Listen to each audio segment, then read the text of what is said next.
This is the Big O Show. This is the Big O Show. This is the Big O Show.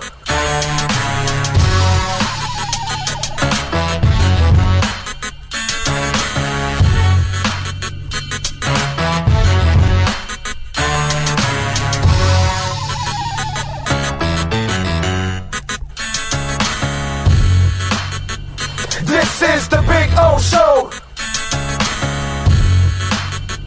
This is the Big O Show.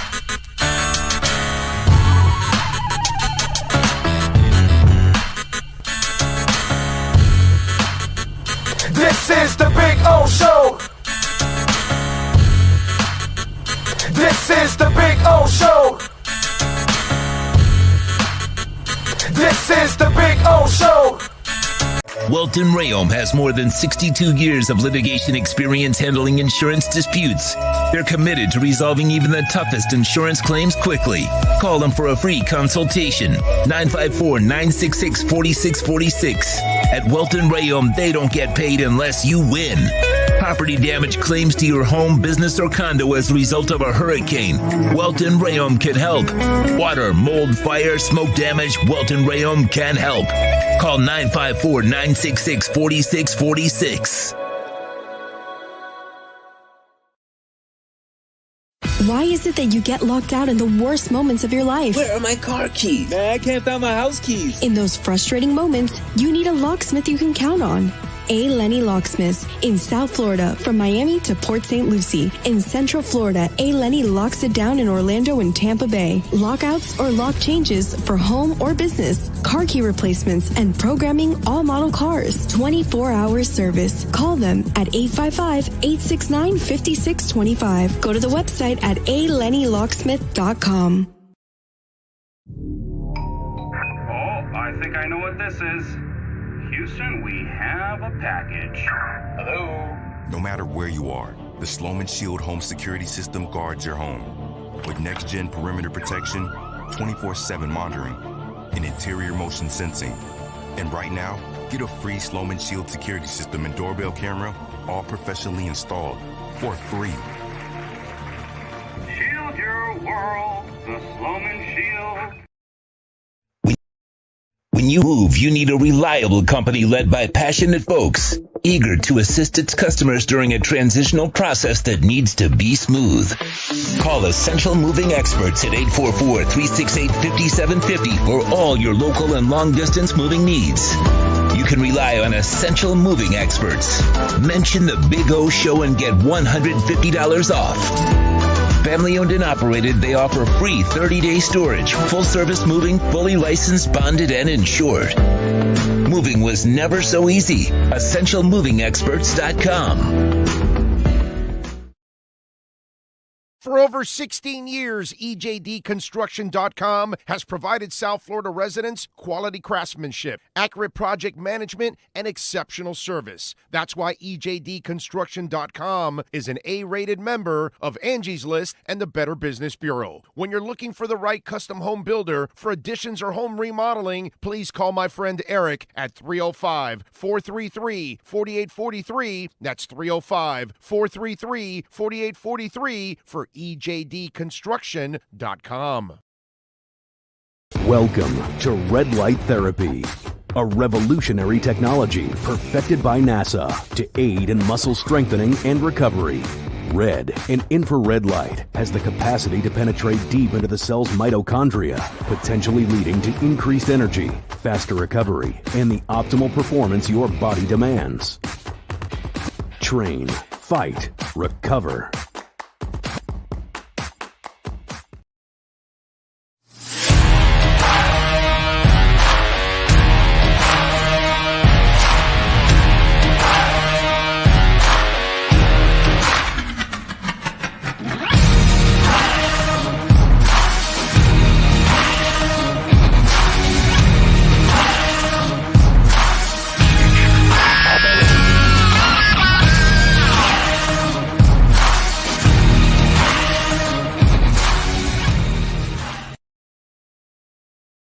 viewpoint statements or beliefs expressed on the following program by the host, guests, or callers are not necessarily the opinions of FantasyXS.com, Media Group Inc. ownership, management, sponsors, or website.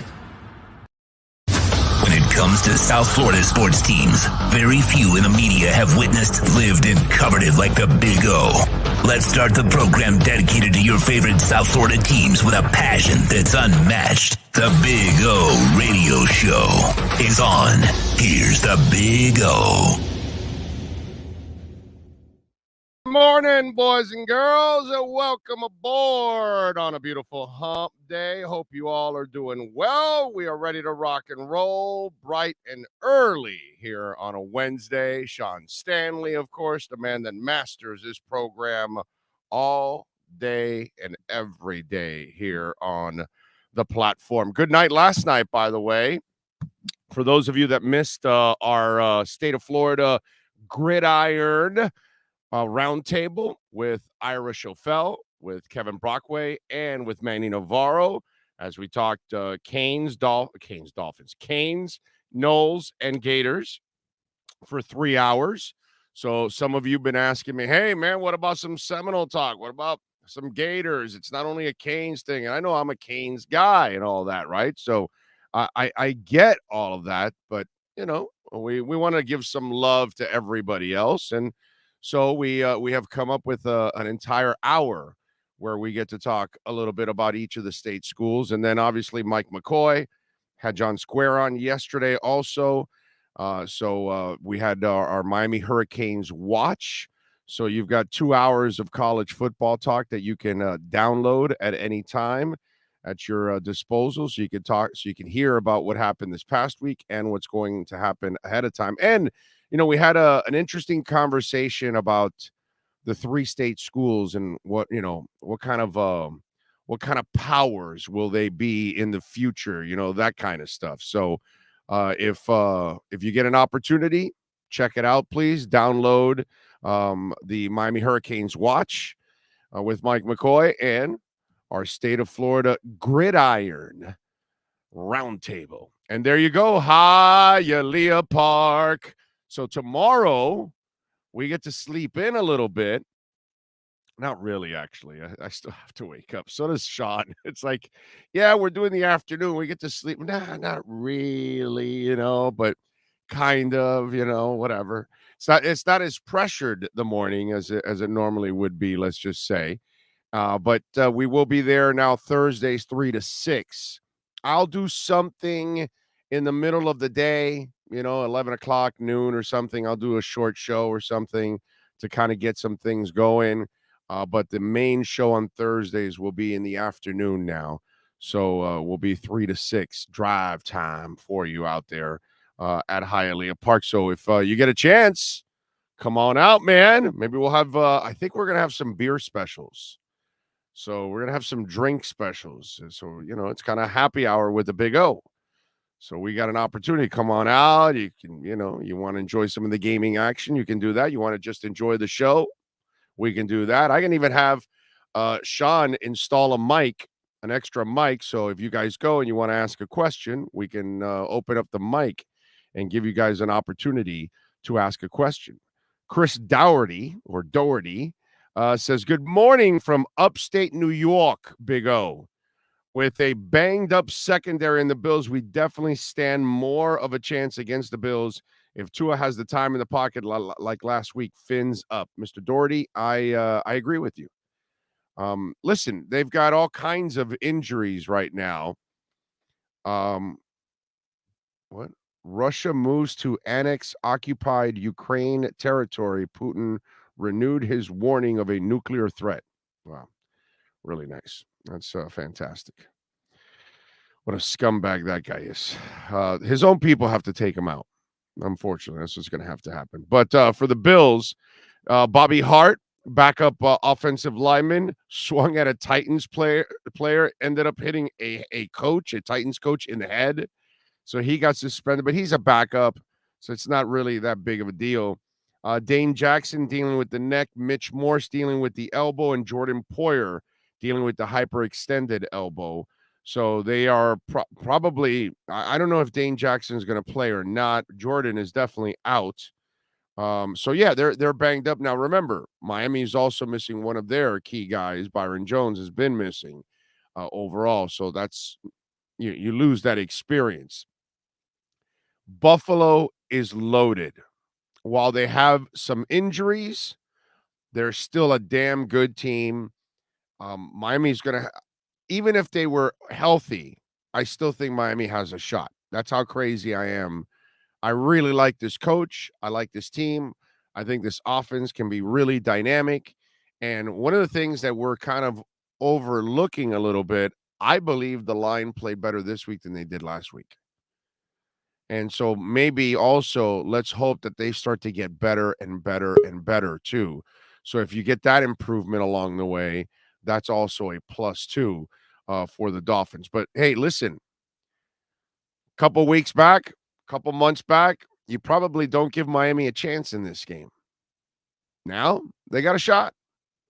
Now after what you saw this past week, you got to say, okay, with that offense, coach has got some guts. So he's going to take some chances. These are the kind of games that sometimes you're going to have to take some chances. So you got to give Miami at least a chance in this one now. I was the nutbag that said they would be 3-1 to start the season. So I had them 2-0 already. Honestly, I have them losing to the Bills and then beating the Bengals. But hey, man, now I gotta say they got a shot at beating the Bills. They got a shot at making this a game. What you don't want, this is what you don't want. What you don't want it to be is a shellacking. That's what you don't want. You want it to be a really close game if you lose, or you want to win the game. That way you feel like you've made progress. That way if you're 2-1, but that loss is to the Bills in a really close one that a player or two could have gone either way and you could have won the game, you're going to walk away going, okay, well, by the end of the year, maybe you're a better team and you got a better shot at beating the Bills at that point in time. But at least it seems like you've, bridged the gap, which, over the last couple of years, the gap is Grand Canyon like. You know what I'm saying? So that's an issue there in itself. So you've got to at least show that you have closed the gap. Worst case scenario this week. This is why the people that didn't pick the Dolphins to get into the playoffs, I disagreed with, and why I felt this was a playoff team. It's because you've won 9 or 10 games with incompetence on offense. If you have competence on offense, then I expect you to win another game or two. And by the way, this was probably one of them, right? Down by 21, you probably weren't supposed to win that one. And this is why you think, okay, you got a shot because you got an offense that can put some points up. And this is an offense that's hard to defend for any defense, including the Buffalo Bills. There's so much speed on the field, and you have a really smart coach that just has great play design that just, gives you all kinds of advantages as an offense. So no doubt they've got a shot. The injuries obviously help, but Miami's got their share of people too that they'll be missing in this game also. So we'll see. But it's a beautiful thing, man. What was the Mike McDaniel line? Every week you get a chance to prove yourself and you become a good team by beating good teams or something. I'm kind of paraphrasing the whole thing, but that's what he said yesterday. And he's right. And in a twisted way, I want Mitch Morse to play. I want Jordan Poyer to play. I want as little excuses as possible. Okay? It's like watching the anti-Tua people. He's having success, and they're like, well, he's got weapons now, and he's got a coach, and, because, of course, all quarterbacks have tons of success without any weapons and coaching or anything like that. Only Tua has to have, weapons and coaches in order to succeed. No one else needs that, that kind of stuff. So it's going to be fun, man. It's going to be fun to see how this whole thing plays out. And I hope they're as healthy as possible because that's how you get a realistic measurement on where they actually are at. And less excuses, less things that people have to talk crap about. So there you go. Brooklyn Rob says, good morning, Big O and Sean. Can't get here fast enough. The good thing is it's already here, right? We've been waiting for the whole damn season. Finally, it's here, and 2 weeks have been played, and you're sitting here at 2-0. And that's the beauty of it, right? If you're 0-2, you're like, damn, the season started and it's already hell. I was checking out a website today that they don't start to put the draft order to like week 4. And I'm like, thank the Lord, this is one right now that Dolphin fans don't have to worry about, don't even have to think about, don't even want to even know about it. They don't care about it right now. They want their team to have the last pick in the first round when it's all said and done. That would be a success, having the last pick in the draft. So it's nice to see that they're not going to be anything in that mix. We're going to get the boys here at the top of the hour. We're going to get Kurt Heelan in. We are awaiting Kurt Heelan to step into the batter's box and do what maybe Aaron Judge did last night, hit number 60, which is really exciting for some of us that are kind of rooting for him. I'm not a Yankee fan, but I'm rooting for at least what I imagine is right against what's been wrong, holding the records. So there's a bunch of us kind of rooting for Aaron Judge because, I don't know, it kind of makes us feel better that, okay, maybe he did it the right way. And those other guys that own the records, yeah, they didn't do it the right way. It's interesting. So we await Kurt Heelan. I don't know. Sean sent him another link or something because I sent him a link. I know I sent him a link. So I don't know what the hell is going. Oh, really? Holy crap. He just told me the Dolphins locker room moved to like, what is it? 4 to 4. Oh, okay. So it opens at 4 now. Wow. Damn, dude. Do they realize I got to drive south from there, Sean? It's all about me. I like going early so I can get out by like 3 or something, and I can beat the traffic back to West Kendall. You start at 4, I'm getting out at 5:36. I'm stuck in traffic forever. Yeah, they're letting you know how I feel going to some of the other remotes today. I sent them the note saying, hey, can we change it to later so O can feel my pain every once in a while? Yeah, dude, come on. I don't have Kurt's email, actually. Can you send that to me? Sorry. Oh, you don't? Okay. I mean, I'll send it to you. But what the hell is going on? Maybe Kurt has the what's it called? The sleeping, he may be a little sleepy right now because it is 6 a.m. over there. You know what I'm saying? So I'll send you now his email. Let's bring Ira aboard as we get ready for a little redrecover.com Inside the Paint show. Ira, how are you doing, sir? I'm doing good. I'll have one more hit with you this week, our accurate Pembroke Pines report on Friday, and then it'll be off to the Bahamas for training camp. And as you know, when you do your remotes, it's all up to the wireless in the Bahamas. So I'm very hopeful for next week that when we do a Red Recover Inside the Paint show next Wednesday, you'll get both audio and video, but I will test it as soon as I get there on Monday night. I remember doing the 2003 Marlins World Series post-game show, all right, winning the World Series, and I'm doing the post-game show for that in the Bahamas, in Atlantis. And rest in peace, Fix-It Yelton. That's what we used to call him. His name was Yelton, but we call him Fix-It because he'd fix anything. Lights went out, power went out, whatever. Then the generators come back, right? So some lights. So he ends up grabbing a lamp that had power. He disconnects it. He uses the juice from that to give us the juice to go on the air. So I will give my very best to give you audio and video next week because I think the full screen of Kurt Heelan might be a bit much for any of our viewers / listeners. Nobody wants that. So I will do my best to make it work. But, it's interesting because everyone's telling me, oh, boy, you're going to the Bahamas. And I'm like, yeah, I'm going to go work every day at camp there. And, the thing is, there's so much news going on also during that first week of camp. We'll get into it on our redrecover.com Inside the Paint show here. It's a nice, busy, fun time, but it will be good to at least hit the ground and actually get some real stuff and some real FaceTime with the guys. So I'm looking forward to Media Day Monday, camp starting Tuesday next week.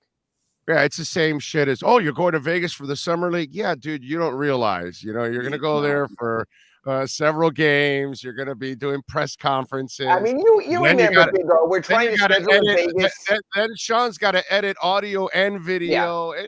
It's just like, dude, you're working, believe it or not. And running into you at all those ancillary practice gyms. Everyone thinks, oh, no game, no work. And we were redoing our schedule just to try to make it work all out there. Look, I ain't complaining. It beats working a full-time job. Not at all. Yeah, same as doing it here. So you know what? And I only have to get up at 9 a.m. for RedRecover.com Inside the Paint. Healing over there is Mr. 6 a.m., which is nice. Get the kids off to school. Life is good. Yeah, it's all good. All right, fellas.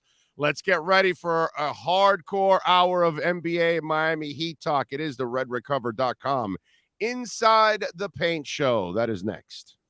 Welcome to Red Light Therapy, a revolutionary technology perfected by NASA to aid in muscle strengthening and recovery. Red and infrared light has the capacity to penetrate deep into the cell's mitochondria, potentially leading to increased energy, faster recovery, and the optimal performance your body demands. Train, fight, recover. NBA fans, it's time for the RedRecover.com Inside the Paint show with Ira Winderman and Kurt Heelan. RedRecover.com helps pros and everyday warriors heal on the go with our medical-grade, highly specialized devices designed for each area of the body. Use code BIG-O to get a 10% discount. Let's hit the hardwood with some of the best insiders in the NBA. Here's Ira Winderman and Kurt Heelan.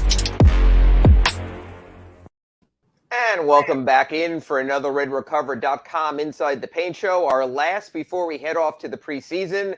We get actual stuff happening after sort of an uneven preseason here or off-season here for the Heat and the rest of the NBA. I'm Ira Winderman from the South Florida Sun-Sentinel, where it's 9 a.m. and it's all good. He's Kurt Heelan out in Los Angeles, 6 a.m. from Pro Basketball Talk and NBCSports.com. Kurt, I want to start and hit the ground right away with something because a little more of this came out this week with the Suns indicating that Jay Crowder is very much available. Brian Windhorst on ESPN went on their afternoon show, said the same. Jay has been sending out interesting tweets and social media clips about perhaps it's time to move on. We know that the Suns are moving in a more youthful direction. They're also looking to do some extensions. So I wanted to open this week's show with this thought. How important is it in camp and the EVA camp to live in the moment versus to protect the future? And the reason I'm asking that is because over here on the East Coast, we have the Jay Crowder thing versus giving up future assets. And over there on the West Coast, for you and the Lakers, they can make moves right now that could very much make them better in the moment, but then they give up their future first-round pick assets for something bigger. So my question to you, Kurt, would be this to open our show today. If you're a team, do you think it's more important to live in the moment and understand now is guaranteed? You don't know what's going to happen in the future with these picks. Or do you think this is a time for teams like the Heat, top of the standings, Lakers, maybe middle, bottom of the standings, to go ahead and make a move? What's sort of your take on going into camp? Pull the trigger, get your roster settled, hit the ground running, or sort of pull back and wait to see the bigger picture, the bigger landscape? Personally, I think it kind of depends on where you are. And if you're the Lakers, because you used that example, or some other team middle of the pack or lower, look, and you keep hearing this out of the Lakers camp, which is, look, man, we're not giving up both picks for a move. They can trade 2 picks for people who don't know, 27 and 29. We're not giving up both picks and anything else for a move that doesn't move us to contender status, which is why they were in the Kyrie Irving talks, because we could debate whether it would, but it at least gets them close, right? They're not doing it just to dump Russell Westbrook. And I kind of think that's smart. I think where the Heat are different is they are contenders, right?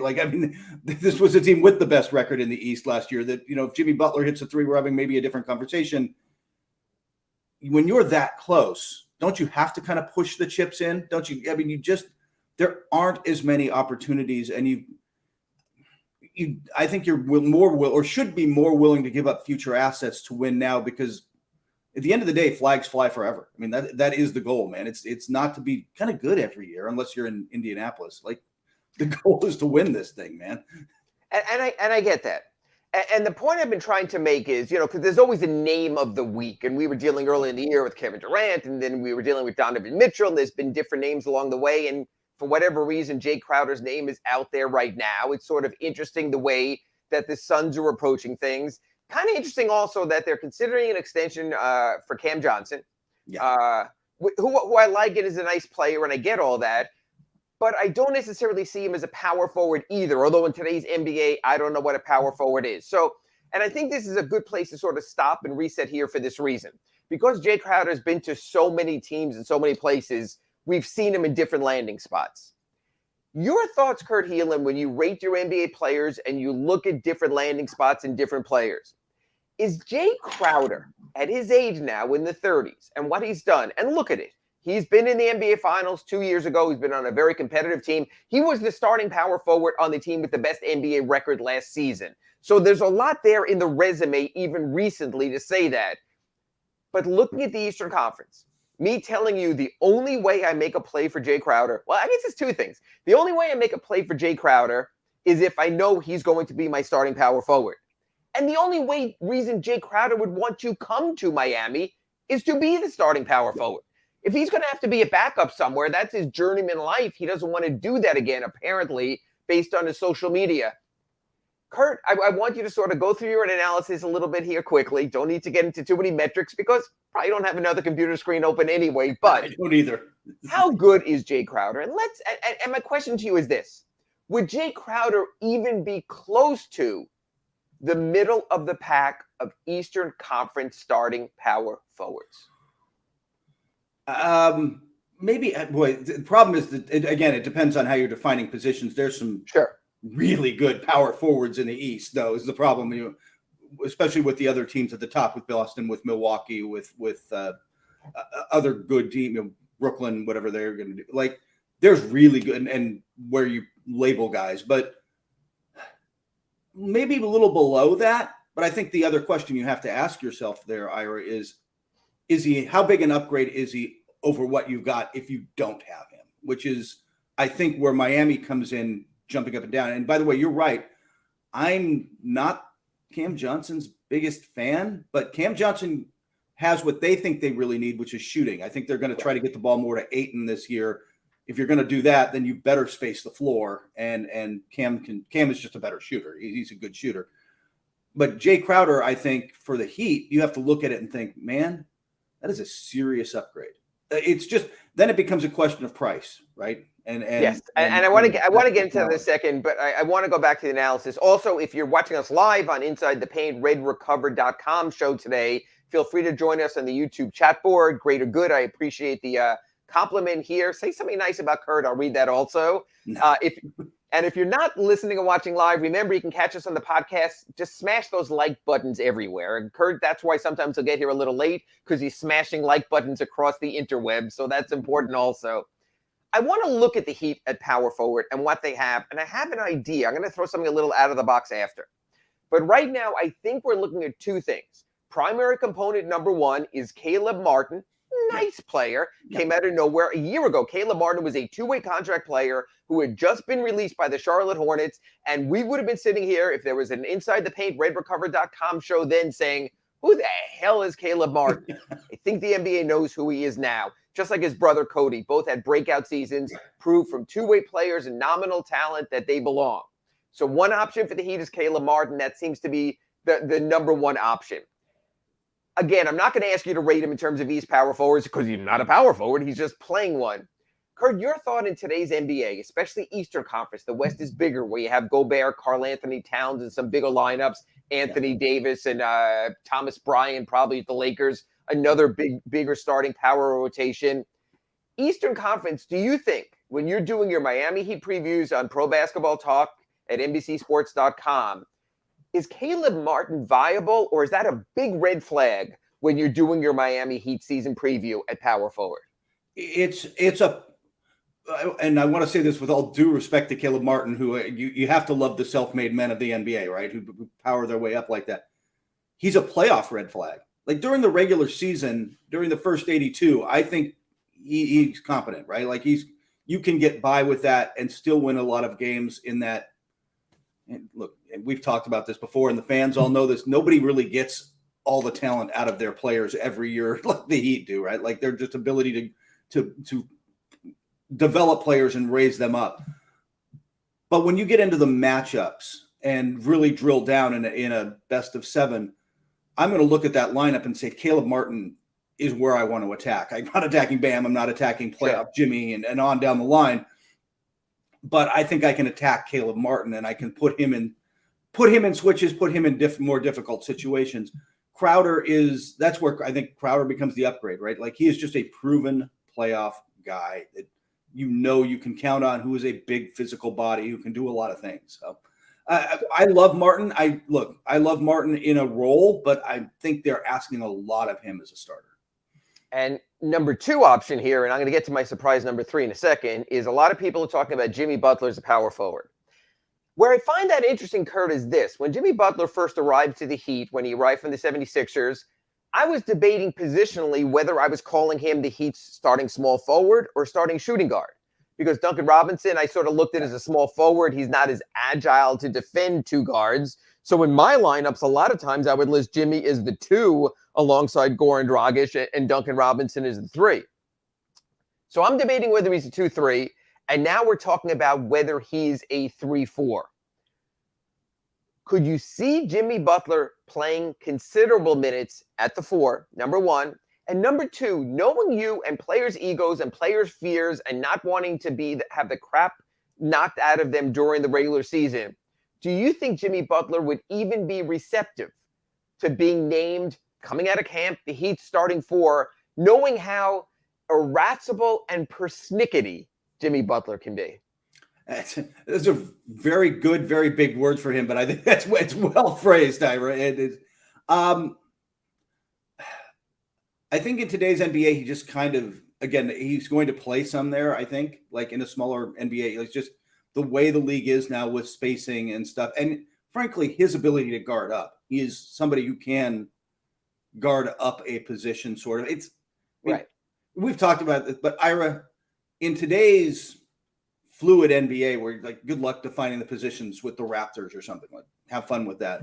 Like I think you are who you guard a lot of times. You know, I don't know. Offense is more fluid, but on defense, who are you guarding? Jimmy can guard 4s.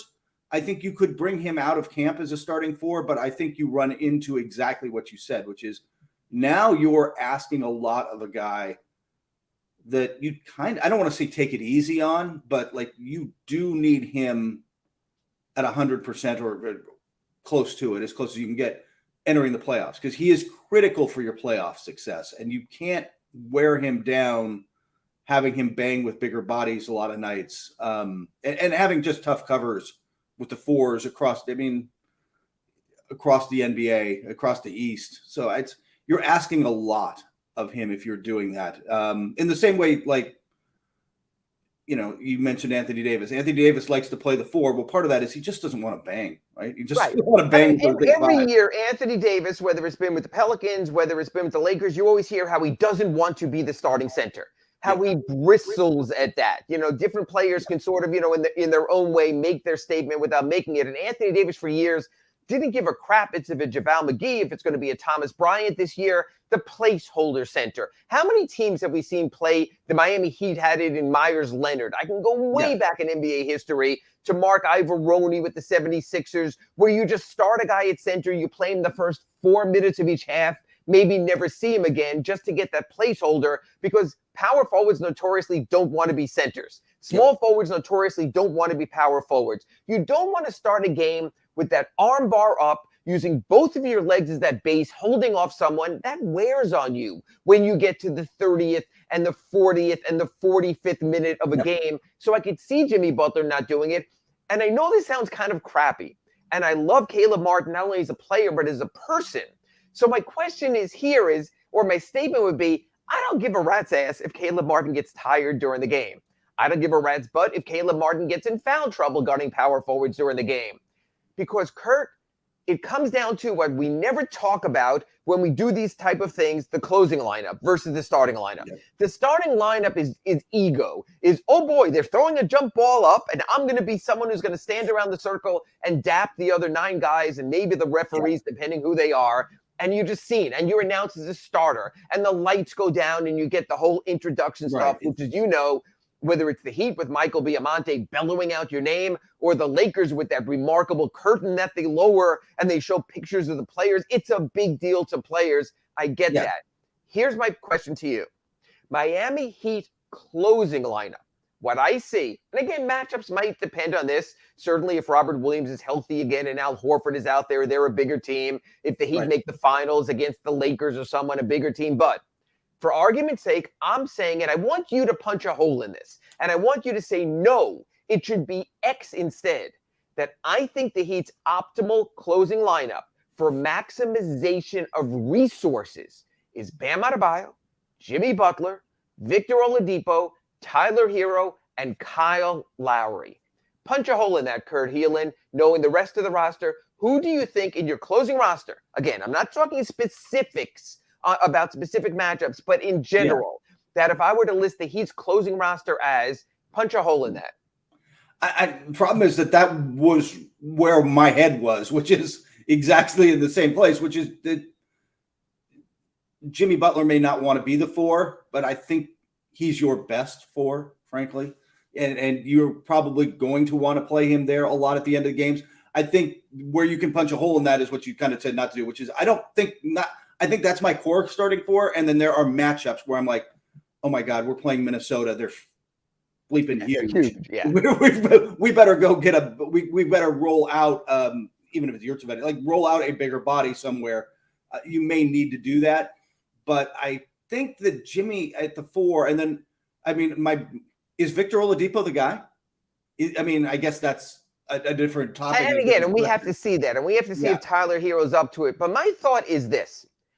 Jimmy Butler might not be the matchup on what you just gave me, guarding Karl Anthony Towns. But I know this. Jimmy Butler would love to F up Karl Anthony Towns at the end of a game. Yes. He would relish that opportunity. It wouldn't be, hey, Jimmy, you're just 6'7", you're giving up 4 inches. It's Jimmy, you're an MFer, and I would rather have you out there because you will fight him tooth and nail. Look, if you were to ask Jimmy this question this way, Jimmy, you can either be our closing power forward or not on the floor at the end of a game. Well, no crap. We know what he's going to pick there. And before we go to break, I just want to give one name out here and one thought I have. Every season, we think we know the Miami Heat starting lineup, and they give us that twist. For example, when Tyler Hero came out as a rookie, #1 draft choice out of Kentucky, nice preseason, what happens on opening night? Kendrick Nunn's in the starting lineup the entire season instead. When we think we know the Heat starting lineup, a Myers Leonard shows up in your starting lineup instead. Last season, we weren't sure. PJ Tucker, he was already 59 years old. He comes out. He's still the starting power forward instead. I just have a thought here. And again, this is a stretch a little bit. And by the way, if you're on the chat, please chime in here. We'll get to you all after this break. But I just have a thought. Don't count out Haywood Highsmith. The Miami Heat love them a project. They love someone you didn't know. They love a Kendrick Nunn, Oakland University. Who the hell is this guy? He couldn't even last in Illinois. That worked out okay. Myers Leonard, that big galoot, he wasn't even good enough for the Blazers. They wanted to unload him. It worked out at the start of the season with Myers Leonard. Last season, when you could look at the Heat rotation, you might not have expected a Caleb Martin. 2-way contract? Come on. He's in the rotation. I think the work they put in with Haywood Highsmith as a replica of a PJ Tucker #1, a spacer with his three-point shooting, and a time buyer. Because then you have Caleb Martin to come in, and you have Caleb Martin to defend wings, so you don't get maybe a Tyler Hero or a Victor Oladipo in foul trouble. So I just want to leave it there for the first segment here, as I think there is plan C, and it might be a little bit different.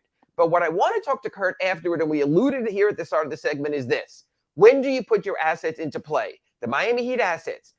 Duncan Robinson, $16 to $18 million contract. Your big lump sum to put out in the salary cap. Miami Heat 2026-28 first-round draft choices. Your last remaining major resources there. Possibly Tyler Hero, not extended yet, still in trade play. When do the Miami Heat make their move? Camp, start of season, mid-season trading deadline, We'll get into that in juicy bits, including your comments on our YouTube chat board after this break on redrecover.com Inside the Paint. You're listening to the RedRecover.com Inside the Paint Show with Ira Winderman and Kurt Heelan. RedRecover.com's wraps and pads are designed to deliver maximum benefits with each treatment, anywhere you go. Use the code Big O to get a 10% discount.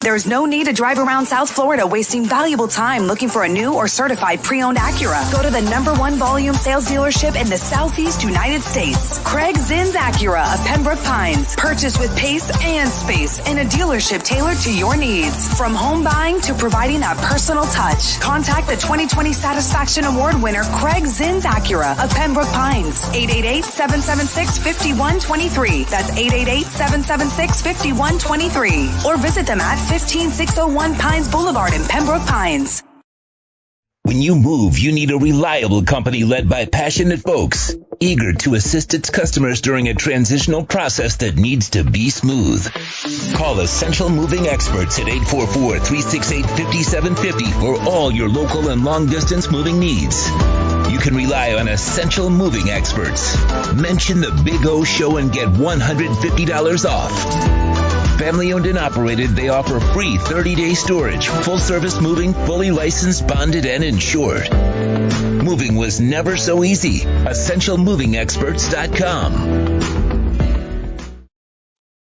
If you're a Miami sports fan, then there's only one store to go to, and that's Caneswear at Miami Fanwear in Davie. They're your one-stop shop for all your inner Miami CF, Canes, Dolphins, Panthers, and Marlins merchandise. They have hats, t-shirts, game day jerseys, and so much more. Located at 2511 South University Drive in Davie, and open 24/7 online at Caneswear.com or InnerMiamiWear.com. Call them at 954-835-5597. Caneswear, the spot where Inner Miami and all Miami sports fans shop. Red Recover now offers a simple-to-use, professional-grade light therapy device designed to help your dog heal and live a healthier life. Red Recover emits red and infrared light therapy based on the same science that NASA developed, all in a soft, flexible housing pad powered by a convenient, rechargeable lithium-ion battery. Say yes to science and give your dog the care it deserves with Red Recover. Welcome back to the RedRecover.com Inside the Paint program with Ira Winderman and Kurt Heelan. Go to RedRecover.com to learn more about red light with videos, blog posts, and 40 years of medical research to treat pain, inflammation, and overall well-being. Use code Big O to receive 10% off your order. Here's Ira Winderman and Kurt Heelan. And welcome back to our RedRecover.com Inside the Paint Show. We're here every Wednesday at 9 a.m. Eastern, or as Kurt likes to say, 6 a.m. Pacific time. But they got coffee out here, man. Problem. We're good. You know what? Maybe I'll get some late games, some travel. We'll go a little bit later. If you missed our first segment, we spoke about Jay Crowder, the Miami Heat power forward situation. You can pick that up at any of your podcast outlets, or just call Orlando Alzagari directly and he'll tell you what we said. So you can get that there. I want to go into what I spoke about before the break, but first I want to go to the chat board a little bit. Just going to throw some quick stuff at you, Kurt. Dario says he doesn't like Jay Crowder over Caleb Martin. I can understand continuity. Yeah. I can understand cost. We're going to get to that in a little bit also. Kurt, going to put you on the spot again. Give me 2 or 3 reasons why Jay Crowder is definitively better right now for getting money, for getting assets needed for a trade. But right now, why is Jay Crowder a better player in the NBA right now than Caleb Martin?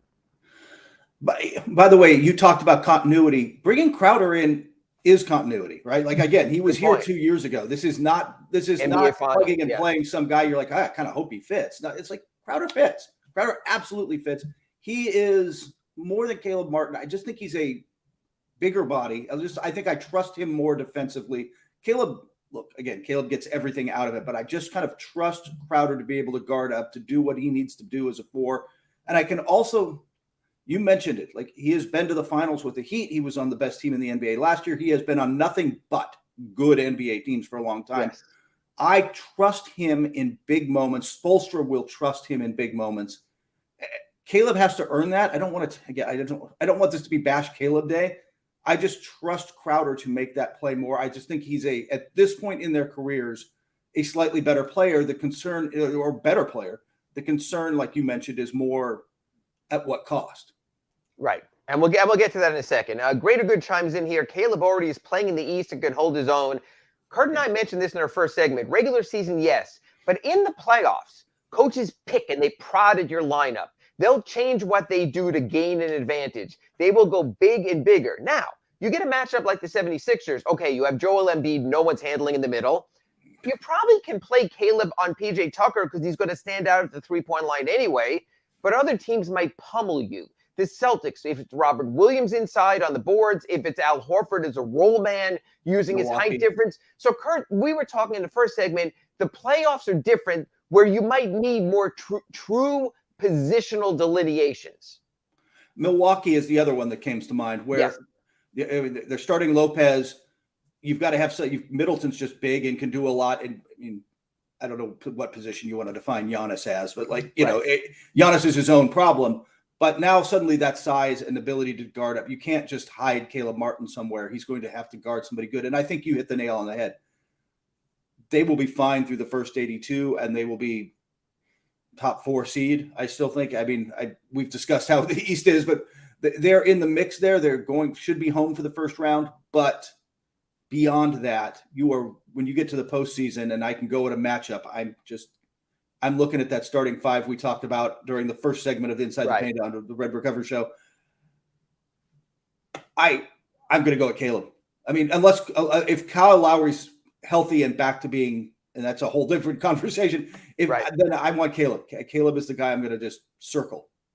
And that's fine where you're attacking, and I get all that. I'm not sure about top 4 only because I think, Kurt, you could at least make an argument. Milwaukee, Boston, Philadelphia, Brooklyn. You certainly can make an argument in there that the Heat could fall to 5 and wind up in a really tough 4-5 opening round, first round series. I think you'd agree with that? Yeah, no, I was going to say top. I don't know what to do with Brooklyn, but yes, absolutely. And by the way, with all my questions about Philadelphia, they're not regular season questions. I think they're going to win a lot of games. No, it's James Harden in the playoffs. We've seen there, been that, done it, got that. Big Dan 305 says the Heat need to trade for Miles Turner. You know, it's interesting because Kurt at NBCSports.com and Pro Basketball Talk goes around the NBA. And yet there's one team, I don't know what the hell they are, what the heck they are doing, what the approach is there, why they have a veteran coach guiding a team on the come that doesn't seem to be a fit at all with Rick Carlisle and what's going on there in Indiana. What's going on in Indiana, Kurt? And is Miles Turner staying? Is he going? Are they staying with some of the old? Are they moving to Halliburton and the young picks and some of the new? What do you think the ultimate fate is? Because I think there's a real interest in Heat Nation here when it comes to Miles Turner. What do you think? What's the fate of Miles Turner? And what's the fate of the Pacers this season? You know what a team where there's a conflict in the front office looks like from a distance? Because, I mean, there's clearly, and my guess is, and this is purely speculation on my part, is that their owner, Herb Simon, has never wanted to bottom out. He has never wanted to truly rebuild in that sense. But I think that their owner, Pritchard, and their current front office sees that as the path forward. They're looking at Hield and Miles Turner trades. Man, I would make a Miles Turner's trade. If I'm just personally higher on Miles Turner than a lot of people. Like a lot of people, he can shoot the three. He is a very good paint defender, shot blocker. I just think he can fit as a modern big in a lot of places.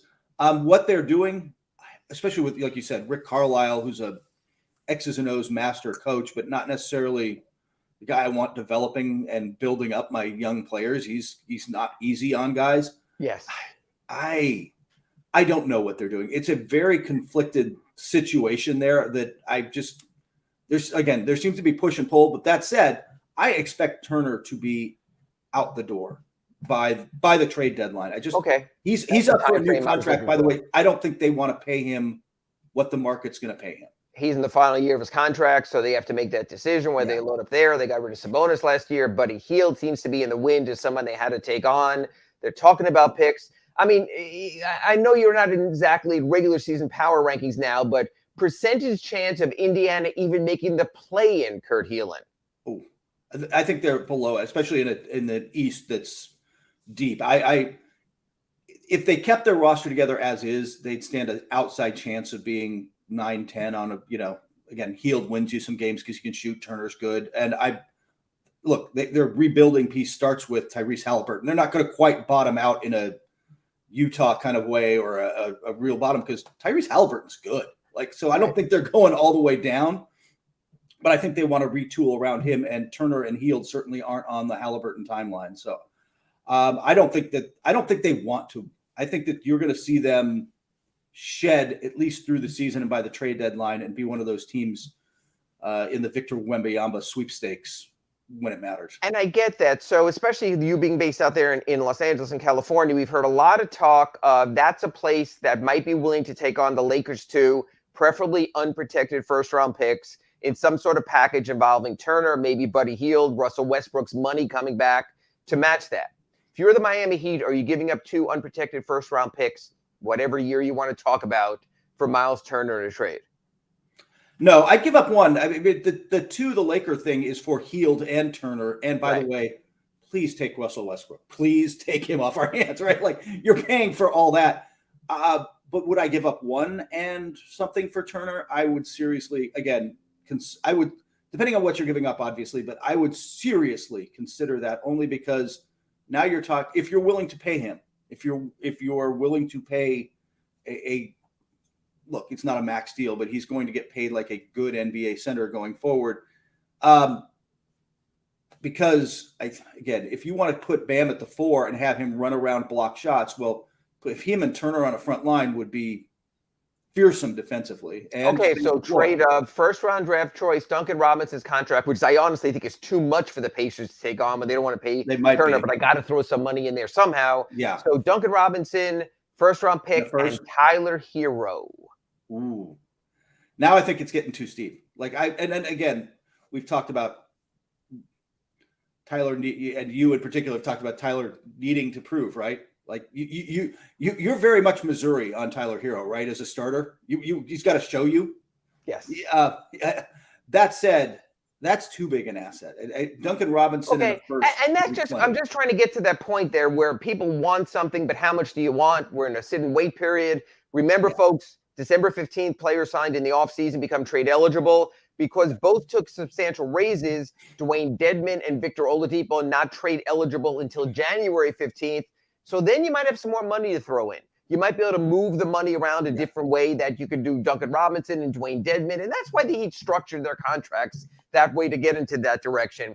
Going to stay with the chat board in this session. We'll go to some Heat burning questions in our final segment going into camp. This is our last RaidRecover.com Inside the Paint show before we're in training camp. Greater Good chimes back in. He says, Kyle Lowry is the question. Does he show up ready? I think you'd agree with that, Kurt, that Kyle Lowry is a major swing state when it comes to the Heat this season. If they are going to return to the NBA Finals or just be in the mix again with Milwaukee and Boston and Brooklyn and everybody else, that's, I think, the biggest one. They need not vintage Kyle Lowry, but a closer to it than we saw last year version of him. On top of health, on top of every other question that's out there with a lot of teams, that's, to me, the biggest change. They need that Kyle Lowry back, especially with whatever they do at the 4, whatever ends up happening. Because they're going to make a move, right? They're going to do something at the 4. Do you think? I don't know. Again, like I mentioned in our first segment, I think they might take a look at Haywood Highsmith. They might look at Caleb Martin. They might say screw it, Jimmy Butler's going to be our closer at the 4 anyway. So we just want to get the best talent out there. Eric Spoelstra has been the ultimate positionalist coach, now going back to playing LeBron at 1 through 5, like he said, playing Chris Bosh at 4 or 5. So we're talking over a decade now of this, that he's gone in that direction. So I wouldn't necessarily assume some type of deal there. I will say this.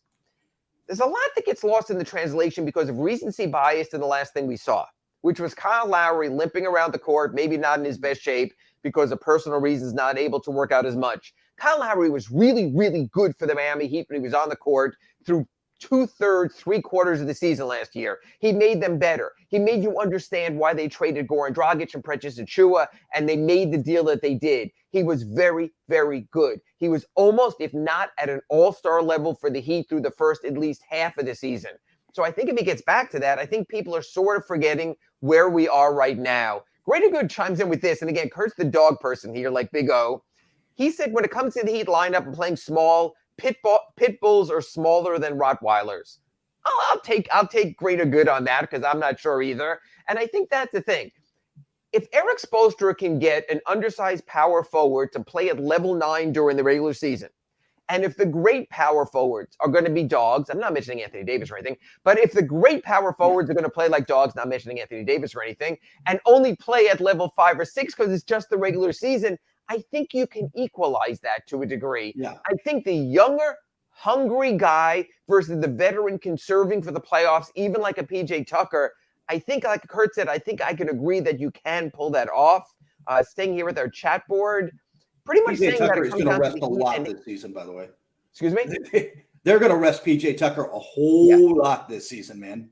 Yeah, I don't think he has. They gave him 3 seasons guaranteed, and I don't think that they can go more than any way than half a season counting on PJ in order to maximize that $32 million 3-year contract they gave him, the one where even he drew the line. So we were going there. One of the questions here John Yang brings up is Bam Adebayo getting out-muscled by big centers. And again, I don't know how many there are. In the East, there's Joel Embiid. Please help me here if I'm missing someone. No. Do you have concerns about Bam at the 5? That if we lock him in as the Heat 5, whether it's a Rob Williams, whether it's an Embiid, do the Heat have too much of a deficit size-wise by playing Bam Adebayo when I think you would agree, Kurt Heelan, that a decade ago or 5 years ago, Bam was your prototypic power forward body. Yes. Any concerns about Bam enduring through his career being told you're the 5? No, I think every team still needs to have an old school big guy 5 on the roster for some nights, right? Like you just need somebody you can roll out there and take that punishment. But you mentioned it. Who are the other 5s who are scaring you in the East? Brook Lopez isn't banging you inside. And that's if you're even guarding him, you might have a wing on him if he's going to shoot his 3-pointers anyway. John Collins fell in love with the 3-point shot, so he's not necessarily the same player there. You can play that way. Chicago looks like they're going to go a little smaller, maybe with Pat Williams, who's a career. Steps out anyway.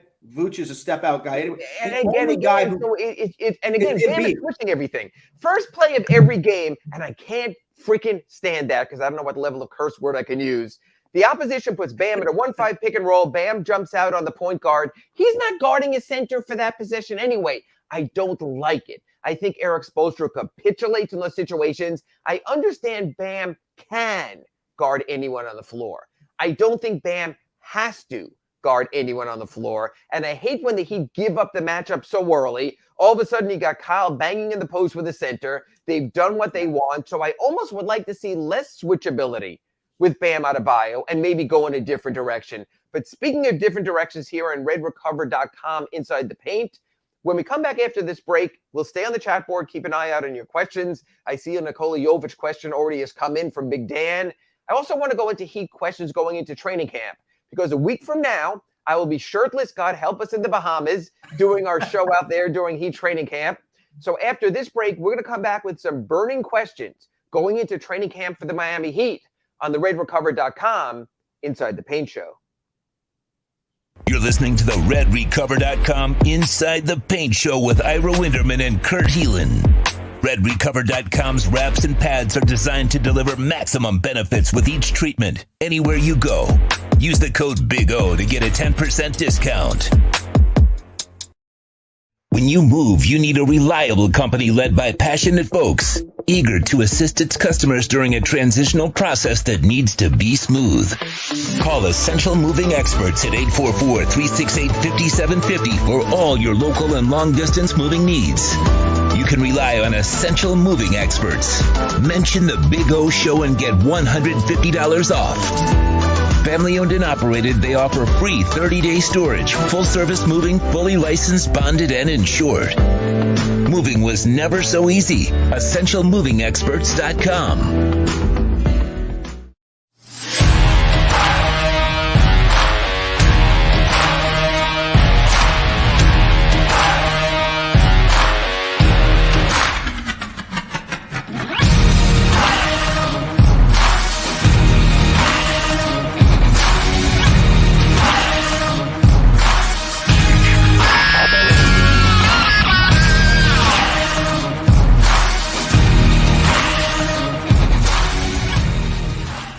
There's no need to drive around South Florida wasting valuable time looking for a new or certified pre-owned Acura. Go to the #1 volume sales dealership in the Southeast United States. Craig Zinn's Acura of Pembroke Pines. Purchase with pace and space in a dealership tailored to your needs. From home buying to providing that personal touch. Contact the 2020 Satisfaction Award winner Craig Zinn's Acura of Pembroke Pines. 888-776-5123. That's 888-776-5123. Or visit them at 15601 Pines Boulevard in Pembroke Pines.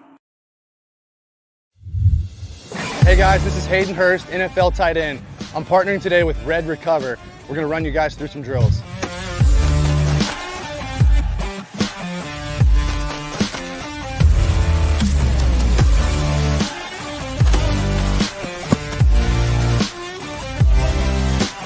I started using Red Recover last year, my 4th year in the NFL.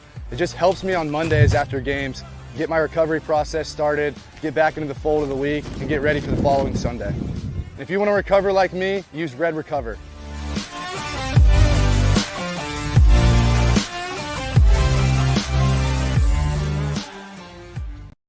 Welcome back to the RedRecover.com Inside the Paint program with Ira Winderman and Kurt Heelan.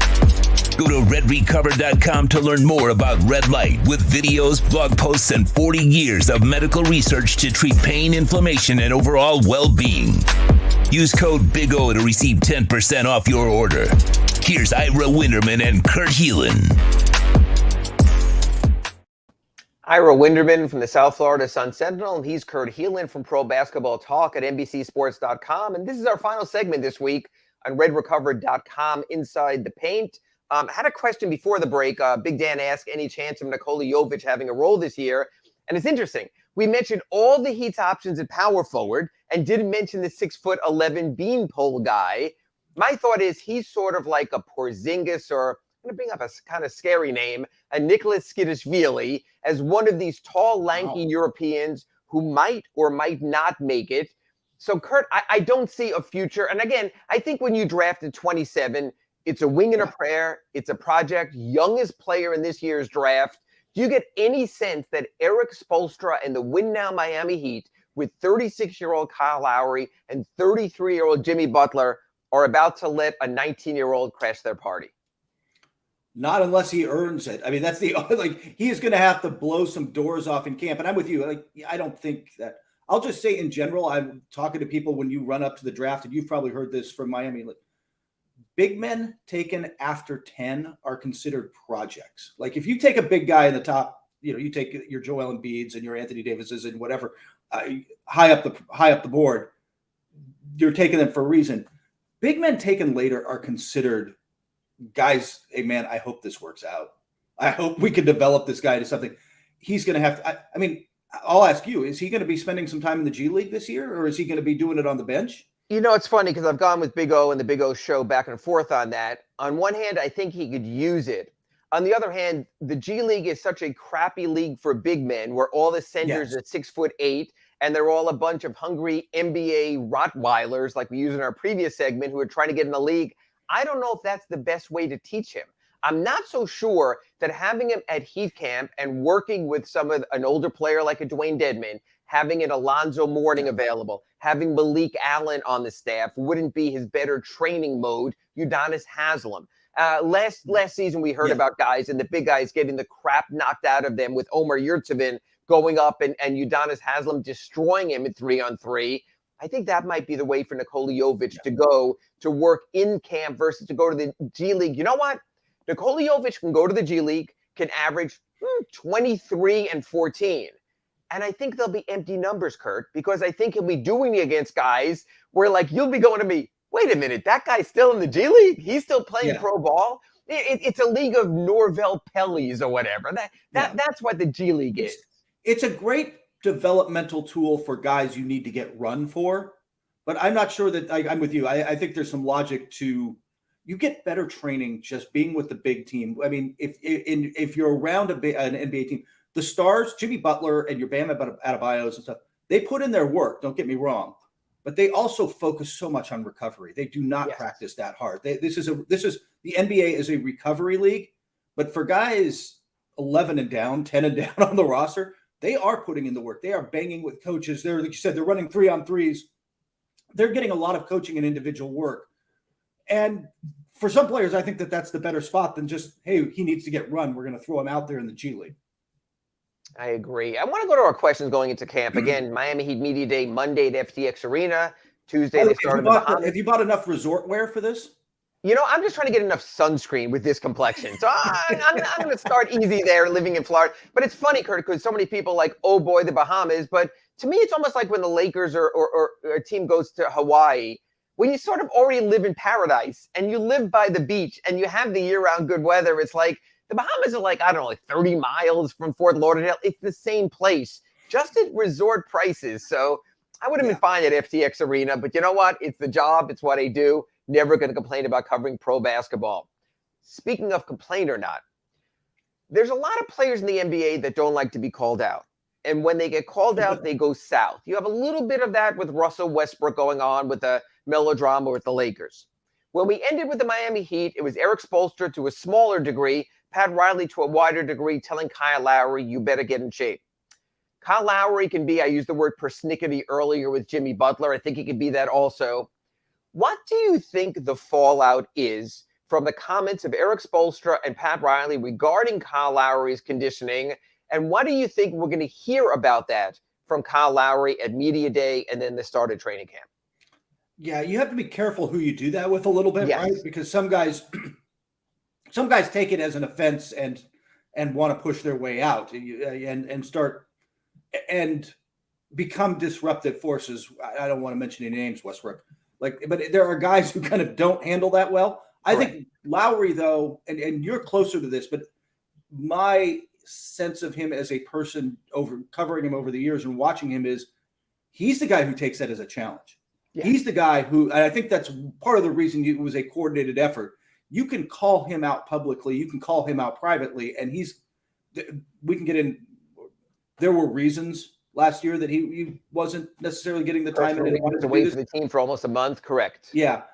But he comes back this year, I think, with more of that fire. And I think he knows how last season ended, how the season ended for the Heat. And he wants to be a bigger, he wasn't the role. He wasn't the impact in the postseason that he wanted to be. And I think he takes that personally. I think he's the kind of guy who that's fire for him. That's fuel. And he comes back, if Instagram is to be believed, he comes back in better shape, right? And I think that works, but you better know who you're dealing with when you do it, because some guys, this is not a one-size-fits-all league as a coach. You really have to know your player. Yes, and Eric Spoelstra has been great at that. We remember Kyle Lowry's final comment on the podium after Game 7 against the Celtics when he said he thought this season was a waste of time because they didn't win a championship. Pat Riley a week later said, hey, that's too strong. We were within one game at the finals, best record in the East. We did a lot of good things here. So there's been a sort of back and forth push-pull between the two of them. I think this becomes Kyle Lowry's FU season. His FU to Riley, to Spoelstra, to Heat fans, to anyone who doubted him, to anyone who posted pictures of him in his Dockers or whatever bursting out. I think that's his FU season to everyone. I think he's the kind of person who takes names, maybe even the names Kurt Heelan and Ira Winderman, and he gets back. But I will say this. Won't be the first. Kyle Lowry's personal situation, the Heat will still allow him any time off that he needs. The Heat will still treat him as a 36-year-old point guard and therefore be careful when it comes to not overusing and overextending him as well. Question number 2 on Kyle Lowry there. And we've gone back and forth on this, and I've had some Ask Ira questions here at sunsentinel.com. I've seen it on the interwebs also. Do you feel comfortable enough with the Heat depth at point guard and backup situation with Gabe Vincent that you can give Kyle Lowry the needed time off and not force his hand? First off, Ask Ira is still one of the best columns out there. Like, it really, I hope Heat fans appreciate how good that is, because that kind of insight doesn't come with every team. And I mean, there's a lot of good beat writers out there, but answering the questions like that is a fantastic piece. I think Gabe has kind of earned some of that, right? Like, I think you can trust him. This is a case where you can trust him a little bit because, and he, again, for the first 82, you can lean on him because he's proven he can take some of that on. He did such he came on and has taken on so much last year and took such. And he did it in the first round. And Trae Young left the first round of the playoffs saying, "Hey, that guy, pay attention to that guy." Yeah. So I think you can trust doing that. I also think you just have to. I think that at the end of the day, with this Heat team, you've got to make sure Jimmy Butler doesn't wear himself down over the course of the season. You've got to do it with Kyle Lowry. Bam's a little younger, but I think all those guys just have to be. And here's my thought. When it comes to playmaking, the Heat aren't a traditional team with point guard. Jimmy Butler's a facilitator. Jimmy Butler prefers to pass than to shoot so often. So I think you see him as a playmaker. Bam Adebayo is a facilitator. So I think you'll see Bam. He's always at the elbow. He almost likes to pass too much more than that. Victor Oladipo has always been a combo guard. Not pointy enough to be considered a point guard, but certainly can do that also. So I think that Heat's facilitators and playmakers sort of come in different directions. The beauty of our show, not only do we have our YouTube chat board, but Kurt and I have our phones handy, which means Big O chimes in at any time. He just sent us a story, one of Sports Illustrated aggregational stories, not the good writers, not Chris Mannix or Howard Beck, but their guys put out there that perhaps DeMar DeRozan shakes free from the Chicago Bulls. And it's interesting because Kurt does some of that also. He'll take national stories and then he puts a spin on it. You should read them at probasketballtalk.com. Some of the stuff is credible that gets put out there. Some of the stuff you slap aside and don't even follow up on. Yeah. This story was, if things don't go well for the Bulls, might they make a move where DeMar DeRozan, I think we both agree, had a career year last year. Yeah. No one expected that from Chicago. I understand that. Based on the salary and based on the age and based on what you would need to give up, I can't see that coming into play. I can understand. And Kurt, here's the problem. All these stories are always a half a story. You can look at side A of an A-B equation and say, you know what? Yeah. If it doesn't work out for the Bulls and they want to play Patrick Williams more and they want to go with their young players, and when Lonzo Ball comes back and healthy, maybe they go younger and they move off Nikola Vucevic, move off DeMar DeRozan. But I can't see that at the moment. As a matter of fact, I'll put it this way. So you're sitting in the worldwide Pro Basketball Talk headquarters, which I got a feeling is the same setting you talk to us every Wednesday here on redrecover.com inside the paint. When you saw that come across, someone speculating someone like that, give me the Pro Basketball Talk slap down. When you see that, does that go into you? I must follow that up. I must aggregate that. I must debunk that. I must ignore that. Where do you put that in your continuum over there at NBCSports.com? Yeah, by the way, I'm looking forward to the season starting where I can get back to writing more original stuff and not as much of this stuff. This would probably be an ignore because, like you said, for me, it starts with if things go bad for the Bulls. The Bulls have put themselves in a position where they're good, and that's as good as they're going to be. Like they are, they're a play-in team right now, and in this East with this depth, I think. We talked about the Big Five teams, and I think Cleveland and Toronto battle for that 6-7 spot, and then Chicago's next. And maybe they move up a little with injuries, but I don't think they're an actual make the playoff. I think they're a play-in team, and that's who they are.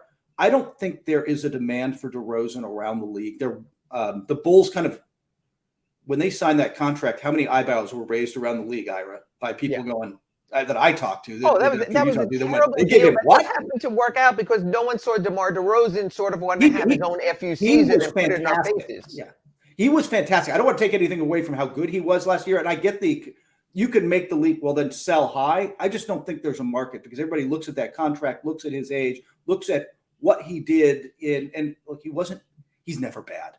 Guy's never bad. Right. But what happened, who he was in Toronto, even who he was in San Antonio before last season, is I think who teams think he was. I'm like, they think, wow, he had a breakout career year at that age. That's good for him. they don't see that as a sustainable thing. And here's the other thing, and I can't see two kings of the mid-range on the same team. Look, maybe the mid-range was sold off too quickly, but Jimmy Butler's a king of the mid-range. DeMar DeRozan is the king of the mid-range in the NBA. You can't be giving up that many three-pointers in exchange for those two-pointers. That's what the other team wants. Going really quickly. Sorry. I was going to say, if you watch the WNBA Finals, Game 5, the final game of that, I did. Twos from Connecticut and threes from the Aces, and I'm pretty good at math. 3 is more than 2. Yes. And you're going to win more that way. There are exceptions where the good 2 is still better. That's what Eric Spoelstra preaches. But the Heat have too many twosies right now, and that's been a problem also. Greater Good chimes back in. Kyle Lowry hopefully gets infected with Jimmy Butler's competitiveness. No. Kyle Lowry is as competitive as anyone. He's a son of a bitch, correct, Kurt? Absolutely. Look, Kawhi Leonard gets a lot of credit for that Toronto title. That was Kyle Lowry's team, right? They had traded DeRozan and made the move. Kyle Lowry was still the locker room leader, the heart of that team. That's not who, frankly, locker room leader is not who Kawhi is. Like, he leads by example, sort of. But, like, that was Lowry's team. He is fiery, and he pushes back. Yeah, that's not the problem. That's not going to be your issue ever with Kyle Lowry. I want to go real quick because, again, we're running up against it here. If you missed either of our first 2 segments, you can catch them at all of our podcast outlets here on redrecover.com inside the paint. Kurt, going to put you on the spot because, hey, that's what I get to do. Miami Heat opening night starting power forward is?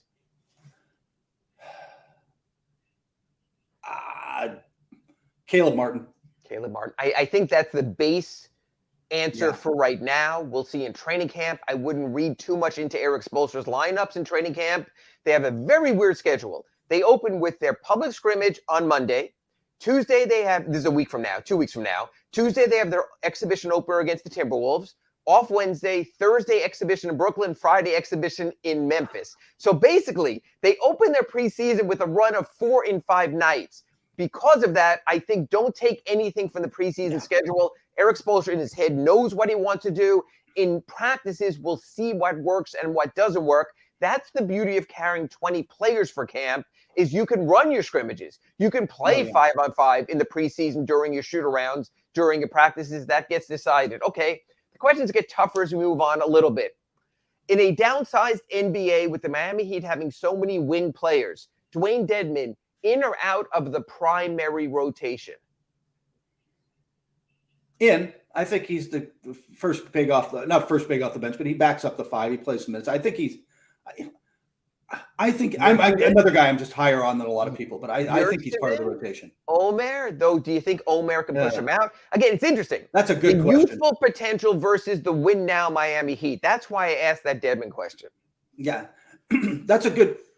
And is that one of our first 82 versus final 16 questions? It's like, is Omar getting minutes during the regular season? But it's interesting you mentioned first 82 because the Heat played to win. They played for the number 1 seed last year. So while other teams are, we're too big. We're the Lakers. We don't care about the regular season. It's all about the playoffs. You know, like that kind of attitude. Warriors to a degree the same way. The Heat do play for the regular season. So I think you do see a little more. And then here's sort of the money question. And I'm going to put you on the spot here in our final minute of this week's RedRecover.com Inside the Paint. Because this plays not only to what a player does best, but also Eric Spoelstra having to set up his best possible rotation. Tyler Hero, Miami Heat 2020, 22, 23 starter, or continuing role of 6th man of the year? I think he gets a chance to start. I think he starts to begin the season. If that doesn't work out, I don't think that leash is very long, but I think he starts there. I think he gets the chance in a contract year. I think they give him that opportunity. I'm going to show my age. There used to be a show on PBS called McLaughlin Groove with a guy named John McLaughlin who would just answer no matter who said anything. His response would be, wrong. You were wrong there. I still think the Heat want to get 3-point shooting in there. I could see Max Strus taking that role instead of Tyler Hero. You've got to be able to space the floor. And for as much as Tyler can shoot threes, a known spot-up 3-point shooter, which you lost in P.J. Tucker, you might not need on the floor. So I say wrong, Kurt Heelan. You might be wrong on that. But more than that, I say I will have a glow next week of sunscreen when I join you for redrecover.com from the Bahamas. I'm going further east, even though Kurt is all the way out as west as you can go in the continental 48 out in California. And it gets real not real-ist next week when we join you again. If you missed any of our segments, you can catch it at all our podcast outlets. You must smash like buttons or else Big O won't let you listen. But for now, the Big O Show rolls on. You've been listening to the RedRecover.com Inside the Paint Show with Ira Winderman and Kurt Heelan. Go to RedRecover.com to learn more about red light with videos, blog posts, and 40 years of medical research to treat pain, inflammation, and overall well-being. Use code BIG-O to get a 10% discount. The RedRecover.com Inside the Paint Show is mastered by executive producer Sean Stanley. Please search Big O Radio Show on most platforms. Subscribe and smash the like button. Welton Rayom has more than 62 years of litigation experience handling insurance disputes. They're committed to resolving even the toughest insurance claims quickly. Call them for a free consultation. 954-966-4646. At Welton Rayom, they don't get paid unless you win. Property damage claims to your home, business, or condo as a result of a hurricane. Welton Rayom can help. Water, mold, fire, smoke damage, Welton Rayom can help. Call 954-966-4646. Why is it that you get locked out in the worst moments of your life? Where are my car keys? Man, I can't find my house keys. In those frustrating moments, you need a locksmith you can count on. A. Lenny Locksmiths in South Florida, from Miami to Port St. Lucie. In Central Florida, A. Lenny locks it down in Orlando and Tampa Bay. Lockouts or lock changes for home or business. Car key replacements and programming all model cars. 24-hour service. Call them at 855-869-5625. Go to the website at alennylocksmith.com. The viewpoint, statements, or beliefs expressed on the following program by the host, guests, or callers are not necessarily the opinions of FantasyXS.com, Media Group Inc., ownership, management, sponsors, or website. When it comes to South Florida sports teams, very few in the media have witnessed, lived, and covered it like the Big O. Let's start the program dedicated to your favorite South Florida teams with a passion that's unmatched. The Big O Radio Show is on. Here's the Big O.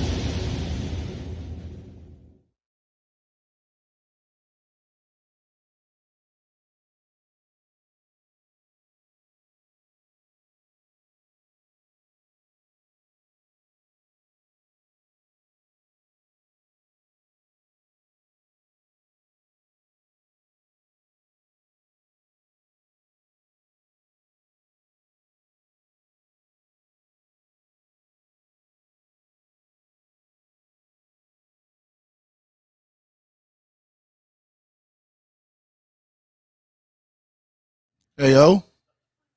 You're muted, O.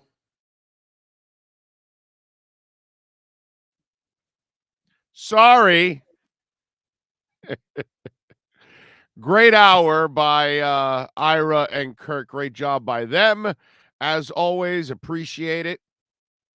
And thank you there for giving us the heads up that I still had the mic muted. I didn't realize that, actually. That's all right. Anyway, well, thank you all wherever you're watching. If you're watching on Twitter, if you're watching on Facebook, if you're watching on Twitch, if you're watching on either one of our YouTube channels, the home base, or of course the Cuts channel, which we've got folks over at the Cuts channel, and thank you. So there you go. Appreciate it. As always, just in case, depending on what you hear, okay. They're still saying no sound. Big Dan saying no. Is he like behind or something? They're behind. You're good. Okay. All right. Why? Because you weren't hearing me either? That's what it was? Like, you even can't hear it? Well, I was signaling in the bottom screen, but you weren't hearing me, so then I popped on. Yeah, because I have to be looking that way, because that's the live screen. And then this is the on-air screen on YouTube, and then that's the camera. So it's like, when I'm like this, you think I'm not really looking, but I actually am looking, because this is the live picture. So it's kind of odd. It's one of those things, but what are you gonna do? We tried. Anyway, so good job by Ira and Kurt, as always. If you missed some or all of the show, you can go back and rewind and check it out. It'll all be podcasted too. which is a beautiful thing. So nothing wrong with that. What else? So we've got Ian Rappaport going to join us in about 5 minutes. He'll join us at 10:10 like he always does. And then we'll have Matt Verderam at 11 a.m. like he always does with our huddle as we step into the huddle with him. And our look around the NFL with Ian Rappaport is coming up. And yes, I saw it. Tua named AFC Offensive Player of the Week. And I don't think I don't think that, what's it called? Being named AFC Player of the Week. I don't think any of us are really shocked with it, the 6 touchdowns, but it's great to see. It's just, listen, it's just a refreshing week for those of us that have been in the bunker. I know in the media side, I'm like one of the only that are actually in the bunker for Tua, but overall, and I know a lot of you are with me in the bunker, but those of us that have been in that Tua bunker and, all we hear is crap and, and insults and he's terrible and he has no arm and he can't throw deep and he's too short and he's left-handed and, just every stupid reasoning that comes out there. And then we've got to, fight the good fight. And dude, last year was tough because I'm dead set on coaching and talent, the problem around Tua, not Tua. And, it's nice to be proven right now. And I think that's the good thing for us. I'm happy for Tua. I'm happy for all of you that were in the bunker with me. And hopefully the kid, starts to get the kind of respect that he deserves. And listen, in the end, hopefully he gets the respect that he earns, right? Because up until this point, he has won more than he's lost, but it hasn't been in anything spectacular fashion. You know what I mean? There has been nothing spectacular about it. So now you've got a spectacular performance, and if you could start to string a few more of these together, then you've got yourself, a nice opportunity here. So we'll figure things out and we'll have some fun, and hopefully Tua will continue to play well. And let me tell you something. If he performs well this week against that team and that defense, that becomes something long lasting now. Because now the haters are like, "Whoa, he's," and by the way, the man or woman that says, "Whoa, now he has talent." That's like stupid. Anybody that says that, that's stupid. That's the reason why you won't succeed. It's not Tyler Van Dyke the problem. Problem is he's got shitty receivers. It doesn't help to have shitty receivers. One year, Giselle Bundchen came on and said, "Well, Tom can't catch the ball too." It's the truth. At one point or another, you can't just keep throwing at Rashay Caldwell. It's got to get better. Sorry, Rashay. But, it's just, you got to do the right things. And now they're doing the right things around the kid, and it's nice to see the results. It's the results that you and I kept talking about because we believe in Tua. But those that don't, and those that, for wherever they stand on it, they're going to need all kinds of proof. So you perform big against Buffalo this week, it shuts everybody up. That's it. That's it. They can't say anything else anymore for the rest of the year. Can't say anything else. Now they're going to say, "Oh, okay, no, this guy can play." Not that all you had to do was look at last week and several throws he made in key moments, key drives. I mean, his numbers say it all. They get better as the game goes on. And his fourth quarter numbers are through the roof. Somebody was telling him, showing me that, and I saw it already, but I was like, he's always been a money player. This is nothing new. All right. It's new to the people that weren't believers, It is what it is. All right, let's take a look around the NFL thanks to our terrific friends at redrecover.com. Football fans, it's time to take a look around the NFL. It's the redrecover.com look around the NFL with Ian Rappaport. RedRecover.com helps pros and everyday warriors heal on the go with our medical-grade, highly specialized devices designed for each area of the body. Go to RedRecover.com to learn more about red light with videos, blog posts, and over 40 years of medical research to treat pain, inflammation, and overall well-being. Now, let's find out the latest in the NFL with one of the best reporters in the business, Ian Rappaport.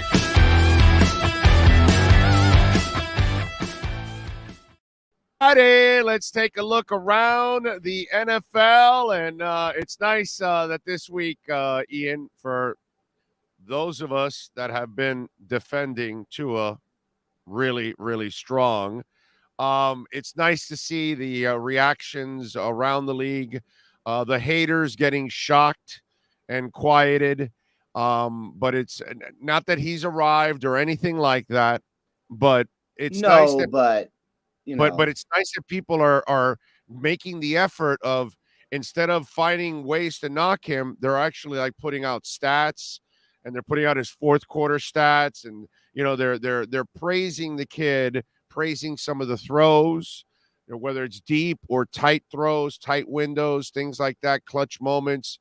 It's just nice to see him get some love because I just feel it's been absolutely unfair the way he's been treated, but that's just me. Yeah, I think he got a couple hugs after last week, and it's interesting because, like we've talked about, it does feel like every start is a referendum on, is he the franchise guy or not? And for the Dolphins, if he was the franchise guy, that would be great. That would be the incredible outcome because you don't have to spend the picks on another quarterback. And I know they nearly traded for Deshaun Watson, and we went over that the last 2 years, and Deshaun would still not be playing for them now. And amid all of that, Tua not only withstood it and sort of shrugged it off and honestly didn't seem like he cared that much, he also continued to quietly improve. And, of all the outcomes, him coming out of this as just a star-studded franchise guy was honestly not one that I was totally expecting, but pretty impressive, I would say. Yeah. And listen, last year I harped on it. It was coaching and talent. And that's exactly what has changed. You brought an offensive mind. You brought somebody that could actually build a real offensive staff, something that Brian Flores just was. It was an impossible task for him to put a legitimate offensive NFL staff together. And then you upgraded the talent. And so now you gave him every opportunity to go out there and be successful. 1 year, Giselle Bundchen came out and said, well, Tom can't catch the balls either. And right now we're watching with the University of Miami, poor Tyler Van Dyke. He has nobody to throw to. Everybody needs help, my brother. I don't care who you are. And the guy we're talking about now, Tua, like you were just talking about, if he does hit, he's replacing Marino, who, by the way, the great Marino didn't have enough help either. That's why he didn't win a title, because he never had a defense, never had a running game. Hell, he didn't even have a right side of the line either. On top of all, it's really the left side of the line that we all brag about. So every quarterback needs help. I don't care how gifted you are or whatever it is. He's got the help now. He does. And, you bring in Tyreek Hill, and that's great. And, those guys were, they were wide freaking open on Sunday. And I don't know what's going on with the Ravens secondary, but certainly there was some busts and some issues that, you never want to see happen. But just Tua finding them and being able to exploit that is impressive and important, especially with the game on the line at crunch time. He's out there with, we talk about the throws and, how far he can throw a football. Like, that's all whatever. Honestly, who cares? But to me, most important thing is when it's all going crazy, he's the guy that's calm and is like, all right, I'm going to find this guy and with this bust. And I thought that was awesome. The other thing I was going to say was it's not just, you brought in Tyreek Hill and you give him some weapons. It's also like the guys who are there are being developed, right? So like Waddle looks good too. And he's kind of on his way to being a really good, complete receiver also. And nobody did anything to him. He was just there. He just got better because that's what happens when guys get good. Craycraft came in and boom, touchdown to Craycraft. Yeah, you know what I'm saying? So right. Mike brings him from San Francisco, and he's a fifth receiver or whatever. Comes off the practice squad, they activate him. Boom. Let me tell you, the Ezukama kid that they drafted in the 4th round, that kid had a monster camp in preseason, and they're not even using it. You haven't even seen much of Cedric Wilson yet. And by the way, speaking of Gesicki, the 2 throws, the one in the middle of the field that he put in a tight window with a guy on his hip, and then the throw he put in the back of the end zone, Gesicki had to go up in the air, but that throw had to be perfect at that spot so he can go get it. And had to make sure that only he could get it too. Exactly. And where Tua threw it from the 3-yard line deep into the back of the end zone, that's a 30-yard strike that he throws. You know what I'm saying? And he put it perfectly where it needed to be. And that's, again, you cannot take accuracy, ball placement, anticipatory skills, all of those things will make any quarterback elite. And that's why I think, that's why Hill was bragging so much about it, because after a while catching it and going, wow, this kid is consistent. You know what? I have to say, so it's interesting about the Tyreek Hill podcast stuff. Like, you sort of roll your eyes at it. There's a lot of hyperbole, whatever. But it maybe sort of doesn't seem like hyperbole right now. You know what I mean? Like, it's sort of like maybe he just knew and we just didn't know, and he was right and we just hadn't seen it yet. You know what I mean? Like, all that. There's a lot of things that have been interesting about the Dolphins offseason, but that is one of them. The fact that he came out with all this stuff about overly positive about Tua, and I think a lot of people were like, okay. But he might end up being right. I mean, what did we forget in Alabama? He was throwing everybody in stride, bro. I mean, everybody. Nobody cares about that, Like, all anyone saw was what happened as a rookie, and then he kind of got injured, and everyone's like, all right. So anyway, it's all been really fascinating, I would say. Really fascinating.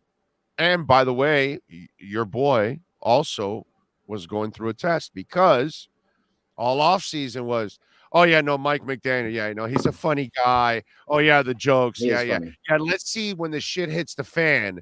Let's see how those jokes work out and all that. Well, guess what? Game 2, shit hit the fan, bro.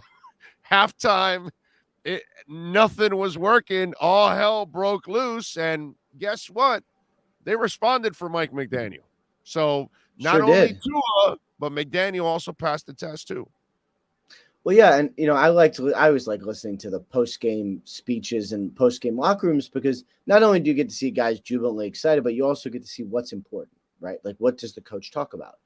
And Mike McDaniel is so cerebral, but clearly he has been harping with his team on like body language, don't get down, stay upbeat, like all of the things about like psyche and confidence. And at the end, he took time to be like, this is why. This is why you shouldn't get down. This is why you got to stay in it. You got to stay in the right mindset. Like, that was kind of what he was talking about. So that's obviously important to him. And, I just know from like, old man dad sports, like if you are down in the dumps and you're taking yourself with it, like there's nowhere to go. And this was a great example of like, you got to stay into it because we always got a chance. Well, a couple of weeks ago, couple of months ago, my brother, we're looking at this game on Sunday and we're saying there is no shot in hell that the Dolphins belong on the same field with the Buffalo Bills. And right now, the Buffalo Bills are the creme de la creme of the NFL. They are the best team in the NFL that is not up for argument or any kind of discussion. But I'll say this, as a Dolphins fan, I'm not going into that game scared and going, oh my God, they've got no shot. They're home, short week. They've got some injuries too.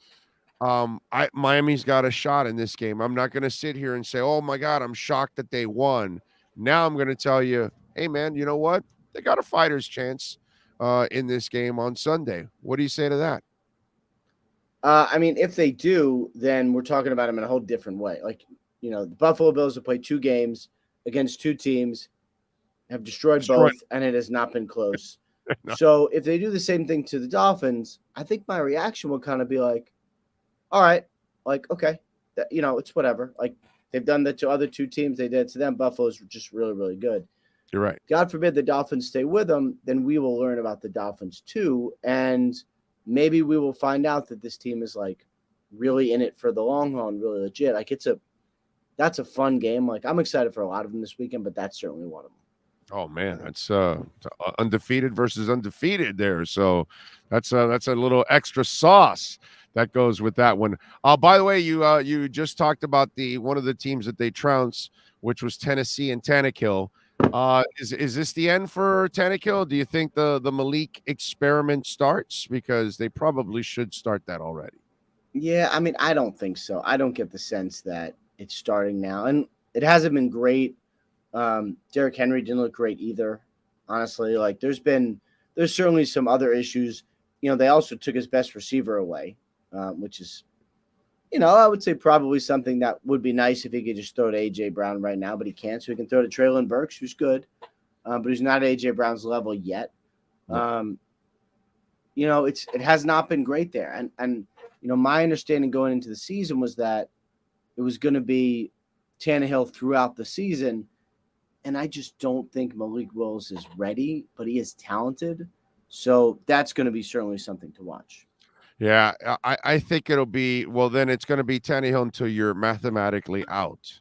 And then when you're mathematically out, that's when you start to develop the future. Which hopefully we're not talking about that anytime soon, but we'll see. Yeah. That was all right. Tampa, Mike Evans gets suspended. Bruce Arians investigated, reprimanded. I guess what's the deal? What's going on with Bruce? Was reprimanded he and warned? Was he really telling Evans to go kick his ass, bro? Come on. I mean, I don't know if he said that. Would it surprise me? Would I be like shocked? No, I would not be shocked. But yeah, I mean, Bruce Arians is a leader.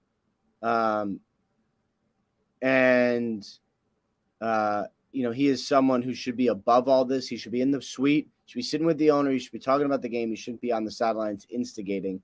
So yeah, the NFL reprimanded him and warned him.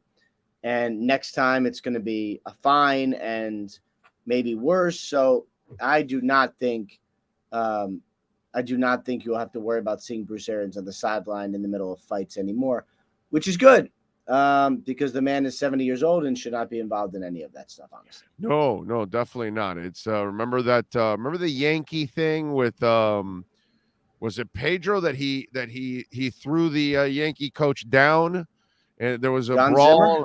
Yeah, Zimmer, exactly. Yeah, that was you don't want to see that kind of stuff. No, you do not want to see that. Yeah. Listen, my crazy ass said that the Dolphins would be 3-1 in the first 4 games. I didn't think that they'd beat the Bills. But I did think they'd beat the Bengals. Well, guess what? They're beatable. How bad is what's going on in Bungletown? 0-2. They spend a lot of money on the O-line, yet he is getting he's headed for another knee injury. Let's just put it that way. If he's going to get hit like this at this pace, Joe Burrow is not going to last the season for the Bengals. So what is going on in Mike Brown's world? Yeah, I mean, I'd say there's a lot of – I don't think the Bengals are going to be this bad. I mean, they've lost on the final play twice in 2 weeks. So, like, I do not think they're bad. I think they're going to be okay. They make a kick. They make a PAT, and they win one of those games. So, like, I think the Bengals are going to be fine. I don't think the sky is falling. As far as Burrow goes, I think there's blame to go around because he needs to get rid of the ball too. And part of the reason he's Joe Burrow is because he holds on to the ball and tries to make a play. There is a balance there between like trying to make a play and like don't get yourself killed. So I think that's sort of what, the organization's harping on now is making sure that he can get rid of the ball and just self-preservation to make sure he's in it till the end. Tua does that at times. Saban even has talked about it, how that's what got him injured, hanging on to the ball. And then in the first week, he did that a couple times where, dude, and then this week he cleaned it up. It's like, you gotta, the beauty of Marino was he knew exactly that the play was falling apart, and he just threw it right out of bounds happily, bro. And it was a beautiful thing because he just lived to fight another day. And the great ones, they understand that, and they're quick to just get rid of it, find somebody, throw it at their feet or whatever, and just get rid of it and live for another day. And it's just Burrow's already suffered one knee injury, dude. I mean, what was it again? 7 sacks, 6 sacks again this week? Yeah. That's a lot. That's a lot. That's a lot. All right, what do you got going on in the NFL Network, my brother, this week? Yeah, we got some big stuff. We got the Thursday game, big Thursday one this week, which we'll of course be heavily involved in. Then we got all day Sunday, and then after this week, everybody gets to London, and then the focus shifts to the London game. So a lot of good stuff, I would say, coming on the network. Thank God we're not part of that London stuff, bro. Those are some early ass pregame shows I don't want to be a part of. Follow him on Twitter at Rap Sheet. Catch him every week here with our look around the NFL. Ian, thank you, my friend. Be safe in your travels. Right. Appreciate you. Thank you. Got it. There you go. That's our look around the NFL. You've been listening to the RedRecover.com Look Around the NFL with Ian Rappaport from the NFL Network. RedRecover.com's wraps and pads are designed to deliver maximum benefits with each treatment anywhere you go. Go to RedRecover.com to learn more about red light with videos, blog posts, and over 40 years of medical research to treat pain, inflammation, and overall well-being. Use code BIG-O for 10% off. The RedRecover.com Look Around the NFL with Ian Rappaport is mastered by executive producer Sean Stanley. All right. Don't know what I do. Thank you all out there. I don't know which one of you, because there was a couple of you, but you told me about the honey and lime stuff. That has been an absolute blessing. I gotta say, it really has helped out, and we're doing a lot of talking, man. 7 days a week, sometimes twice a day. How we did Dolphins talk. I do it with Dougie every week, and then it's just we're all over the place. So, thank you for turning me on to this concoction there. Prior, there was a super chat. Is it still there? Yes, Devin Jordan. Thank you, sir. You put, good morning, Big O. I can't wait for this Bills-Dolphins game on Sunday. The stadium needs to be super loud. Hashtag fins up. Thank you, sir, for the love on the super chat. As always, remember you can also make a donation through Cash App and Venmo at Cash Big O Show. Even on Cash App, you can send some Bitcoin if you want to donate a little Bitcoin to us instead of cash. Same thing. I got no problem with that. We love collecting a little Bitcoin. Nothing wrong. It's cheap now too, man. God, it is a steal right now. Greater Good says Tanny has 15 games left in his career. Don't see him signing a backup QB contract next season. Oh, he will. He will, Greater Good. He'll sign a backup contract for sure, bro. It's easy money. Plus, remember, he'll go to a place like when he went to Tennessee, that Mariota, and then he took over. So he'll go somewhere where they don't have a strong starter, and then they'll use him as the backup just in case. If that strong starter doesn't, then you use him as a stopgap. That's what he's going to be next now. Hey, listen, it took the league 10 years to figure out what he was. Our stupid asses down here didn't know. I mean, I did, but, I'm a Dolphins fan, so I got to go with our team.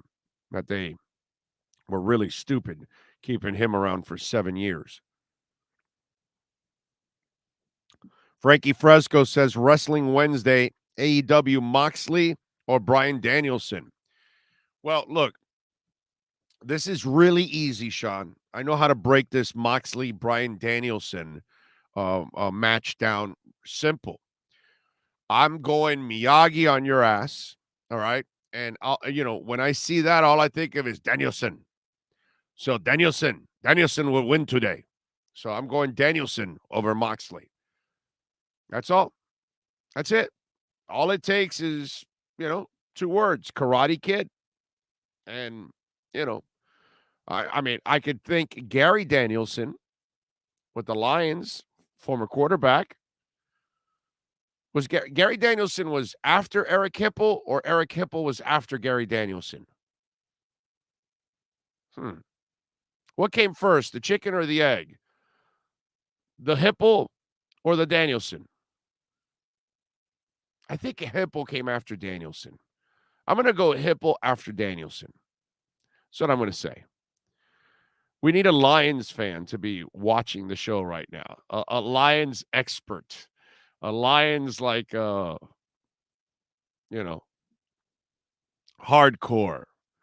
Or somebody look it up for me. Did I say Gary Danielson came before Eric Hipple. Eric Hipple, if I remember correctly, had a Fitzpatrick-like beard, if I'm correct. You know what we could also do? Let's pull up a picture of Eric Hipple. In honor of Eric Hipple, who will never get talked about on any talk show, sports talk show.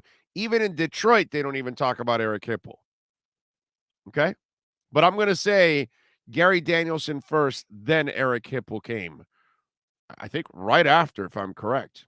I think he took over. Had a short career.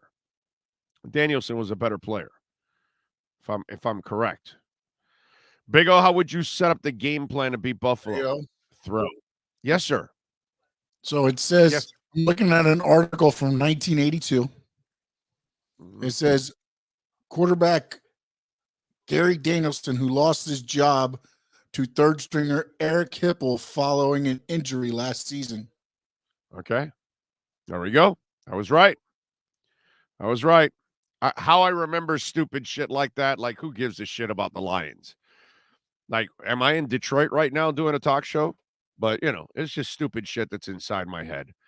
I can't fight it. I can't do anything about it. It's all in there. It's all just trapped up in there, all that, so it's just one of those things that you just remember silly shit like that. Oh, I'd like to see the rookie linebacker get a shot this coming game. Still see Baker being a huge liability. Baker has his head in the bag of cash he got. No, Emilio. Baker's not a physical player. He's more of a athletic linebacker. He's a guy you use pass rush, cover skills, those kind of things. When it comes to the run game, that's it's a little bit more that's a little bit more of a challenge. It's always been more of a challenge for him because he's not really a guy that fights through the trash, which is the traffic, and to get into the line of scrimmage, past the line of scrimmage, or tackle somebody close to the line of scrimmage. That's just not his game, where he sheds tackles and things like that. He's not a thumper. It's not who he is. And here's where your point, Emilio, makes no sense whatsoever. And we love you for you. We love you for watching and everything. But all of a sudden now you want to throw a rookie in the most important game of the season. Think about that. Think about what you're saying. Okay? So the coaches have got to know more than you and me about these players. And if they felt that he was, ready for it, I'm sure that they would start him, my man. So against the Buffalo Bills, this is not when you experiment with somebody. You have to go with what brought you here. And he is a very good blitzer. And Josh Allen likes to get hit. I don't know why. It's baffling to me. But somehow or another, he runs too much still and gets hit too much. But if that's the way the Bills want it, and that's the way Josh Allen wants it, then, so be it. It's kind of like the Joe Burrow thing. It's only going to end one way. You don't get hit that much and not get injured. These guys are too big, too strong. They're going to knock the shit out of you. So you got to go with the linebacker right now. You cannot start a rookie. You got to go with Baker at this point. You need as much experience as possible. Plus, Baker's played the Bills several times. By the way, BetUS is continuing to kick ass. It's their 28th year. They're back for NFL action, NCAA action. They offer the industry's biggest sign-up bonuses, up to 200%. They've got all your favorite leagues, including the NFL, NBA, MLB, and BetUS offers everything, including live betting, MMA, golf, horses, esports, and all those prop bets that you love. BetUS also has hundreds of new casino games, including the coolest European slots with live dealers, and they're waiting for you at the tables. BetUS is a sports book with integrity and longevity, and you know that you're going to get paid. That's what I love about using BetUS, because I know I'm going to get paid. They've been around for a long time, 28 years, man. So go to BetUS right now and join and get 200% in bonus with promo code Big O. Nobody in the industry gets you better discounts than BetUS. Again, join now, mention Big O, and get up to 200% in bonuses on your first deposit. Nobody beats that. Head to BetUS.com today. Join. That's BetUS, where the games begin. All right. Oh, yeah. What else do we have going on in the world of sports? Oh, yeah. Big O, do you think X had some discomfort during the game? He kept giving Baltimore receivers a lot of cushion, very unlike him. I don't know. I have no idea. It's a guess that we all have, that we don't know. Was there anything wrong with him?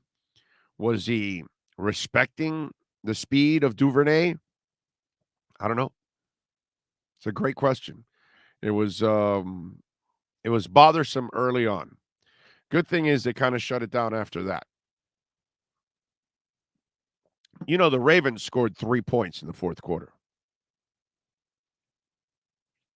You know, say what you want about Lamar Jackson and all the stats he put up.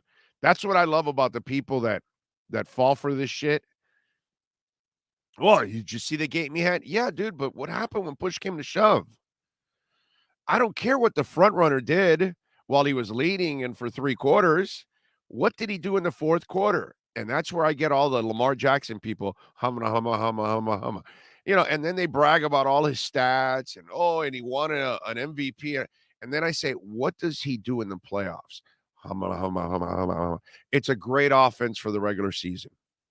It's impossible for every team in the league to prepare for it because you can't duplicate Lamar Jackson in practice. You can't. Unfortunately, it's impossible to do that. Nobody has his speed to create the run lanes that they do with that guy. So there's no way to prepare. So it becomes a disadvantage in that sense. But the problem is it becomes very easy to figure out eventually because all you have to do is stop the run and then play the pass and play it tight because he's not a tight window thrower. Same thing happens. It's what I tell everybody. What happened in that game on Sunday was it turned into a playoff game at the end. And once it becomes a playoff game that you're facing another passer, okay? Because that's what Tua Tagovailoa is. He's a passer. He's a real quarterback, not an athlete playing quarterback. And that's where people just keep missing the boat here. It's kind of like the Tannehill thing. It's just 2 different ways of doing it. Tannehill's not the one that runs. He has to depend on Derrick Henry. And if Derrick Henry's not dominating, was he dominating on Thursday night? No. That's why they lost. What do you have, like 30 yards? They kicked their ass. If he's not rushing and going 140, 150, 170 yards, the Titans never win. because the other guy can't bail you out. And it's the same thing with Lamar. If his running game and the running backs aren't working, and then you put the ball in his hands and he has to make all the tight window throws and all that kind of stuff, he cannot do that. If everything is on what's it called? What's the word I'm trying to on script. Same thing with Tannehill. If they're on script, they can facilitate. But once it starts to get hairy and you're blitzing them and you're getting them off and they've got to go past their first option, scatterbrain. And then those guys, the athlete in them now needs the quarterback, and they're not quarterbacks. That's the beauty of what you saw on Sunday.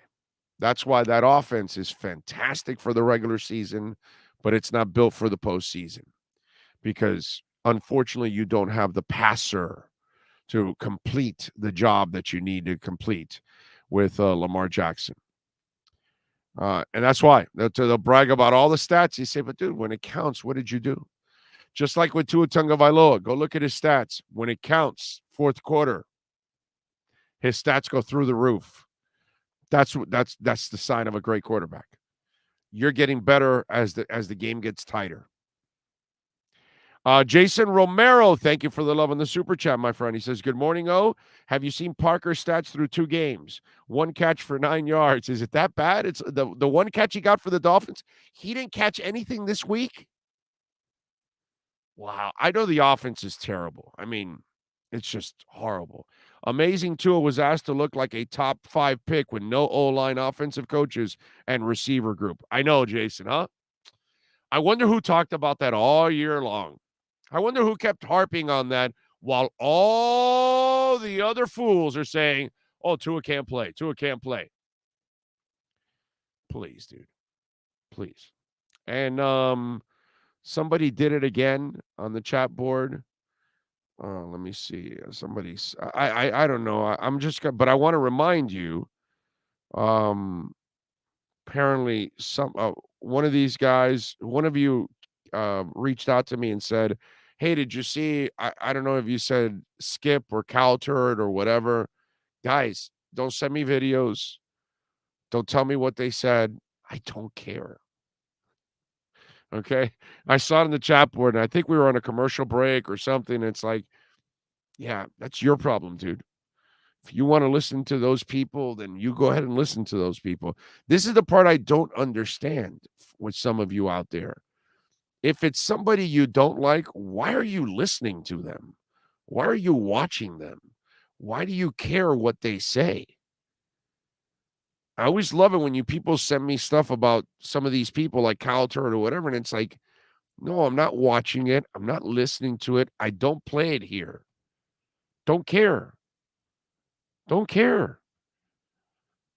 As funny as O.J. Simpson is when he comments, people all the time want to play his comments. Do you ever see me play his comments? No, because I don't follow his comments. I don't care what that scumbag says. Why am I going to give him any kind of publicity whatsoever? It's a weird dynamic with some of you out there. But just so you'll know, don't bother sending me any of that. It's a waste of time. I'm not going to check it, and I don't care what they say.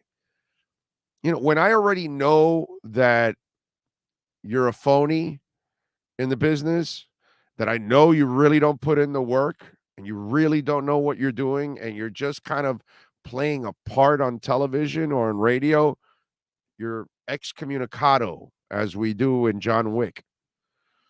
Okay? So basically, I'm running the Continental of broadcasting. And then what I do is I excommunicado losers. And I don't want to hear. I don't care what Chris Sims says. I've seen enough from that schmuck that I know he doesn't know anything. Even though he played the game, he doesn't know anything. Oh, by the way, there are players that really don't know much, and they played the game.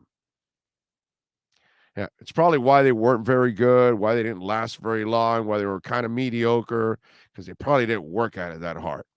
And then, after and you expect them to work hard after? No, it's not going to happen.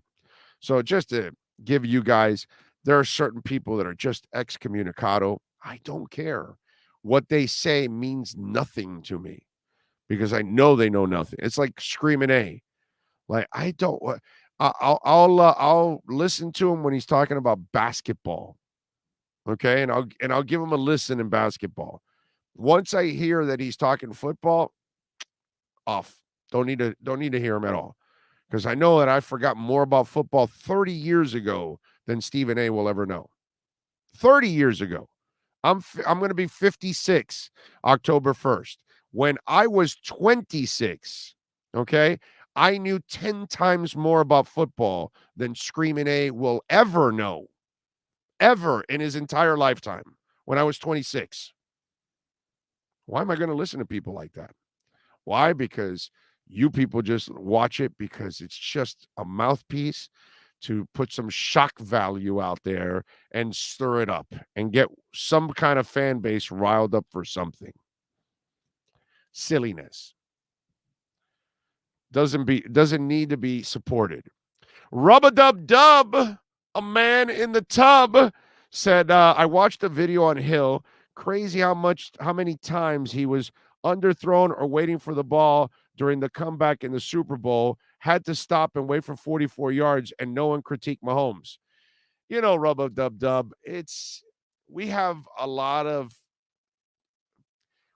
sheep and tools in this world. And why? Because people are lazy.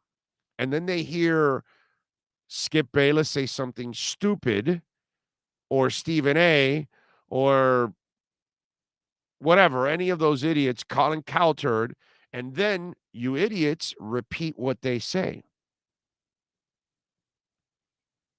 And then, you repeat a lie enough, you repeat enough misinformation, you're going to get enough stupid people to actually believe it. That's how this world is. Why? Because you're not going to go check and see if it's a fact. You just see it on Facebook and you use it as a fact. And that's the problem. That's why I've had fun showing, Josh Allen. There's a guy 8 yards away and he throws a ball that falls 3 yards short. The guy's 8 yards away. Big, strong Josh Allen. Oh my God, he underthrew somebody. Pat Mahomes, oh my God, he underthrew. Oh my God, he was almost intercepted. All the things that happen to every quarterback, but in the idiot's world, it only happens to Tua.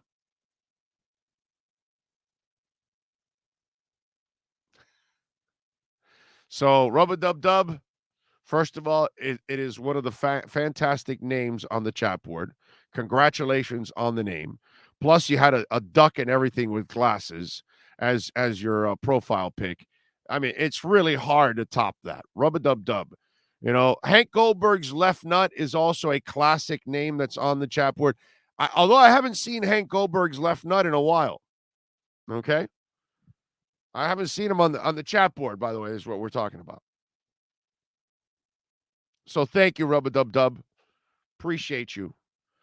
Morning to you, my handsome Big O. Ooh, that's a stretch. Last season, the Dolphins were tied at halftime at 3-3 with those idiots, and they still don't think we can beat Buffalo. Time to get respect. Fins for life. Well, you listen, people are going to hate, and they're going to disbelieve, as they say. And Tua will have to go and make them believers with his play as the season goes on, and the Dolphins have to do it too, because it's 20 plus years of never really believing what they do. Oh yeah, even when things are good, you're like, nah, they're gonna fall apart, this, that. And so people are gonna, it's the same old Dolphins, same old Dolphins, same old Dolphins. So the Dolphins have to prove that they're not the same old Dolphins. Mike McDaniel has to prove that he's not Joe Philbin, and he's not Adam Gase, and he's not Brian Flores, and Tony Sperano, and Cam Cameron, and and Jimmy Johnson, and all the buffoonery that we've had here for many, many years. And by the way, Jimmy Johnson, belongs nice and comfortably with all the buffoonery, okay? Because he did a lot of stupid stuff on offense. He was also a detriment to his own coaching because he was so. Once he found out he had to keep Marino, he made it harder on Marino. You know that gif of the guy with the wavy hair, and he's, you know, that one that everybody uses? That's exactly it right there. Okay, so the owner says, no, we got to keep Marino, bro. He's the face of the franchise. I'm not trading a guy that needs to retire as a Dolphin, which, by the way, Wayne was right on that. But then he goes, oh, so we're going to keep him? Okay, in spite of that, I'm going to get rid of Kirby and Byers, and I'm going to trade away everything Fryer, and I'm going to take away the audibles, and I'm going to take everything away to hurt Marino. Oh, by the way, all quarterbacks need help, including Dan Marino. Blasphemous. Oh my God. Did I just say that? Did I just say that Dan Marino no, because in some eyes out there, Tua doesn't need help because Marino never needed help, and neither did Montana, and neither did Terry Bradshaw, and Tom Brady, and no quarterback, Pat Mahomes, they don't need help or anything at all. So somebody threw out a stat. I forgot who it was, because I don't want to credit somebody when they don't deserve it, but I also don't want to throw out the stat and not credit the person. I'm going to say it was Alf. Okay, I'm going to say it was Alf Artiaga, by the way. I think he's the one that threw out the stat. I saw it on Twitter.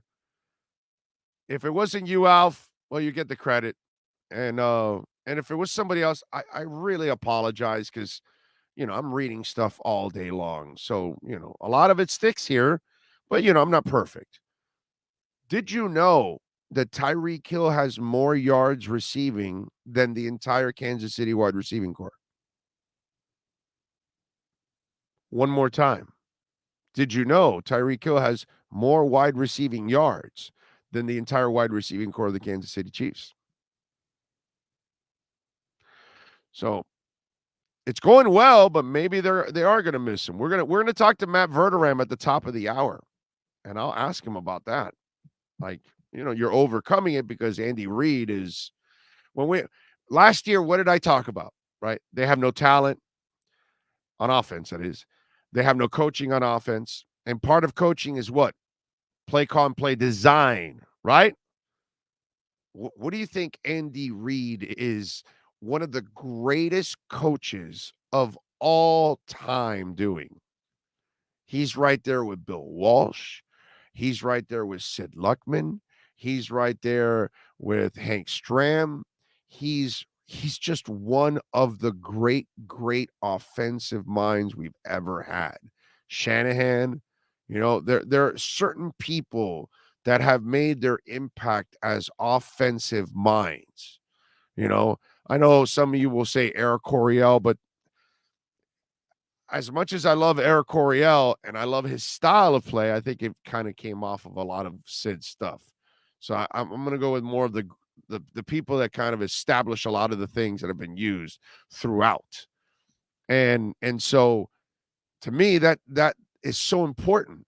One of the things I thought that would hurt Tennessee is losing Arthur Smith to Atlanta. And if Arthur gets the talent, then he'll be able to obviously, have a great offense there. But that is so important. Miami did not have that. Everybody needs it. So Jimmy takes over.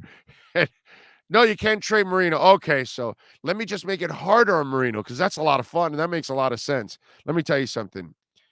I love following the Dolphins and covering the Dolphins, good or bad, whatever. Obviously, I don't want the bad because it sucks. But those 4 years of watching that man have to deal with Jimmy, can't forgive him for that, man. Never will. Never will. Never will. Jimmy with me, sorry. I don't put him in the regard that a lot of you put him in because I got a taste of it in person, watched it, and I wasn't happy with it. I think he's a little overrated here. Seriously, he's overrated here. Dallas, he's not, but here he's overrated. Let's be honest. Okay. I mean, did Pete Carroll underachieve in Seattle? You would say so, right? Because if you have to hand it off to Marshawn Lynch. Stupidest call in the history of the Super Bowl, playoffs, anything. It's not the 64-yarder last week instead of Russell. No. It's not handing it off to Marshawn Lynch. It's the dumbest call in the history of mankind. So you should have had 2 titles, right? Well, he should have had 2 titles at the Canes. He had no business losing the Penn State one. And then what he did here with the Dolphins, yeah, he found some defensive players. Thanks. But you destroyed the offense. Destroyed it completely. You were going to draft those players anyway. It's not like you signed them in free agency. You drafted Jason. You drafted Sam. You drafted Pat. You drafted Zach. You're not buying them in free agency. You could have just re-signed them 4 years later, 5 years later, and you could have kept everything going with Fryer and everything else, but no. So it's just funny like that. But what can I tell you? What are you going to do? 1-800-ALARM-ME is what you're going to do. It is alarming the way Jimmy Johnson handled Dan Marino. That to me is just disgusting. But what is beautiful is calling 1-800-ALARM-ME, where we can get you a free doorbell camera. You mentioned the Big O, you will get a free doorbell camera. And you're going to remember me every time, because when you're driving home and you ordered some food and they're going to meet you there at the door, and they get there a minute before, hey, you got the doorbell camera. You can tell them, listen, do me a favor, leave the food right there. I'll be there in a second.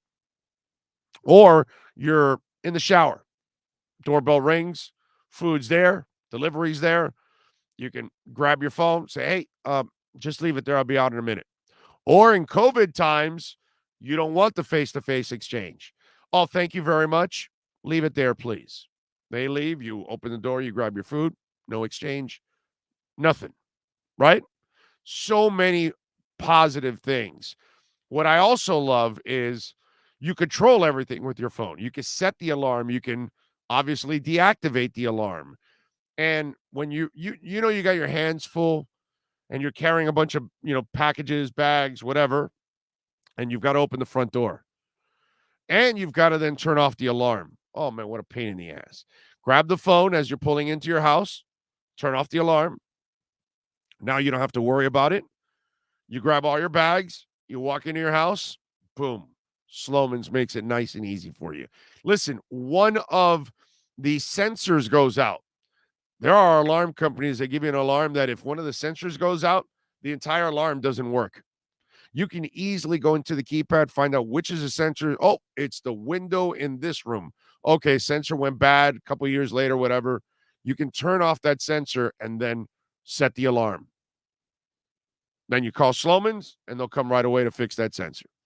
It's a beautiful thing. 1-800-ALARM-ME. You'll get that free doorbell camera. You use our professional installation, our low-cost central station monitoring, and we're going to get you an LED touchscreen pad, so easy to use, motion detector, and 3 arm doors and a backup battery. Call them, 1-800-ALARM-ME. That's 1-800-ALARM-ME. Support the great people that support this platform, Sloman's Home Shield. Marky, the funky Pollock. Okay. Big O, are you worried whether T. Armstead can last a full season? If not, whether his replacement Armstead missing one? Well, can we worry about it when it happens? We all know he's injury prone, bro. It's an old story. That's the life you live. What are you going to do? Let's talk about something when it happens. Why are we going to talk about negative shit when there's no negative shit going on? So we'll wait till he misses time, and then we'll see who his replacement is and what kind of a downgrade it is, if it is, and then that's it. But for now, I'm not going to, in a week where Tua shines, the defense plays well in the fourth quarter, makes some serious plays. You got Buffalo. I'm not going to start worrying about what if something happens. That's not fun right now, dude. I'm having fun. You know how we also have fun? We have fun with Matt Verderam, baby. You know what we do? We step into the huddle with Matt Verderam. That's what we do every week right here.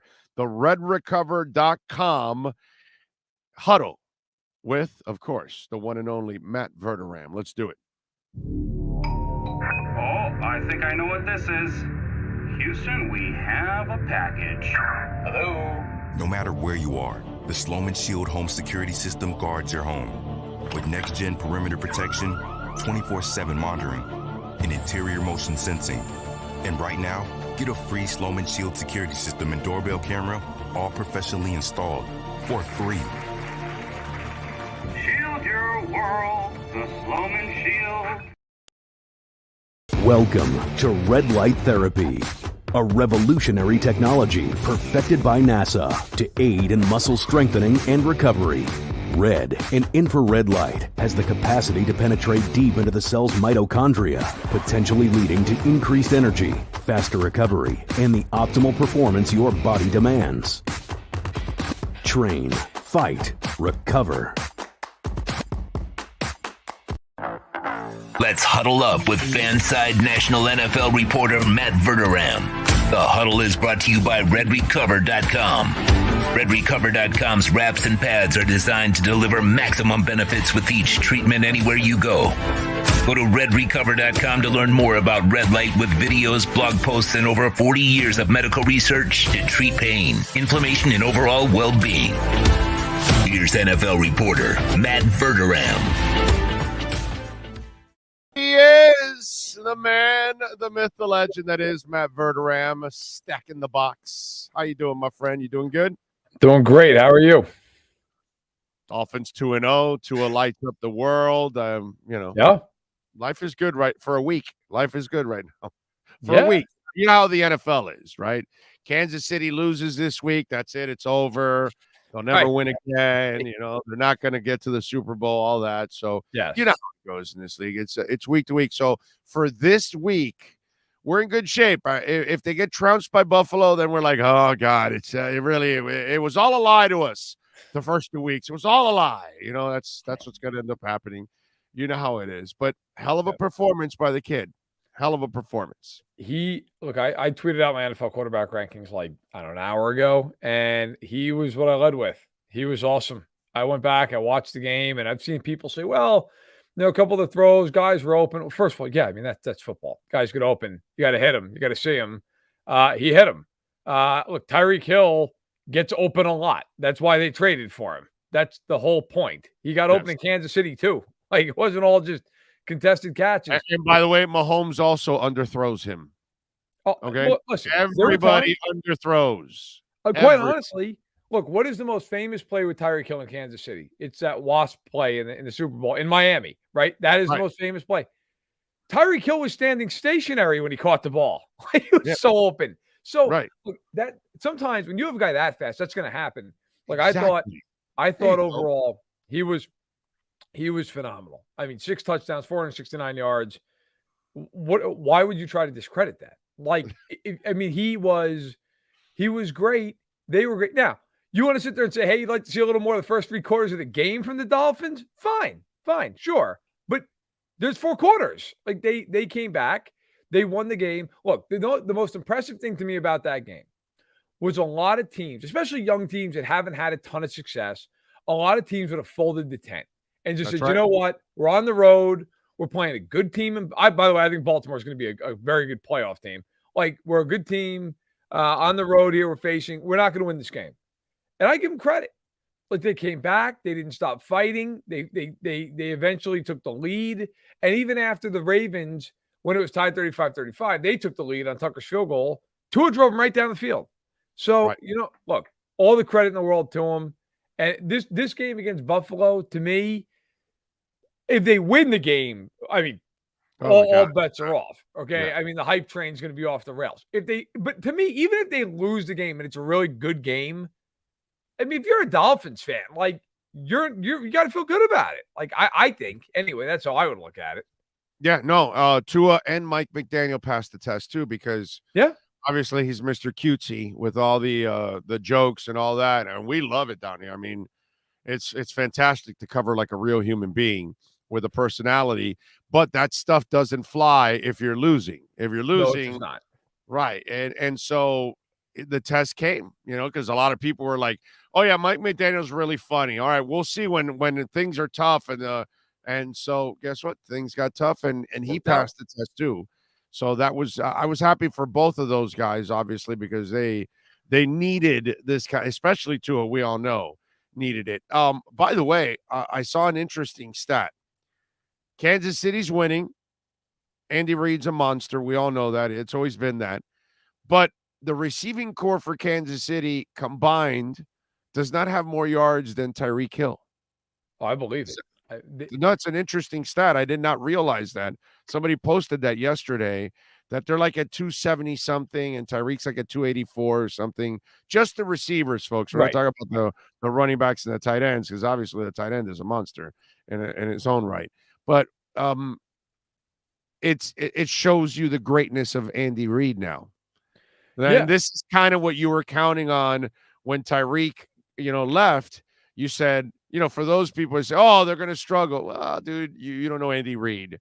He will fix things and he will make things right for his quarterback and make things easier for his quarterback, even though it's going to be harder for his quarterback this year, because obviously if you lose Tyreek, it's going to be a little difficult. Yeah, look, I'm not surprised. First of all, I mean, Tyreek's leading the league in receiving yardage. Second of all, I mean, Kelsey has almost 200 yards. So, I mean, part of that is they just throw to him like he's the number one receiver. Have to. Yeah. But look, the Chiefs are a different team this year. There's no way around that. Is it better? Is it worse? We're going to find out as the year goes on. They largely traded Tyreek Hill so they could fix their defense. And I think so far, the defense is doing the job. They gave up 7 points before garbage time against Arizona, and they held the Chargers to 17 points until the last minute of the game when they were trading time for points.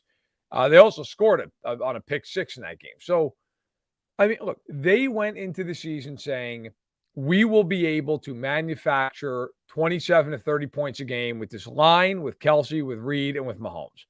Well, so far they've scored 44 and 27. Although it should be noted, 7 of the from last week were defensive.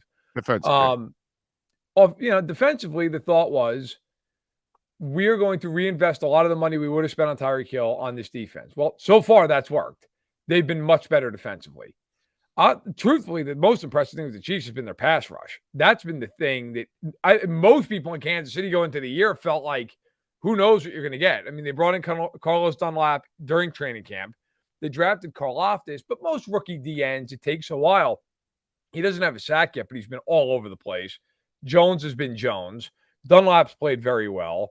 And so they lead the league in pressures, which I don't think anybody in the world thought they were going to do. And that has helped them with this young secondary kind of figure things out. But so far, they're 2-0, and now they play a Colts team that, look, I think is going to be very desperate. But the Colts have been, you could argue, the biggest disappointment in football so far. Wow. Damn, dude. It's funny because Kansas City knows how to find their tight end, but Atlanta can't. And that's just like, what a shame, dude. What a talent. And Arthur Smith's a pretty good play designer. So you just wonder about, it's the Mariota thing. I just can't buy. By the way, going back to your Ravens point, where I disagree with you on this one, I think that's an offense that's made for the regular season. I don't think it's made for the playoffs. I don't think the quarterback is made for the playoffs, because I'll give you an example. The fourth quarter, it became a playoff game. And then he had to answer the passer because the passer's moving the ball up and down the field. And so he ends up settling for a 3. And then here comes the passer and gets 7. And Lamar, his offense is so difficult to prepare for week in and week out. So it's hard in the regular season. But once you get to the postseason, the elite defenses step up. And so it's kind of like, it reminds me a lot of Tennessee. It's just two different types of running games. Ryan is a game manager when everything's on script. Yes. But once you take Henry out of the game and then things start to go off script, Tannehill's done. Can't do it. Lamar's the same thing. Lamar, once you take the run game out, and he has to then now really work the pocket and really try to be accurate in tighter windows, it becomes that much harder for him. And this is why he has fallen short every time in the playoffs. And to me, that's what happened this week. That fourth quarter, all of a sudden, you're no longer front running. You're no longer playing off script anymore. Things aren't going your way anymore now. Now you need to be a passer. And I think that's the problem I have with Lamar and why I've never really, no matter how many stats he puts up, I just need I need to see it when it matters in the postseason, and it never happens for him. Well, and that's my issue with him. We agree on this for sure. Look, the one thing with them is they're very one-dimensional at times offensively. And when you are one-dimensional in the playoffs, if you face a team that can stop that dimension, you got a big problem because there's nowhere to hide. And I think with Baltimore, one thing about them, in the regular season over the years, when they play bad teams, they kill them. They're just more athletic. They're well coached. They Physical. get out front and they bury teams. And a lot of it, too, was with Wink Martindale, who now is with the Giants, but the defensive coordinator for so many years there. He was so aggressive with his blitzing that if they got out in front of you and you didn't have a quarterback who could beat the blitz, you were just done. I mean, they would just absolutely unload over and over. I mean, you watch the Giants now, it's hysterical. They blitz every play, it feels like. So that's part of the way that the Ravens played. Now the Dolphins have been the what's it called, the sacrificial lamb for the Ravens many times like that, because they would get beat up and then they don't have the quarterback to get you back into the game. And that's the problem. The other side of it too with the Ravens, they want to play very aggressively defensively. Well, when you play great quarterbacks, which you're going to play in the playoffs more often than not, you got big problems. And they have been torched defensively at times in the playoffs by these teams that just say, look, if you want to blitz us, you're dead. And they've been dead more often than not. Yep. I'm with you there, man. It's crazy stuff. What did you think of the Tampa situation with Bruce Arians, Evans getting the suspension? And I know Lattimore's kind of been a jerk. I don't really know exactly what was going on, that instigated everything. But then Bruce Arians, I don't know if he was like the corner guy in a boxing match, screaming to his boxer, a.k.a. Mike Evans, come on, get in there, get after him. That was bizarre. Yeah. I was watching that game live, and look, they've had their issues, Evans and Lattimore. Like, that's been well documented over the years. I've seen people argue that Evans shouldn't be suspended, and I would argue that, first of all, I'm with you until he shoves a cameraman as he's walking off the field. Like, then you get suspended. That's when you get suspended. Okay. Yeah.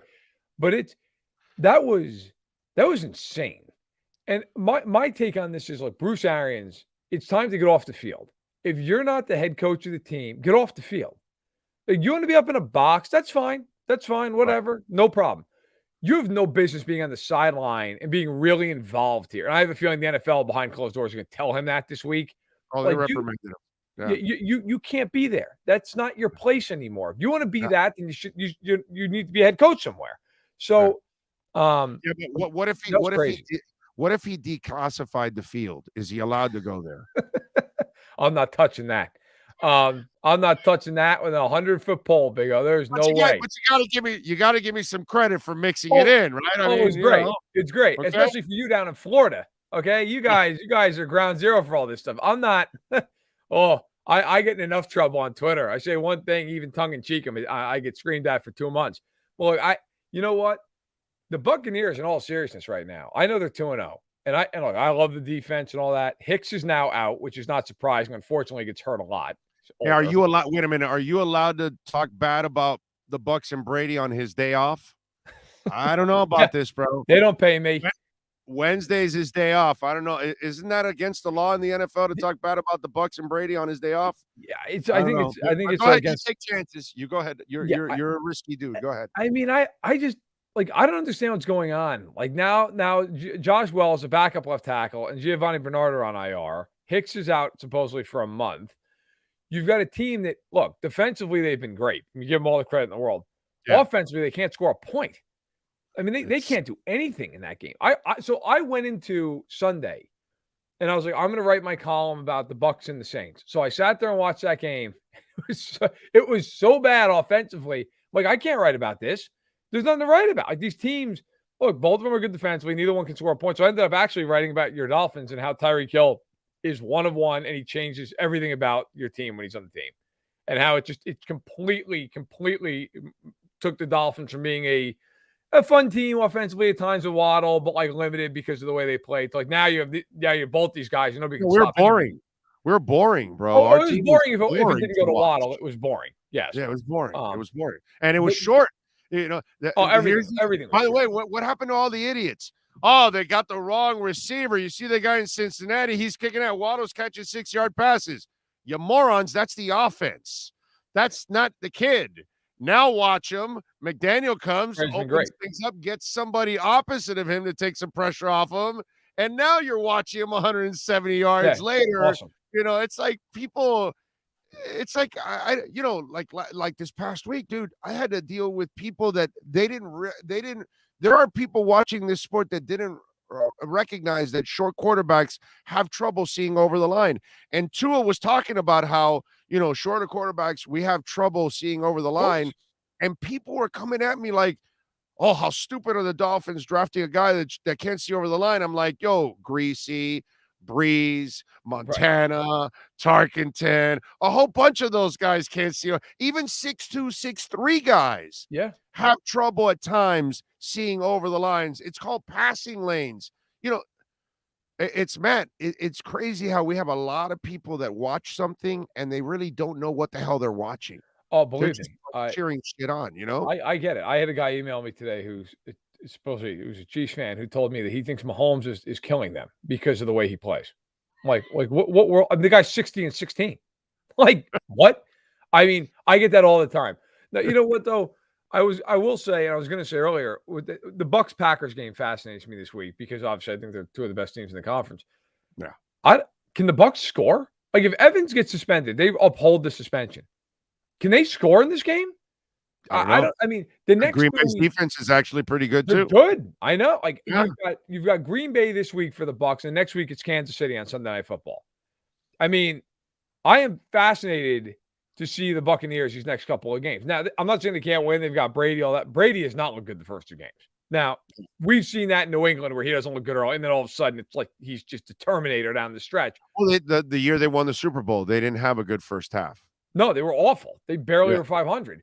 But this is when you look at them, the one concern I had about the Bucs going, and we even talked about this in the offseason, they're old. They're really old. And when you're old, you get injured. And when you look at this team, what is the problem right now? They've got a million guys who are injured. They're injured on the offensive line. And this ain't the NBA, bro. This ain't the NBA where experience does matter. Young teams rarely go deep. In the NFL, brother, you better have a really nice mix of youth. You have to. You got to have both. You got to have a couple vets. You got to have some younger guys who can play. And with the Bucs right now, I'm just looking at it. It's like, look, I love the talent on the roster, but talent doesn't play if it's hurt. I mean, they're hurt. They got guys like everybody went nuts about Julio Jones in Dallas week 1. Everybody. Oh, look at him. He looks unbelievable. And I hate to say this, but my first reaction was, is he going to play 7 games this year? Right. And immediately he's out week 2. You don't know if he's going to play week 3. Like, this is the problem with stuff like this. It's like they brought in Akeem Hicks. Akeem Hicks has had a great career. He's a really good player. There's a reason the Bears moved on. He's been hurt the last 2 years. He's never on the field. Now he's out. He's out for him. Like, it's kind of like the baseball team that they collect pitchers who have bad arms, but the guys are really talented. And you get the GM up there in March and spring training who's like, look, as long as he's healthy, it's like, yeah, but that's the problem. That's why he's on the damn the free agency watch. Like, he's hurt all the time. Like, if he was healthy, he'd get $35 million a year from the Dodgers. Like, this is the point. And so I look at the Bucs. It's like, it's great you added Akeem Hicks and Julio Jones and all these guys. If they're not on the field, they're useless. And that is the problem the Bucs have right now. Is they have all these guys who, they're talented, but they're hurt. And that's what Tampa's facing right now. Are you an Eagles believer? I'm an Eagles believer to the point that I think they're clearly the best team in that division. That's not saying much in that it is division. not saying much. So I will go further. I think they are very, very good. I've been a Hurts guy ever since he was in college. So I believe in Jalen Hurts. I think when you get the education he got, Saban, Riley in college, I think that matters as a pro style offense. Also, I gained a lot of respect for him in college when he was with Tua at Alabama. And, he had to kind of deal with some situations there where, a lot of kids would have just folded. He didn't. Oh, he's mentally tough guy. Very bro. mentally tough. I appreciate that, especially in a quarterback. You got to be tough, especially in that city. You better be, because you're going to face it. But you know what? Let me tell you something. You look at how Tua handled the whole Watson mess for well over a year. That's toughness. And then you look at Mayfield, how he lost his shit when they just mentioned it, that they may be interested in him. They weren't even making the trade at that moment or anything like it. Wasn't even close at that moment, and he lost it. You know what I mean? So it shows you the mental toughness that a quarterback has to have when you have to deal with all kinds of crap that's flying around, and yet you've got to overcome. You're overcoming a hip. You don't have great coaches. And then you've got your owner scheming behind you, trying to get Brady, and your head coach hates you and wants Watson. I mean, the shit that Tua's been through, it already proves to you that he is mentally and physically, there's no doubt in my mind he's the toughest sumbitch out there, because I would have trouble just going to work after I had hip surgery. This guy wants to play in the NFL, dude. No, I mean, I don't think his toughness isn't quite, shouldn't be. But to answer the thing with Philly, my question with Philadelphia is going to be this: when they're in the playoffs, and they'll be in the playoffs. Like we just talked about him, in fact, a few of them: Aaron Rodgers, Tom Brady, Matthew Stafford. Like, can you go toe to toe with those guys in playoff games and win those games? Because that, as we just talked about with Lamar, that's a whole nother animal. You get into those games. And these teams, like, look, I'm not a big believer in, like, fans always ask, like, do you think they held something back in this game? Look, teams are trying to win football games, okay? Teams aren't like, let's risk losing this week. But I do believe one thing: when you get in the playoffs, you're not worried about showing something. Like, you're just like, look, we got to win, like, whatever it takes. And if you've got 5 or 6 plays in the playbook that you've kind of been sitting on for a special, you're throwing them all out there. And so that's why in a game in the playoffs, if they play Tampa or the Rams or the Packers, like, can the Eagles go punch for punch with those teams when those coaches and those quarterbacks are like, look, you're getting all of it. And it hurts. You're getting the 6 best blitzes we've got. And you're getting the one coverage we think we can beat you with. I will say, though, I'm very impressed. Their roster is very deep. It's very good in the secondary. I love their offensive line. A.J. Brown is going to pay off in spades. So, by the way, how's Tennessee doing without him? He's a great player. How did he and Hollywood? How did A.J. Brown and Hollywood Brown go for the same amount of draft capital? Can anyone explain that? Yeah, no, yeah, it's crazy. Insane. Like, A.J. Brown's unbelievable. Like, Hollywood Brown's fine, but I mean, my God, he's not A.J. Brown. No. He changes that whole offense, because you know what? 3rd and 9, throw it to him. Throw it up high, box him out, whatever. Give him the ball. He's never uncovered. That's right. Right there. That's just like throw it to him.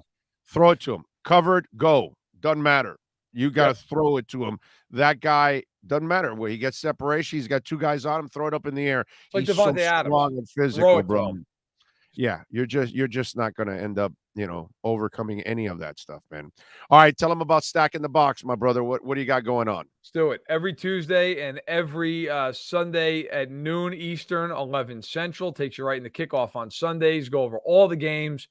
And then, look, we actually had Stephon Diggs on this past Tuesday. He came on yesterday and interviewed with us. He was great. He talked about the Bills-Dolphins game. Has a lot of respect for Miami. So that was fun. So check that out. And then, on FanSided, got quarterback rankings today, highlighting Tua. Got the picks on Thursday. Just finished writing that column up. So there's plenty. And then, of course, you can check me out on Twitter at the handle you see on the screen. And every week right here, we step into the redrecover.com huddle with Mr. Matt Verderam and follow him on Twitter. Matt, Much love, my brother. Have a fantastic week. We will talk next week, my friend. Appreciate you. Sounds good. Take care. You got it. There you go. The great Matt Verderam, baby, from Fansided, Stacking the Box. Make sure you subscribe to his podcast. He does excellent work as always. Todd Beard's, that is, we just step out of the huddle. Let's do it. This has been The Huddle with NFL reporter Matt Verderam. RedRecover.com helps pros and everyday warriors heal on the go with their medical-grade, highly specialized devices designed for each area of the body. Go to RedRecover.com to learn more about red light with videos, blog posts, and over 40 years of medical research to treat pain, inflammation, and overall well-being. All right. Oh, a little edge. Yeah, baby. I love living on the edge. That's what we do. Little Jack White last night, living on the edge. By the way, Edge energy drink, delicious, smooth, and zero aftertaste. And listen, here you don't have to waste your time driving around, going to this place, that place. Just go to myedgedrink.com. Go to the website. Use our code Big O. You will get 10% off. And this is the most delicious sports drink that's out there, man. I'm telling you, you want an energy drink that is delicious, that is smooth, that has zero aftertaste. You're gonna drink it and gulp it down like it's a soft drink all the time. 78 calories. It's nothing. Go to myedgedrink.com. Use our code Big O. And whether you're drinking it straight up or whether it's an elixir and you want to mix it up with a little vodka like I do, a little Grey Goose, it is out of this world, and Edge Energy Drink is a proud sponsor of our program. So please support the great people that support us. Go to myedgedrink.com and order the finest energy drink on le planète. Karen says it's the weirdest thing. The live chat is different between two of the live Big O shows. Yeah. Oh, because you're also looking on the Cuts channel. Yeah, we throw the live also on the Cuts channel just in case, somebody runs over to that one and then they can see us there and all that good stuff, make it nice and easy for folks. Yeah, but we have some folks on the Cuts channel. I see Robert Triana at the Cuts channel. Nick is at the Cuts channel. Stephen Allen, Tony Zagalis. Thank you for the Bitcoin, Tony. Appreciate it. It says, Big O, I would go with Danielson, but Danielson's already a winner. Check out his wife. Ah, there you go. What else there? And Heat Fins is also there too. So there you go. All right. So yes, we have both channels running and carrying le programme. So yeah. And thank you all out there, as always. If you're making a donation, Super Chat, Cash App, or Venmo, Cash Big O Show is the address. That is Cash Big O Show. By the way, what is going on with the market right now, the crypto market, that is, because that's the one I worry about. Bitcoin down to 19.2. It was at like 19.5 or 6 or something like that. So it's still holding pretty good overall. Ethereum up 0.75 of a point, 1,353. I think it's all going to go down now tomorrow when the feds announce their changes, and I'm sure that they're going to raise the rates. Some people think it's going to be 0.75 of a point. That's what are you going to do, right? What are you going to do? 0.75 of a point. I'm sure stock market has, obviously taken a bath, just like crypto. They will all go down a little bit more if they go 0.75 of a point. It's already scaring people as it is. Pat Freiermuth or Kyle Pitts, week 3. Dude, I got to go with Freiermuth. They throw to Freiermuth a lot. So Kyle Pitts is the better player by miles. But until Kyle Pitts starts playing consistently, I would go Freiermuth. All right, Jesse? I'm just saying, man. Let's see. Brian Walters.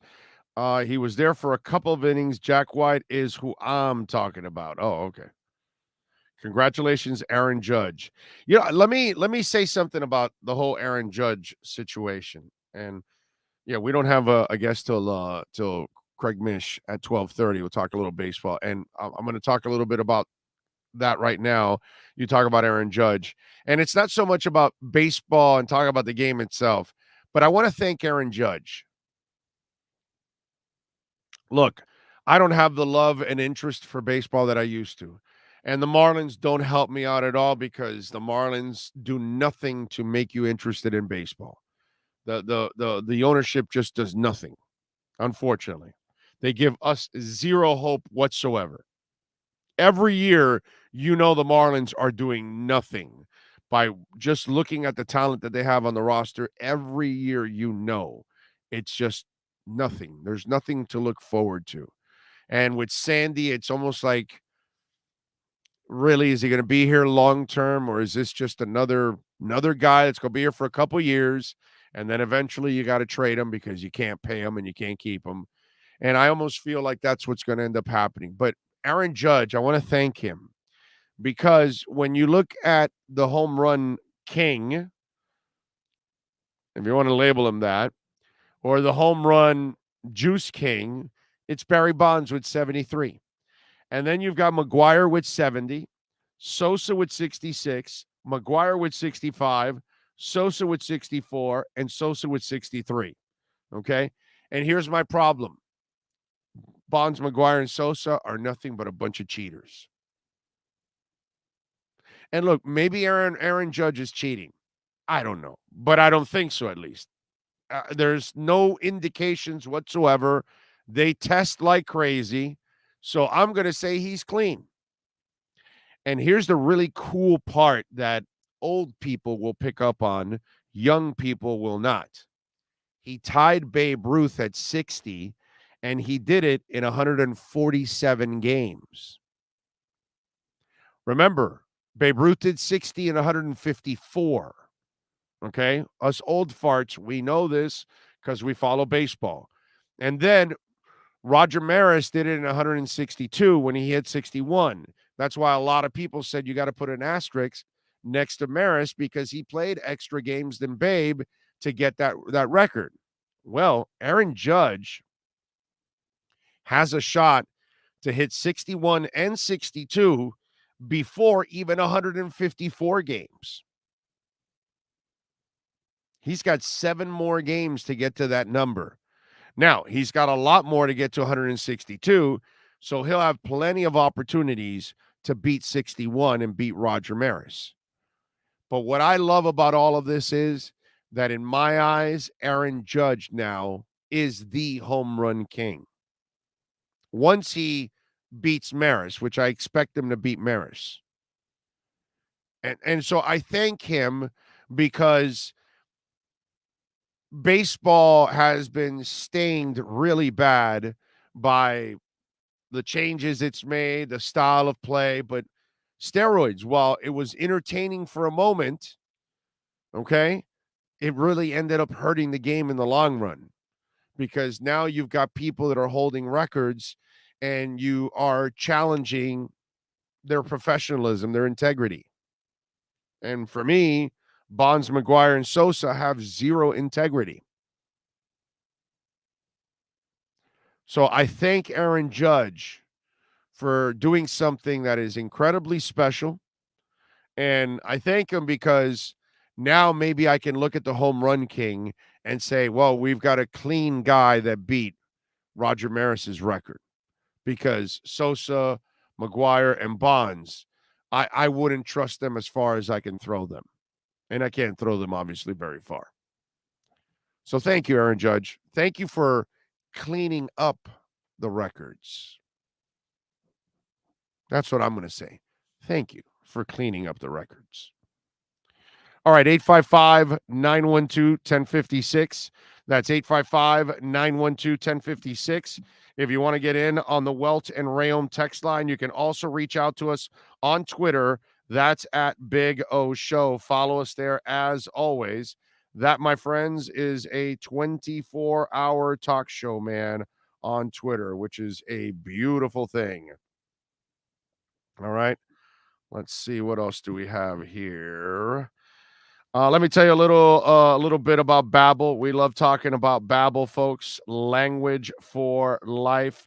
Been telling you about Babbel for a little while. For those of you that are looking, maybe you're going to travel, maybe you want to connect with somebody in your family that speaks another language, or you want to meet some of las chicas. You know what I'm saying? And Babbel, by the way, is a way for a lot of us to learn a second language. Maybe you did it in high school, but it didn't really actually work out. And I tried it in high school, and it didn't stick with me. So now Babbel, the language learning app, it has sold more than 10 million subscriptions, and they're addictively fun and an easy way to learn a new language. Whether you're traveling abroad, connecting in a deeper way with family, or if you just have some free time, Babbel teaches bite-sized language lessons that you can actually learn and use in the real world. They've got 15-minute lesson plans that make it a perfect way for you to learn a new language on the go. Other language learning apps use AI for their lesson plans, but Babbel's lessons were created by over 100 language experts, and their teaching methods have been scientifically proven to be effective. With Babbel, you can choose from 14 different languages, including Spanish, French, Italian, and German. Plus, Babbel's speech recognition technology helps you to improve your pronunciation and accent. Now, listen, folks, there's so many ways to learn with Babbel. In addition to the lessons, they've also got the podcast, the games, the videos, the stories, and even live classes, too. And it comes with a 20-day money-back guarantee. Start your new language learning journey today with Babbel. Now, save up to 60% off your subscription when you go to Babbel.com/Big O. That's Babbel.com/Big O for up to 60% off your subscription. Babbel, language for life. All right. Tua keeps winning. Big O's going to start learning to speak Samoan. Yeah, baby, definitely. I got to do those Samoan warrior dances. That's what I got to do. Big O the Babe played in 151 in 1927, but it was 151 or was 154 games those seasons. Weren't they 154? He might have played. Maybe he was injured a couple games or inebriated and he missed a couple games. But wasn't it a 154 game season in those days? Yeah, Sean, please look that up for me. I'm pretty sure of that. 1920. Now, maybe what he's saying is that he played in 151. Well, that's different, So, what else do we have? Season was 154. He played 151. Baseball Reference. Okay, so yeah. So there you go. Yeah, that's what I figured. But it's 154. So that's how it's measured. It's not measured by whatever games. How many has Judge played every game? You know what I'm saying? Did you look that up now about Judge?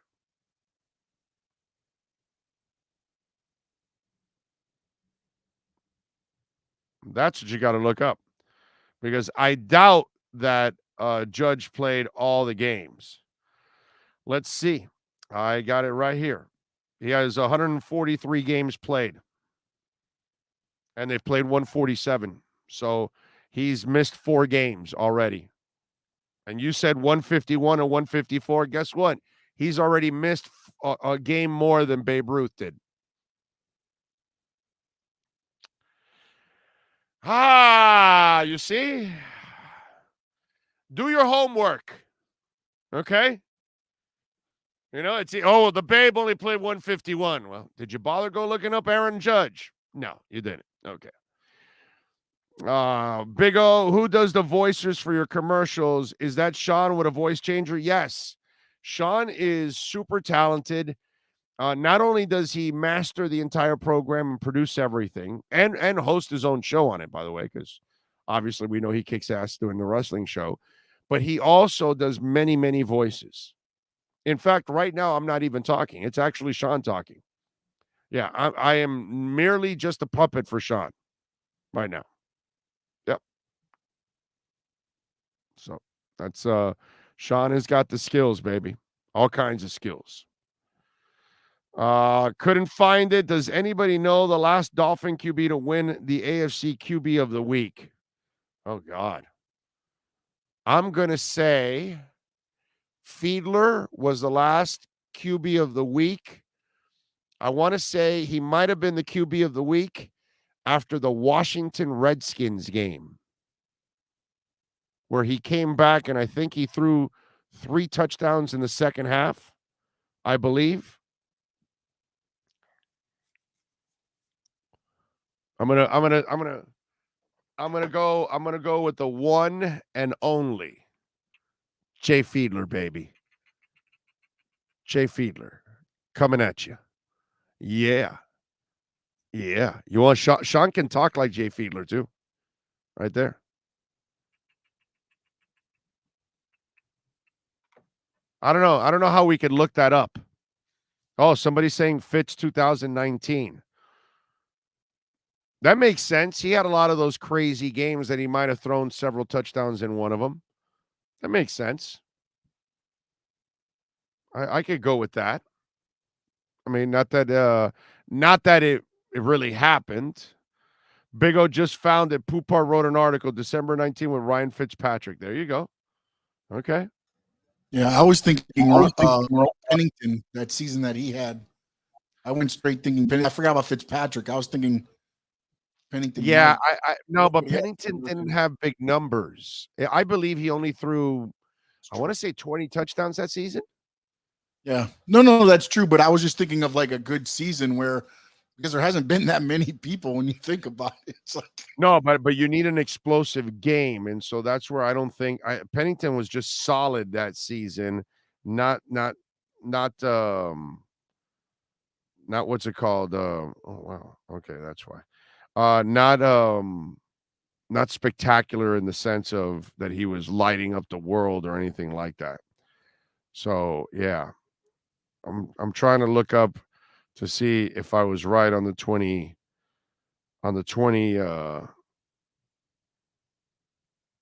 touchdowns when he did it. Let me see. Let me put Pennington. There we go. Chad Pennington. Season with Miami. 19 touchdowns. I was off by 1. So there you go. Yeah. No, there's no way he maybe, I don't know. Maybe there was one where he actually had a bunch of touchdowns. I'm not exactly sure. But I would say Jay Fiedler did win it once. At least. You know? Well, just put Jay Fiedler, AFC. Let me see. AFC Player of the Week. See if it comes out. That's all. That's all you got to do. Let me see. Now I'm getting hit with bots. I got to prove that I'm not a bot. And damn it. I hate this stuff.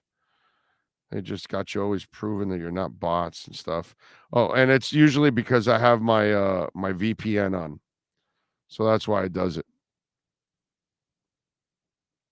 Does anybody know if Jay Fiedler got a Player of the Week honor? Huh? Did he ever get one? He was Player of the Week. He signed a 3-year, $3.8 million contract with the Dolphins in 2000. How about that, dude? That's crazy. I'm looking to see if there was any Players of the Week honors for him. I don't think there was. Oh, well. All right. I bet Joey Harrington did. Tannehill had one of those with the Titans. No, he probably did have one with the Titans. Hell, he might have had one with the Dolphins, right? Maybe? No? I remember Fiedler killed it in a Thanksgiving game against Dallas. I want to say sometime in 2002 or 2003. Because I remember the Washington game that he came back and threw like 3 touchdowns. It was at home. Dougie Fresh says, "Oh, I was a teen in Oakland when a skinny rookie, not on steroids, hit 35 home runs by the All-Star break, just like Lance Armstrong. All the talent in the world and no need to cheat. Sad." Yeah. It happens, man. All right. People getting sued. Let's see what else do we have here. Dead ball era was considered around 1900, 1919 or so. The Babe set all the records in 1920 and the 30s. Yes, sir. Tannehill did win one AFC Player of the Week in Week 7. For us or the Titans? For the Dolphins. Wow. And then it said he is the first Dolphin to be named Offensive Player of the Week since running back Reggie Bush in 2012. Okay. At that point, I'm trying to find the actual date because I had to go to NFL.com. 2015 was when Tannehill got it. Week 7, 2015. There you go. You know what? The sun shines on every dog's ass every once in a while, even on Ryan Tannehill. That's the amazing part. By the way, is Karen like on both chats? That's awesome. I think she's on both chat boards. That's fantastic, by the way. Bills suspend Bobby Hart. Did you hear about this? So Bobby Hart ends up swinging at a Titans player in the tunnel. Apparently, they must have had some kind of a difference. This guy, by the way, is a backup. Practice squad, inactive and things like that. So it's not like somebody they count on starting. But apparently he must have had some kind of beef with one of the Titans players. So he sought out that Titans player, and they were in the tunnel apparently, and he swings at the guy and misses and hits a Titans coach in the head. Now, I got to tell you something, all right? We're normal human beings. These people are not. Like that Bobby Hart guy, if he punches me in the head, I don't know if I'm going to wake up in the next 5 years. You know what I'm saying? Like, that's some dangerous stuff, dude. Like, you hit a coach in the head, you could have concussed that guy. Hell, you might even you might give him something down the line that may affect him. God forbid. What a shame, dude. What a shame. I don't care about Bobby Hart missing time and the stupidity. I feel bad for the Titans coach. That's what I feel bad for. The guy's probably trying to break it up or whatever, but he's not looking to get punched in the head by a really, young, strong dude. None of us want to. You don't want to get punched in the head by an NFL player. Those people are strong, man. Those are some strong human beings. And especially linemen, they hit a lot of weight. Okay? And I'm not talking about their bodies. I'm talking about the weight room. Your head is nothing to them. It's just like watching a cantaloupe get punctured. Scary stuff. They've got the Dane Johnson kid dealing with the neck injury. They freed him from the hospital, so that was good. I don't know if he's going to play this week or not. Man, he got bent up hard. And Mitch Morse dealing with the elbow. And then Jordan Poyer with the hyperextended elbow. So they've got their share of injuries. But, hey, Jordan, if he wants, he can at least send Rachel Bush down to hang out. And, she's not, there's nothing wrong looking at Rachel while the game's going on. In fact, they should put Rachel on the sidelines there with the cheerleaders. It would probably work out really well. And then, and what Rachel should do is what you all should do before your workouts. You should use a little redrecover.com. That's right. You should go to the website, redrecover.com, check out the wraps. It is great to optimize your workouts. So when you're headed to the gym, you use it before, you use it after. If you've got injuries, if you've got old surgeries, and you've got some pain, discomfort from those surgeries, those old injuries, redrecover.com's wraps and red light therapy is exactly what you need, folks. It's all natural. There are no side effects. It's great for the kids. It's great for adults. It's great for your pets. You know, we have wraps for their hips. And as you know, a lot of dogs have problems with their hips as they get older. That treatment could help alleviate all that discomfort and pain and maybe further injury too. RedRecover.com, it promotes faster muscle recovery following your workouts. It even expedites the healing time from sprains and strains. And if you just had surgery and you've got a scar that you want it to heal as clean as possible, red light therapy can also help scars heal and practically make them disappear at times. So go to redrecover.com, find out more about it. If your kids, after school, they've got baseball, they've got football, all those kind of things. And if they've got to do that, hey, listen, best way to do it is with redrecover.com. Use our code Big O and get 10% off. redrecover.com. All right, let's take a break. Sean, give me 1 minute. We'll be back in 1 minute right here on the Big O Radio Show. Oh, I think I know what this is. Houston, we have a package. Hello? No matter where you are, the Sloman Shield home security system guards your home. With next-gen perimeter protection, 24/7 monitoring, and interior motion sensing. And right now, get a free Sloman Shield security system and doorbell camera, all professionally installed, for free. Shield your world, the Sloman Shield.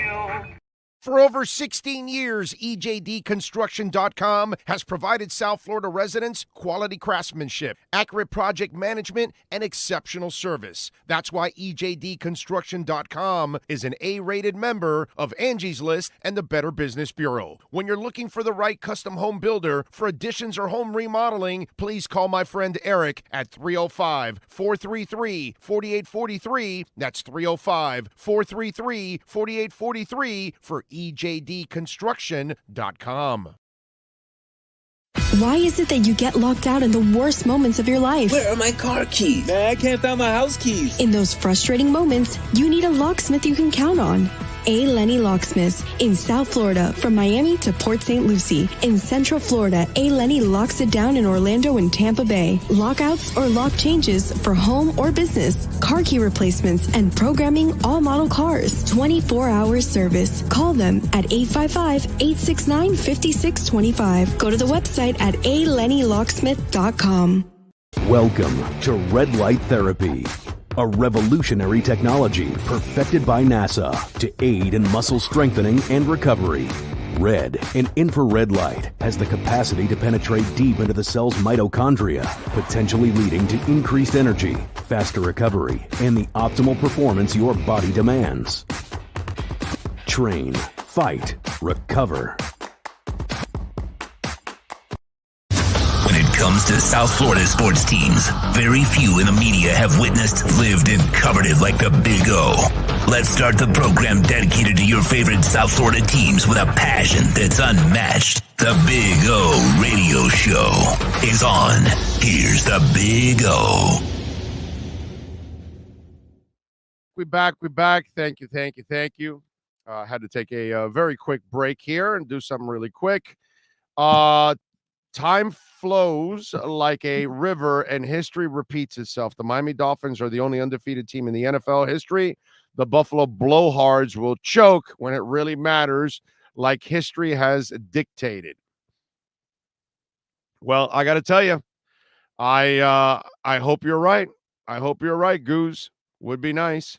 Brian Maxwell says, why do the gunners on special teams almost always overshoot the return man? If they just slow down and keep the guy in front of them, they can't break a big play. I love how you think it's that simple what they're doing, man. Sometimes there's somebody defending you also, and you're trying to get an angle. I think you might need to have a nice long conversation with gunners so they can explain what they do. NorCal says, Big O, sorry if I missed you talking about this, but do you think this week will be a defensive battle or a shootout on offense? I say 21-20 Fins win. I think you'll get into the high 20s to low 30s. I think it'll be a little bit more offense than what you're thinking of, because I think mistakes are going to be made by both teams, and they have playmakers that can make big plays. I think it's really hard to limit both offenses. I really do. So I think there's going to be some points on the board, and maybe even a defensive score too. You know, I think that would be a very big possibility. All right, what else do we have here? By the way, Cubs defeated the Marlins 2-1. Pablo Lopez, 6 2/3, 5 hits, 1 earned run, 6 Ks. Tonight, it's Cubs and Marlins. Marcus Stroman taking on Jesus Luzardo. And I'm not making any picks here, but Miami is favored by 1.5 runs, and the over and under 6.5 runs. Plus 105 on the money line. Miami is minus 125 on the money line. Right now in our A. Lenny Locksmith lockdown segment, we are 36, 26, and 2. Still 10 games over 500. So we're still doing well, but we've got to build on it. I just don't like this game at all. I'm staying away from it, man. I am just absolutely staying away from it. Big O, if we play well and beat the Bills, would we be favored to win the division? I don't think they'll still favor them to win the division. I think you'll have to wait for a few more weeks to see how Miami plays the next several games. And we know that the schedule supposedly eases up a little bit. But they've got to add more wins to it. And then I think down the line, they can give them that, those guys are the favorite. But right now, even if the Bills lose, they'll still be the favorites of the division. The only way I see it, my brother, is if Miami goes out there and kicks their ass. And all of a sudden, what we never expected, Miami wins 34-12. And you're like, holy crap, what happened here? Like, the Bills look terrible. The Dolphins made them look silly. That's the only way I think that they can say that. Because you know how it is in this league. It goes week to week. Right now, we're all loving everything going on. But eventually, if something goes wrong this coming week, all the haters will come out and say, oh, yeah, no, that was an aberration. The Dolphins are frauds, and Tua's a fraud, and this is a fraud, and that's a fraud. And you know how it is. It goes from week to week. That's all. They just go out there and play a hell of a game. Either win it, or worst case scenario, you barely lose. Okay? But you've got to come up with one hell of a performance is what you've got to do. That's for sure. All right, 855-912-1056 if you want to get in on the Welch and Rayom text line. You can also reach out to us on Twitter. That's at Big O Show. Follow us there. Did you guys see that they arrested the guy that threw a bottle at Jimmy Haslam, the Browns owner? Let me ask you something. How stupid are you? Why would you throw a bottle at anybody? Where does that make any sense? Jimmy Haslam is a terrible owner. I get it. So is Stephen Ross. Why would I want to hit the man with a bottle over the head? I mean, he missed him, whatever, but my point is, why would you want to do that, dude? What about if something serious happens? What about if, like your mom, you said, what about if you hit him in the eye or whatever, Are you going to really feel that good about yourself? Are you that kind of a lowlife? Jimmy Haslam's an ass clown. I get all of that. And these kind of fans, did you see the guy that hit Kyler Murray? So Kyler's celebrating the win, right? And he goes to high five the fans, and an idiot hits Kyler Murray across the face. And they're investigating that too. They not only should arrest these kind of animals, okay? They should ban them from every stadium and arena in the world. Every team, every professional team in the world should get together, band together, and ban any and every fan that doesn't know how to act. Look, eventually all the entrances will have face recognition and all that kind of stuff, which they should already. So that way you can kind of prevent things from happening. Because maybe you can find people there before they actually do something. I have nothing to hide. You can record my face all you want. I don't care. You know? Oh, there goes the fat guy. He's going to eat some food at the stadium. Yeah, that's me. Now I'm going to be a terror on the snacks. Anyway, so I saw that story, and you should be arrested. You should be banned for life. You're just disgusting in every way. It's so irresponsible, so just classless, dude. They don't deserve that. Okay? Rip him. Tell him to sell the team. Tell him he sucks. Whatever. Don't buy tickets. That's what I always used to tell people that used to keep going to Marlins games under Jeffrey Loria. For years, I said, why are you going to a Marlins game? All you're doing is telling Jeffrey Loria it's all right to be him. Oh, but I love baseball. Well, okay. You want to be an idiot and you want to empower that guy, you go ahead and do that. But fans are never really ballsy enough to do that. If you don't like Jimmy Haslam, don't buy tickets anymore. Don't go to games. Send Haslam the message. But throwing a bottle at the guy, and if you really hit him and cause some kind of serious damage, are you really, let's say you cause some kind of permanent damage to his face or something along the, is that really going to make you feel better in the end? For the rest of your life, you're going to feel good that you deformed somebody, or maybe you gave them a concussion that led to Alzheimer's or something like that. I don't understand that kind of behavior. I really don't. It's pretty disgusting. Justin Fields. Let's talk about, it's not disgusting, but let's talk about not very smart. That's what I'm going to say.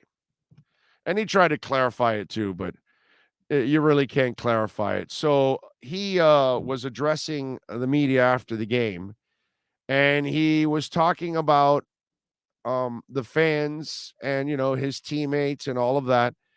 And something you should never do if you're a player or a coach or an owner, don't insult the people that pay your salaries. Okay? Because they buy the tickets, they buy the suites, and they also buy all the sponsorship stuff that you sell. Okay?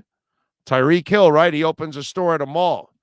Well, if Tyreek Hill's a jerk, are they going to go to the mall? No, they're not. So here's Justin talking about the defeats and his frustrations. I mean, it hurts more in the locker room than the Bears fans. I mean, because at the end of the day, they're not putting in any work. I see the guys in the locker room every day. I see how much work they put in. So that's what you're going to do. You're going to say that the fans aren't putting in the work. How does that make any sense, dude? Huh? How does that make any sense for you to do that?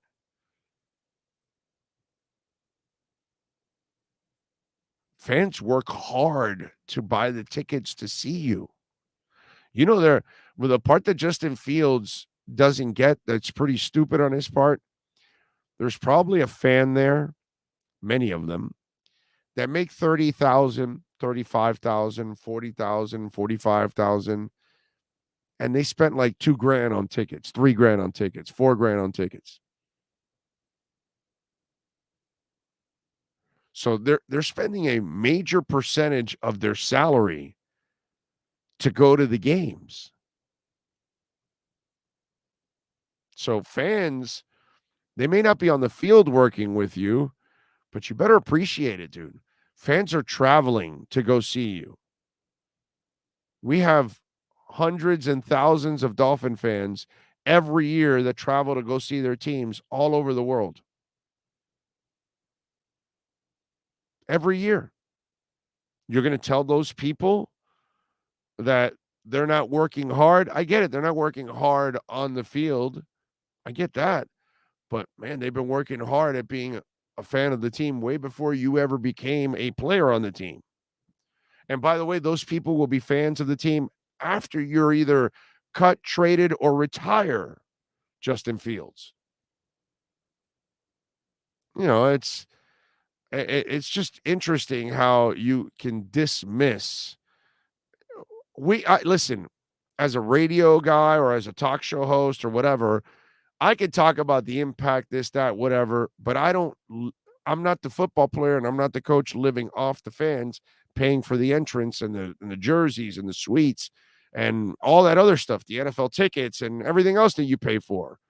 The amount of money you all spend to just tailgate, the amount of money that you all spend just to have a get together on Sunday at your house.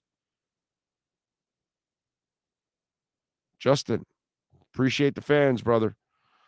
I got it. You'll come on and say, well, I didn't really mean that. No, you meant it. We've got the coach. Let's go. Let's hear from the coach.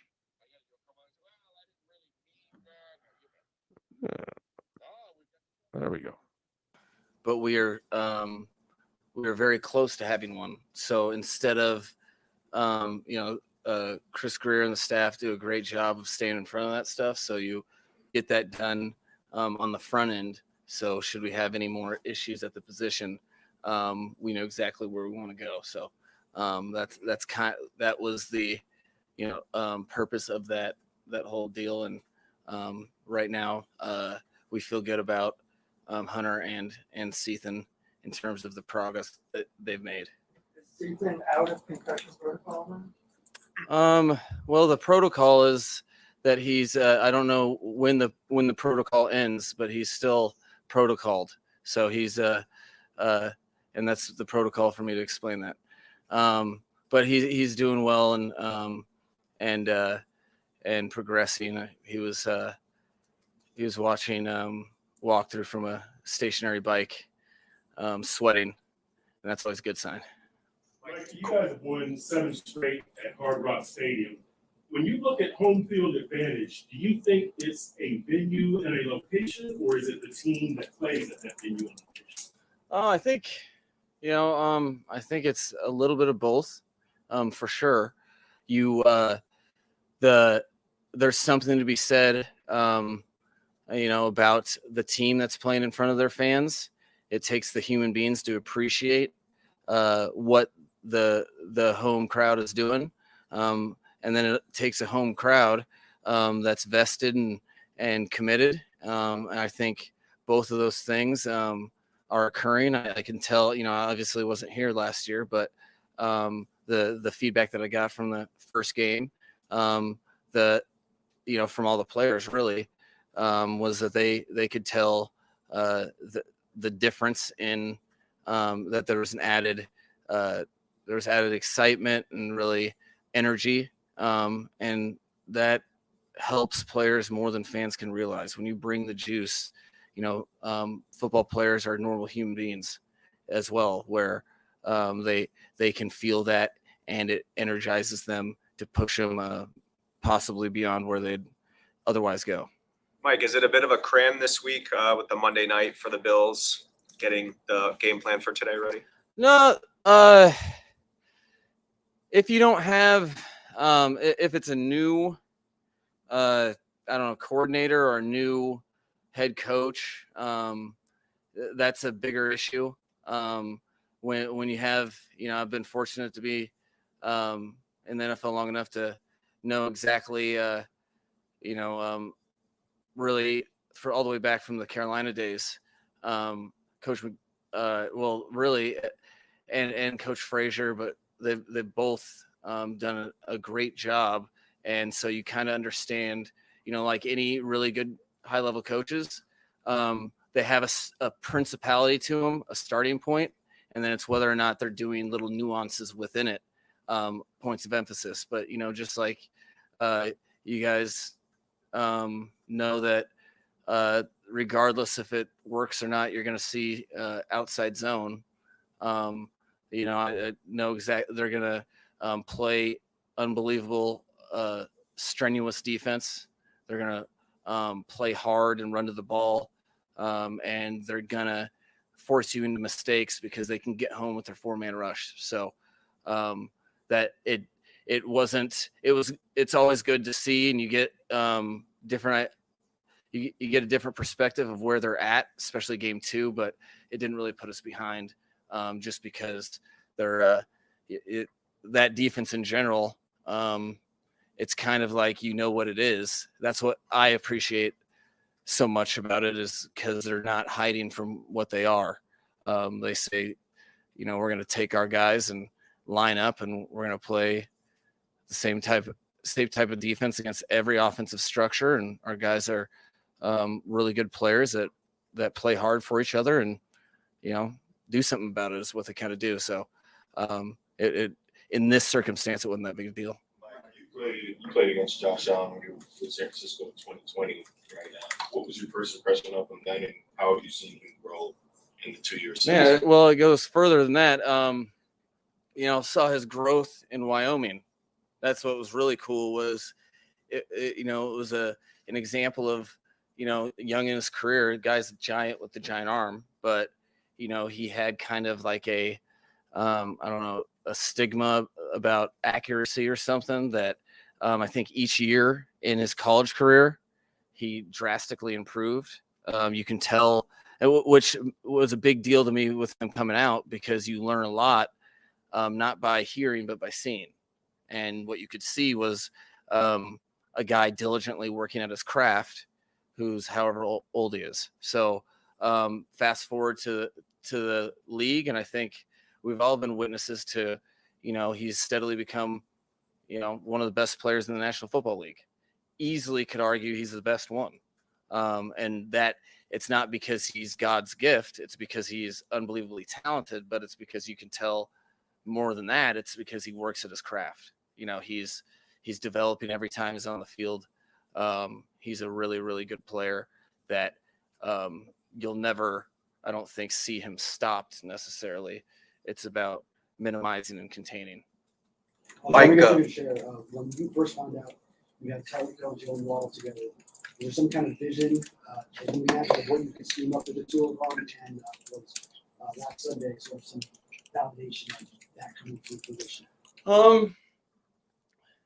Yeah, I don't think it's always kind of difficult to, I hadn't personally been around two players in the same position group of that caliber.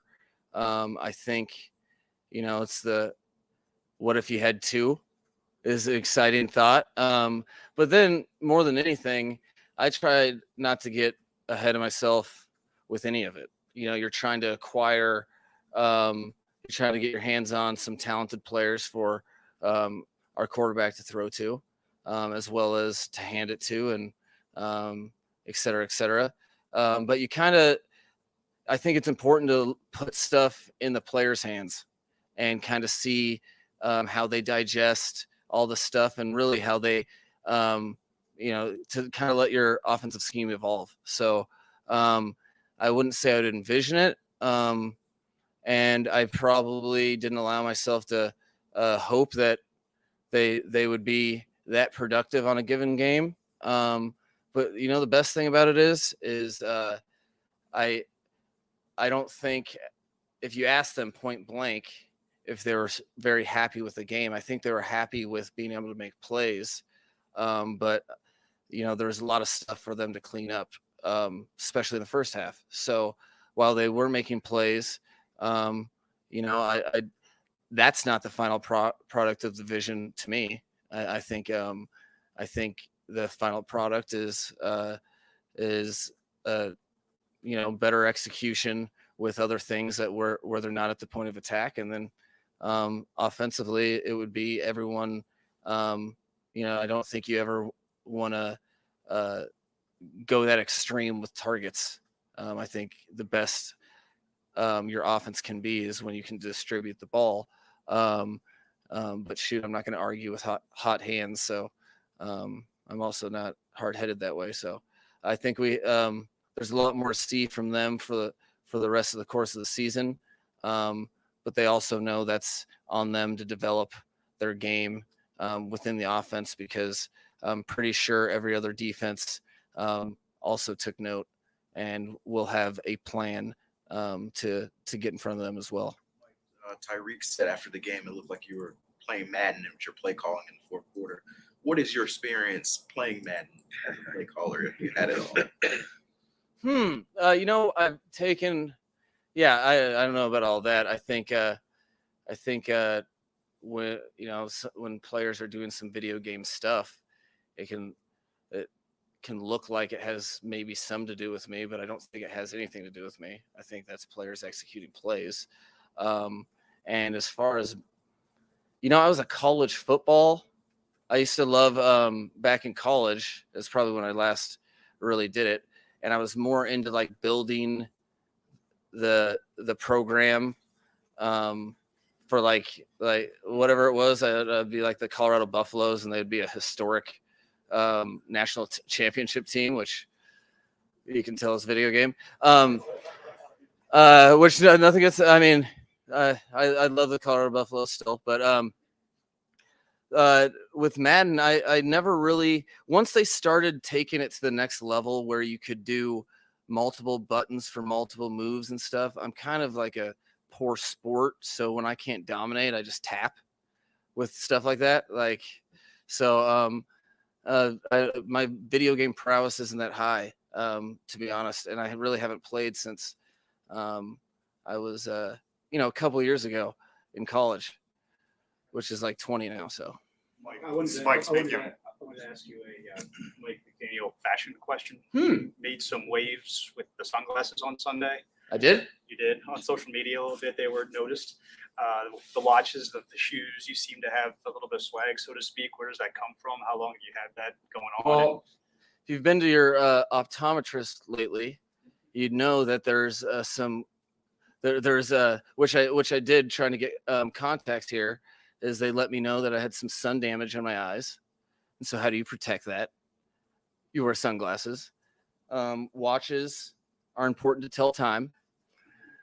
And I like to know what time it is. There's nothing worse than the boss that's like, what time is it? You know, like, but outside of that, I think, I just think, I don't even think about it, to be honest, which is probably, get some judgment from here or there. But I think it's important when you do have the opportunity to be in a leadership role, if you're going to ask people to be honest with themselves and take an honest look at how they approach their stuff, I think it's important to lead by example. I don't want people feeling judged about trivial things, because I think that's an opportunity cost. Every time if you're trying to sit here and guess what I expect you to act like, that seems like the most inefficient process known to man. And when you're doing that opportunity cost, you're not thinking about what's important. So I think it's important from my vantage point to worry about the stuff that I think is important to my job and them and the players and the team. And to be honest, I don't put that much thought outside of my normal thought. I like shoes, so that I'm like, hey, on a given day, that shoe looks cool, I'll wear that. But yeah, outside of that, I was just trying to keep my retinas protected and know what time it is. Mike, I don't know if you've crossed paths with Ken Dorsey at any point in your career, but he's a big name down here, obviously winning the title with the Hurricanes. What impresses you? What's impressive about him as an offensive coordinator? I've known. I was in that generation, very enamored with. I always thought he was like I respect really thin ballers, because like if you're balling in a bunch of chaos, it means you're kind of fearless. Otherwise, because you'd probably break. So as a player, I loved him. As a coach, it's been very impressive, just because it's no tall task to replace the guy he replaced. Offense has had a ton of success. So, that is a subconscious burden. You're interested to see how people react to that. I think what's been obvious on tape, and I don't know him personally, but watching the tape, is he is not, what do you do? Call it rinse and repeat, or he's not just doing what they've done, which I respect. and take some guts. I think he's done what they do well, and then it's obvious that he's locked into what the quarterback likes, but he's also you can tell he's working at it because there's different presentations of things and different concepts week in, week out, which is very telling to me. So I respect the not only the coaching that he's doing, but I respect his authenticity for whatever he wants to be, because people really didn't know. And what I do know is if you do anything a little different and it doesn't work, you leave yourself vulnerable for naysayers. So I really respect the fact that he's done whatever he's done for the right reasons, which is obvious on tape. Yeah. How about that? It's awesome. It's a team award to me. But an award that he tremendously deserves, because when you're around a guy and you see him work amongst noise and you see him, who doesn't appreciate an earned achievement? I think he's done a great job handling all the stuff that he can control and not worrying about the stuff he can't. And I think our entire team felt a little ownership too, because they all have his back. And if as an organization we'd allow it, you'd hear a ton more rants from players because they see him work each and every day. And like I said, on whenever I talked to you guys last, it was can't remember the day, that I don't think his teammates were totally surprised. They were just excited. What's the stacking is something coaches talk about a lot, stacking good days on good days. Mm-hmm. What's the next stack for Tua after a record day? Oh, it's using that day in a beneficial manner moving forward. So what that means to me is, situations, numbers, all those things. I'm not talking about statistically his rating or any of that stuff. It's that understanding that using that game for confidence, understanding how he got there. That was a ton of prep on the game week, and harnessing that moment where he, the worst pick, the second pick he threw was the worst that he's thrown in practice or games for me. And what he did after that, that's something to hold on to. So I think stacking, it's impossible. People are too good. Teams are too good. Coaches are too good. You're just not going to get better stats week in, week out. It's bigger than that. It's how he approaches his position and whether or not, if he feels himself pressing like he did when he threw that second pick, how fast can you get out of that yourself and utilize that whole experience for confidence moving forward. Cool. All righty, there he is, the head coach of your Miami Dolphins, Mike McDaniel. And not a lot of earth-shattering stuff actually coming out of that press conference. The only thing I would say, did it sound to you, Sean, like in that press conference they were trying to make it a thing about getting Tyreek the ball a lot in hot hand or whatever? Was that kind of the, like, is that supposed to be a problem or something? I don't understand. Like, is that going to be a created concern when it's really not? I don't know. It was just kind of like, he's basically like, I'm also not going to fight the hot hand, which, yeah, you're talking about a guy that's uncoverable in Tyreek Hill. I don't know, I just found it kind of odd when I saw that part. Can you go back to that part of the press conference for me? I don't know. Can we do that right now? Or is it too early? It's not established yet or whatever. It's not out yet. I don't know if you can.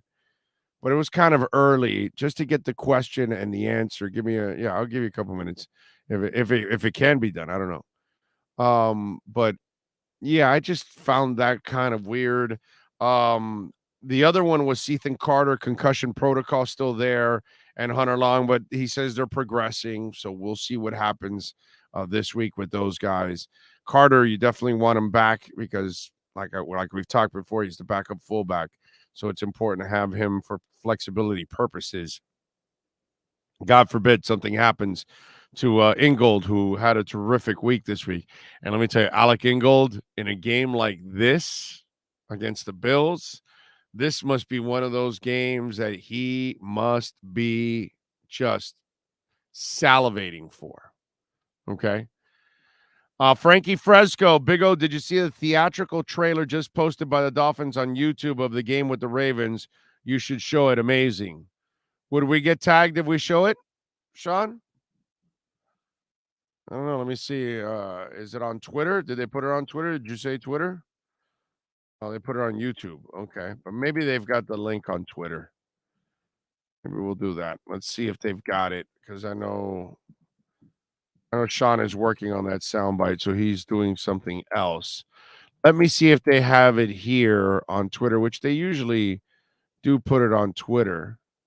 Let's see here. We've got some pictures and stuff.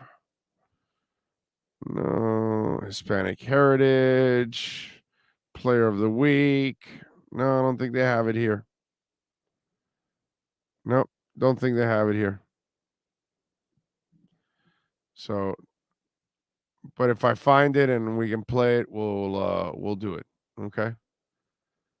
Right now, my man Sean is working hard right now, trying to get that soundbite for me, and so we could talk a little bit about it because I just kind of found it.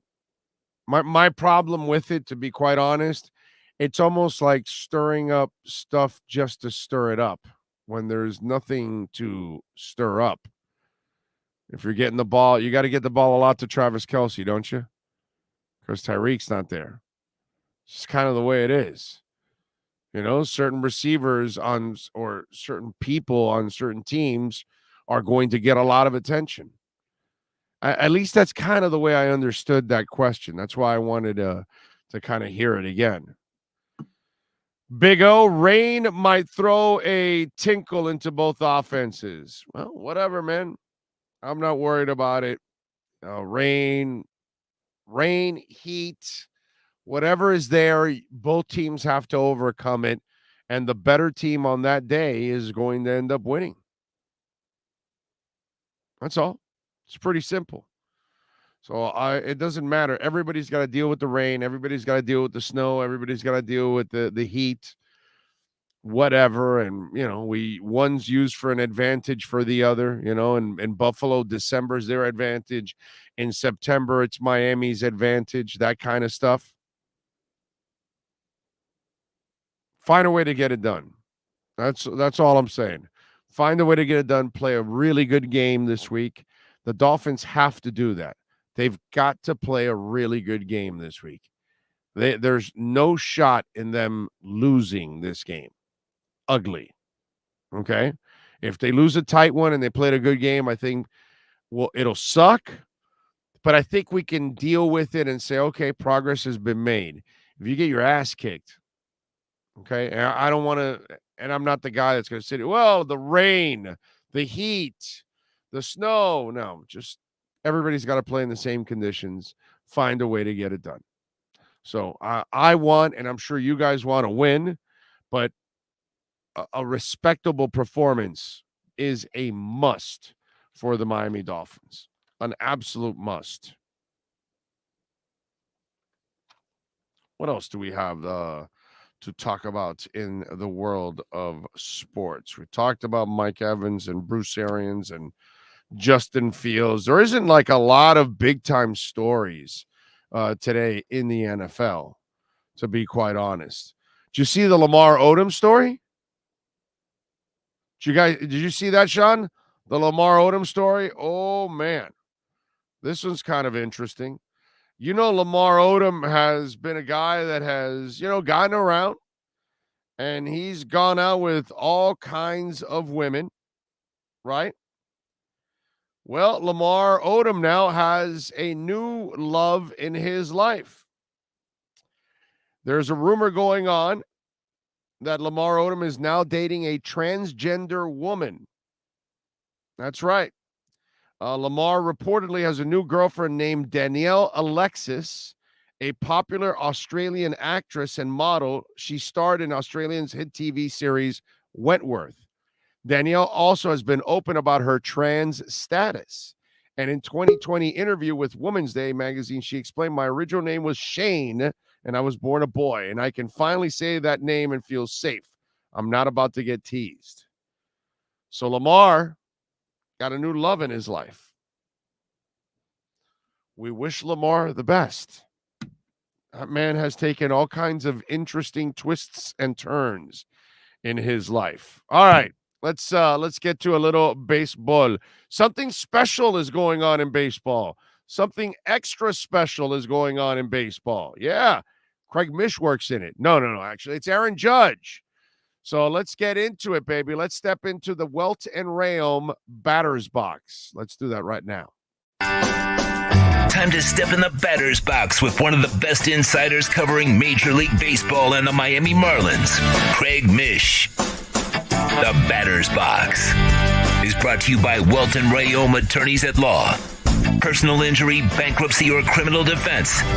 Call for a free consultation.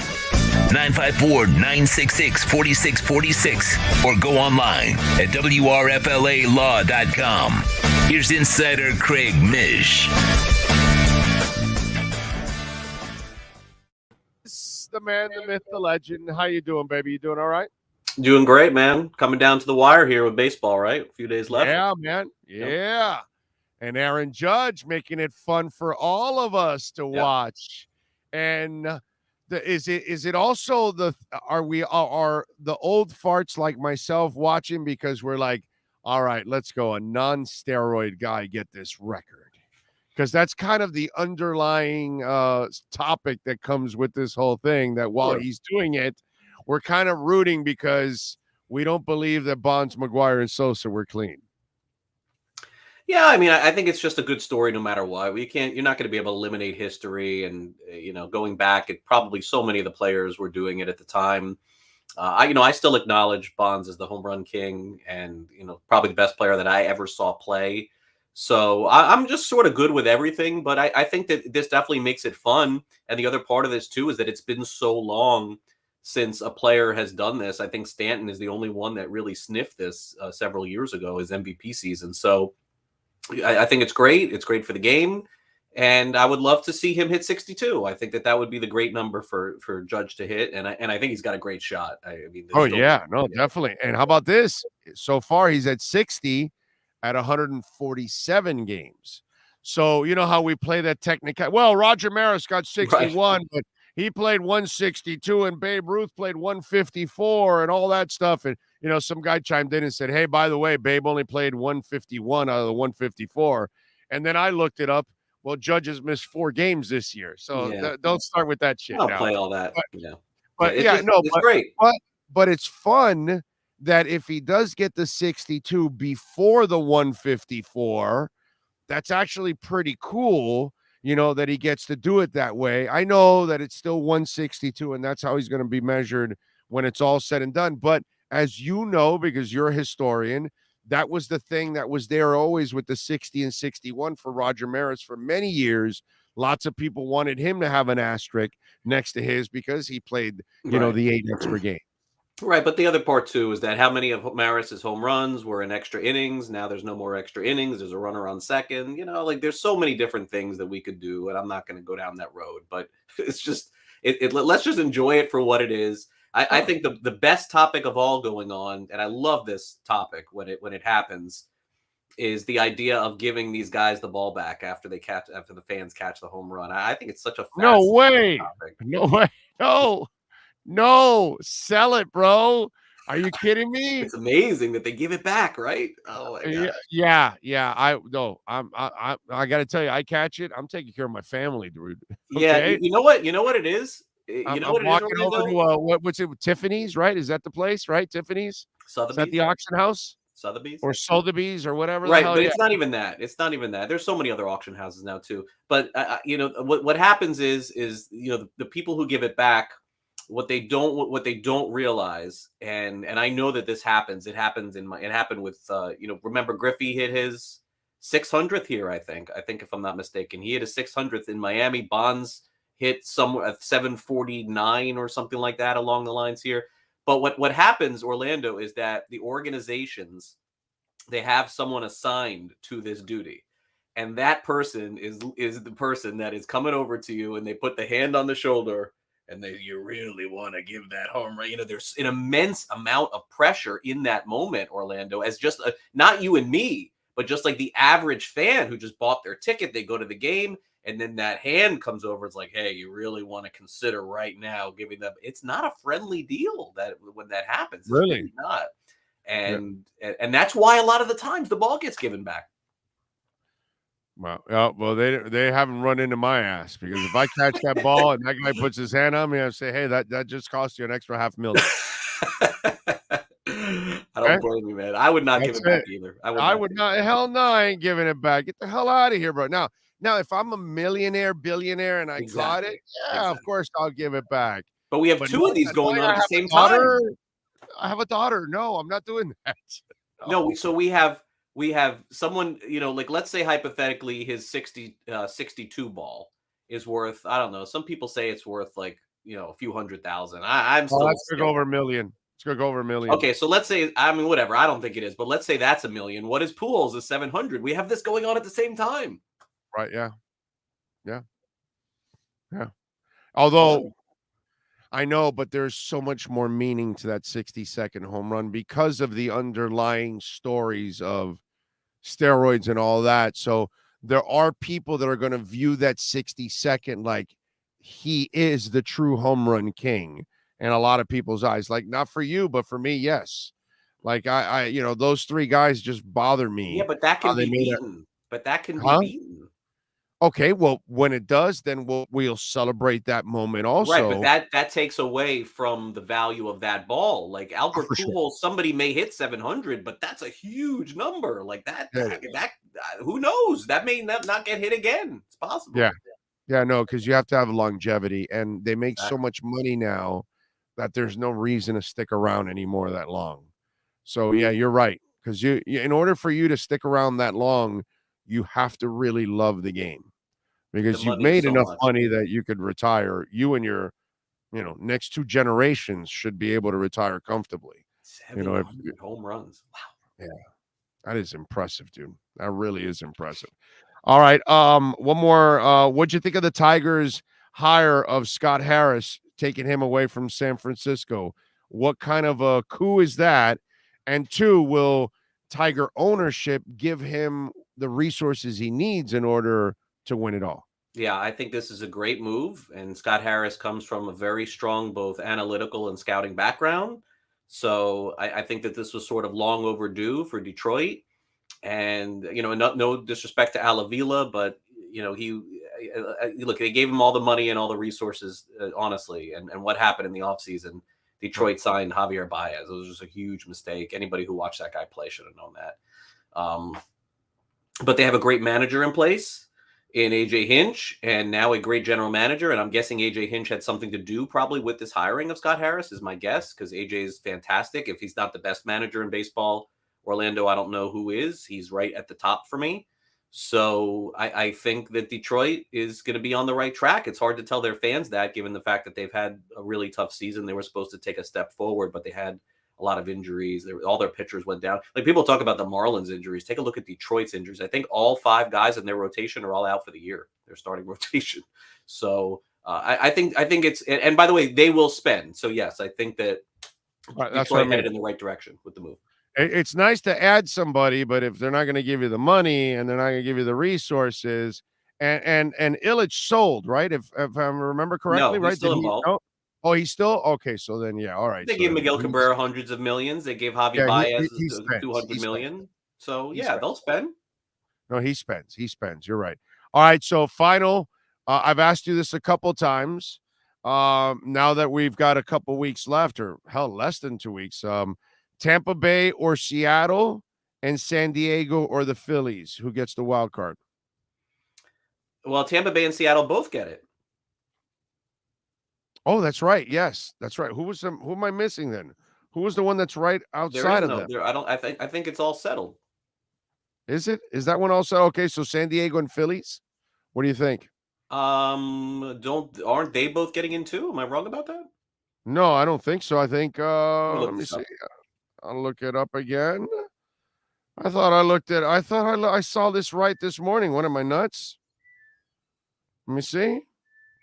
I think they're all. I think all those teams you mentioned are getting in. I don't think there's any drama. Is it no drama? I thought we had drama in the wild cards here. Hold on. Okay, so let's see here. So the wild card.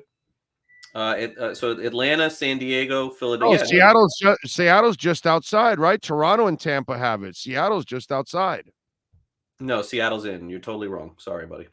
Isn't Atlanta and San Diego's in, and Philadelphia's just outside, No, right? Philadelphia's in. Sorry, buddy. You're way off on all this stuff. Well, which one am I looking here? It says I have no idea. They're all in. I'm looking at the Z's. I'm including the Z's with the rest. That's why, because they clinched. That's the problem. I included Atlanta. So in other words, there's no drama. So Milwaukee, right? Milwaukee. If you think they have a chance, then sure. Baltimore has no chance. But Milwaukee. I mean, the Philly lost 5 in a row, but Milwaukee lost 3 in a row too. I don't know. Milwaukee could catch Philly hypothetically, but that's the only drama left. Will Philly get in? You think? Yeah, I think the teams that are in are going to make it. Yep. Okay. All right. Good stuff. What do you got working on in the sports grid? Well, 2:00 I have a show coming up here, so we'll do a lot of the business of sports betting. So that's coming up 2:00 Eastern, and we're heavy into fantasy football, as you probably would imagine right now on fantasy. Two is the starter now, right? Two is a starter now. I don't know. Got to see some more. Maybe him throwing righty is the key. Maybe that's got to switch the videos around. Everybody's got to switch the kid and make him taller. I mean, this is just. I don't ever recall anything like this. But I would also tell you. Can I speak on this? I would also like to add this. Why is everyone in South Florida so consumed with what everybody else is saying? That's honestly a bigger problem. Yes. Like why does anybody care what people are saying on these Jerry Springer sports shows in ESPN in the afternoon? Thank you. Why does anybody care? Does anybody watch those anymore? Like, well, I don't even understand. I try to tell these never even people, watched those shows. Right. It's all clickbait crap. That's all they're doing. That's all it is. And we're concerned. And then the next day they flip flop, and then the next day they flop back, and all they're doing is trying to get a rise out of people. Of course, that's all they're doing. And then I see people tweeting, it took 46 minutes and 20 seconds for them to talk about the Dolphins and Ravens. Who cares? What does it matter? I think honestly, South Florida fans have like this inferiority complex of some kind. What are you worried about? Who cares? The Canes, everyone still hates the Canes, and we don't get enough national attention. They took a long time to talk about the Heat on TV. Who cares about this stuff? Just worry about your own team. When has it ever mattered what kind of national attention you get? When you win a championship, then that's when you get the attention. Seek the platforms that feed your necessity. That's and right. if you want Dolphins and Heat and local talk, you come to this damn platform. You go to platforms that are actually catered to what you want. And that's it. Instead of going to listen to these people that really all they're doing is just it's just like you said, they're just Jerry Springer type sports. That's all it is, man. And the thing is social media drives a lot of all this. So the stupidity of the South Florida fans is just feeding into it, because what do you think that they do? Do you think that those shows are non-produced shows? No. Do you understand what kind of production goes into this? Those producers are the same ones that are following you fools on social media going, how can we get these people more pissed off? Oh, here's what we'll do. Let's stick it to them a little bit more because of this attitude that we're so scared and so paranoid as to what they're going to say about us. Just enjoy the ride. This is an incredible game last week, and we're still going to be worried about what. The reason why they're doing this talk is because they know that it's going to sucker you into watching it. I cannot believe the awareness of our fans here in South Florida. We have to be better worrying about what they're saying about the I Heat. get it all the time. Dude. Hey, check out the Skip Bayless cut. And I'm like, no, I'm not. Don't bother. Don't send it to me ever again because I don't care. I know what he's trying to do, and you're falling for it every single And they time. know they fall for it with us. So just leave, and I think that the hustle that Skip and Stephen A, it's a fantastic hustle. They're the best in the business that has ever been done. Millions of dollars to feed into the people who are not working in the middle of the day watching your show. Like, this is the same thing that's going on for years and years about the divorce court shows. And is this going to be my baby? Was it her baby? Is it my baby? That's what these shows are. Like, And have it's, you not by the realized way, that by now? and if you haven't, if all you have to do is the one guy you mentioned there in Stephen A, all you have to do is watch him, because once they take him out of basketball and he starts talking about all these other things, he doesn't really follow them, and he gets exposed constantly because he's trying to come up with some controversial take, He and is, he but doesn't he's really amazing on television, and he's funny, and he's opinionated, and that's what pays. And he's the best, and I envy him, because if somebody wanted to pay me the kind of money that he's getting paid to do what he does, it's fantastic. Congrats! Like, I have no jealousy whatsoever. But as fans, the fact that you are such suckers watching this, thinking that this is true stuff. I mean, they have hours of production meetings at 4 o'clock in the morning saying, how can we get people to engage with our show? Let's rip the Dolphins. These suckers on the internet think that they have this inferiority complex. Let's just stick it to them some more.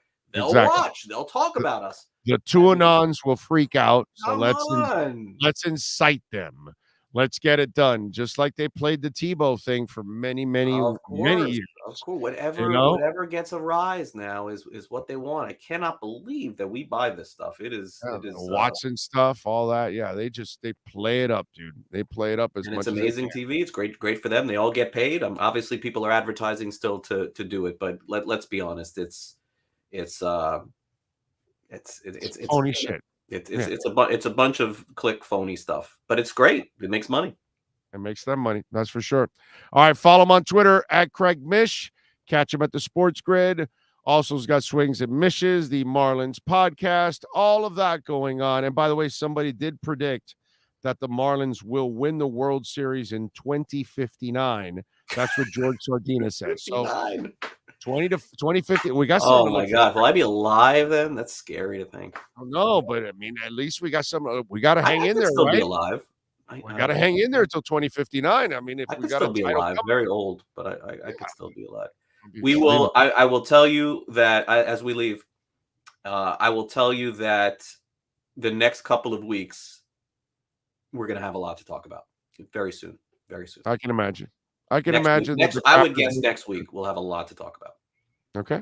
All right. Coming. Should be juicy. A lot coming. Yeah. Should be juicy. All right. He is Craig Mish. Make sure you follow him on Twitter. Much love, my brother. We'll catch up next week. All right. You be well, man. Have a great week. There you go. Let's step out of the batter's box.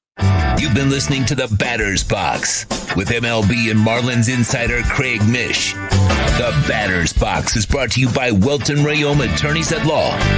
Personal injury, homeowners, or condo property damage, bankruptcy, or criminal defense. Call for a free consultation at 954-966-4646 or go online at WRFLA.com.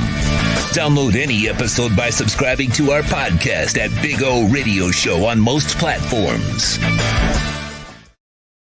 All right, folks. EJD Construction, proud sponsor of our program, and we love Eric.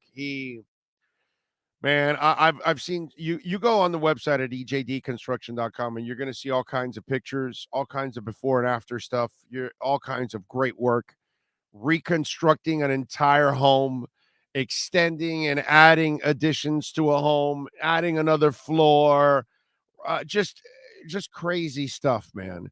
One of our listeners, by the way, built a tiki hut with a full kitchen and barbecue in the back. I mean, grease trap and all. They do it all. They go custom home design. We're talking about custom home construction, major home remodeling, you name it, folks. You got to redo your roof. They can do it all. Major home construction, they will take care of you. 305-433-4843. you've got right now, maybe you're trying to get insured and you've got to upgrade your roof, call EJD Construction, man. Contractors and fully insured. Please do not have anyone come work at your home that is not fully insured. Hell, if they're not fully insured, put it this way, I won't allow them to advertise on this platform. Cutter's Edge, fully insured. EJD Construction, fully insured.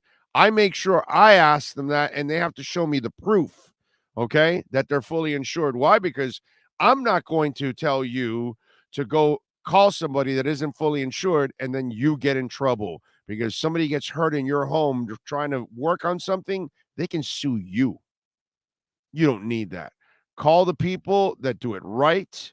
The people that got a AAA rating from the Better Business Bureau, that's EJD Construction, 305-433-4843. That's 305-433-4843. And that is Eric's cell number, the owner, 305-433-4843 for EJDconstruction.com. All right.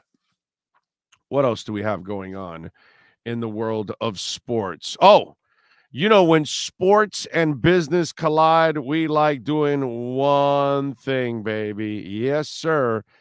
And that is the KSDT CPA Sports Business Report. This has been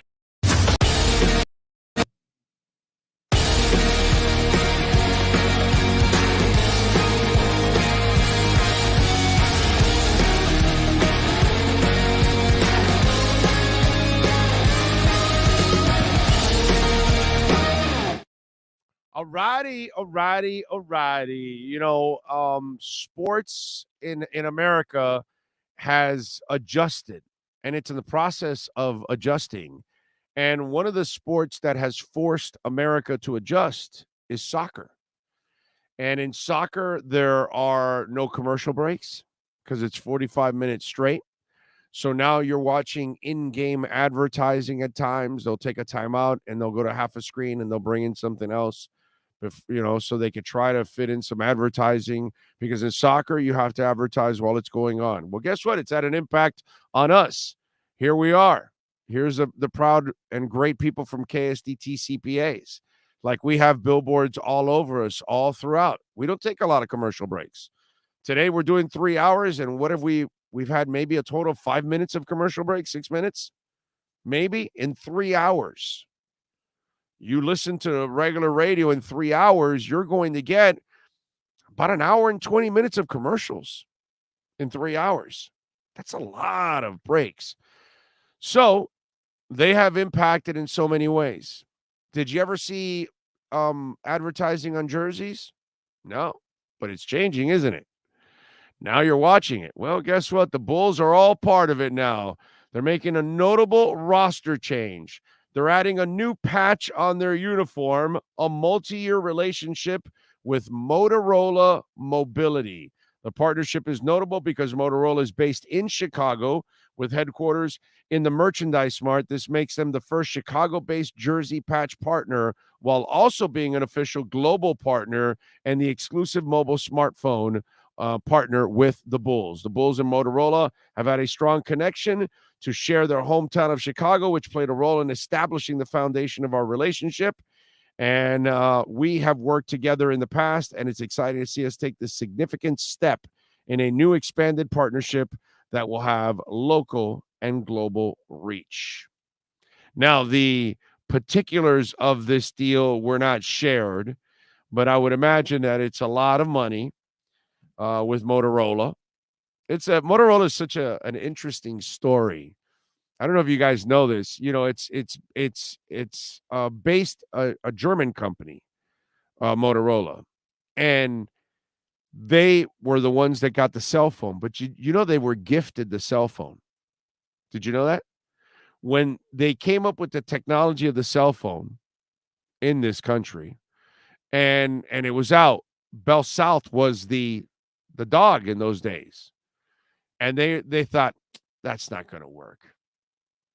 We don't want it. So Motorola took the rights to And then they started building their cell towers and all, and the rest is history. So it's interesting how Motorola has developed as a company over the years. And one of the things that boosted them early on was being gifted cellular coverage.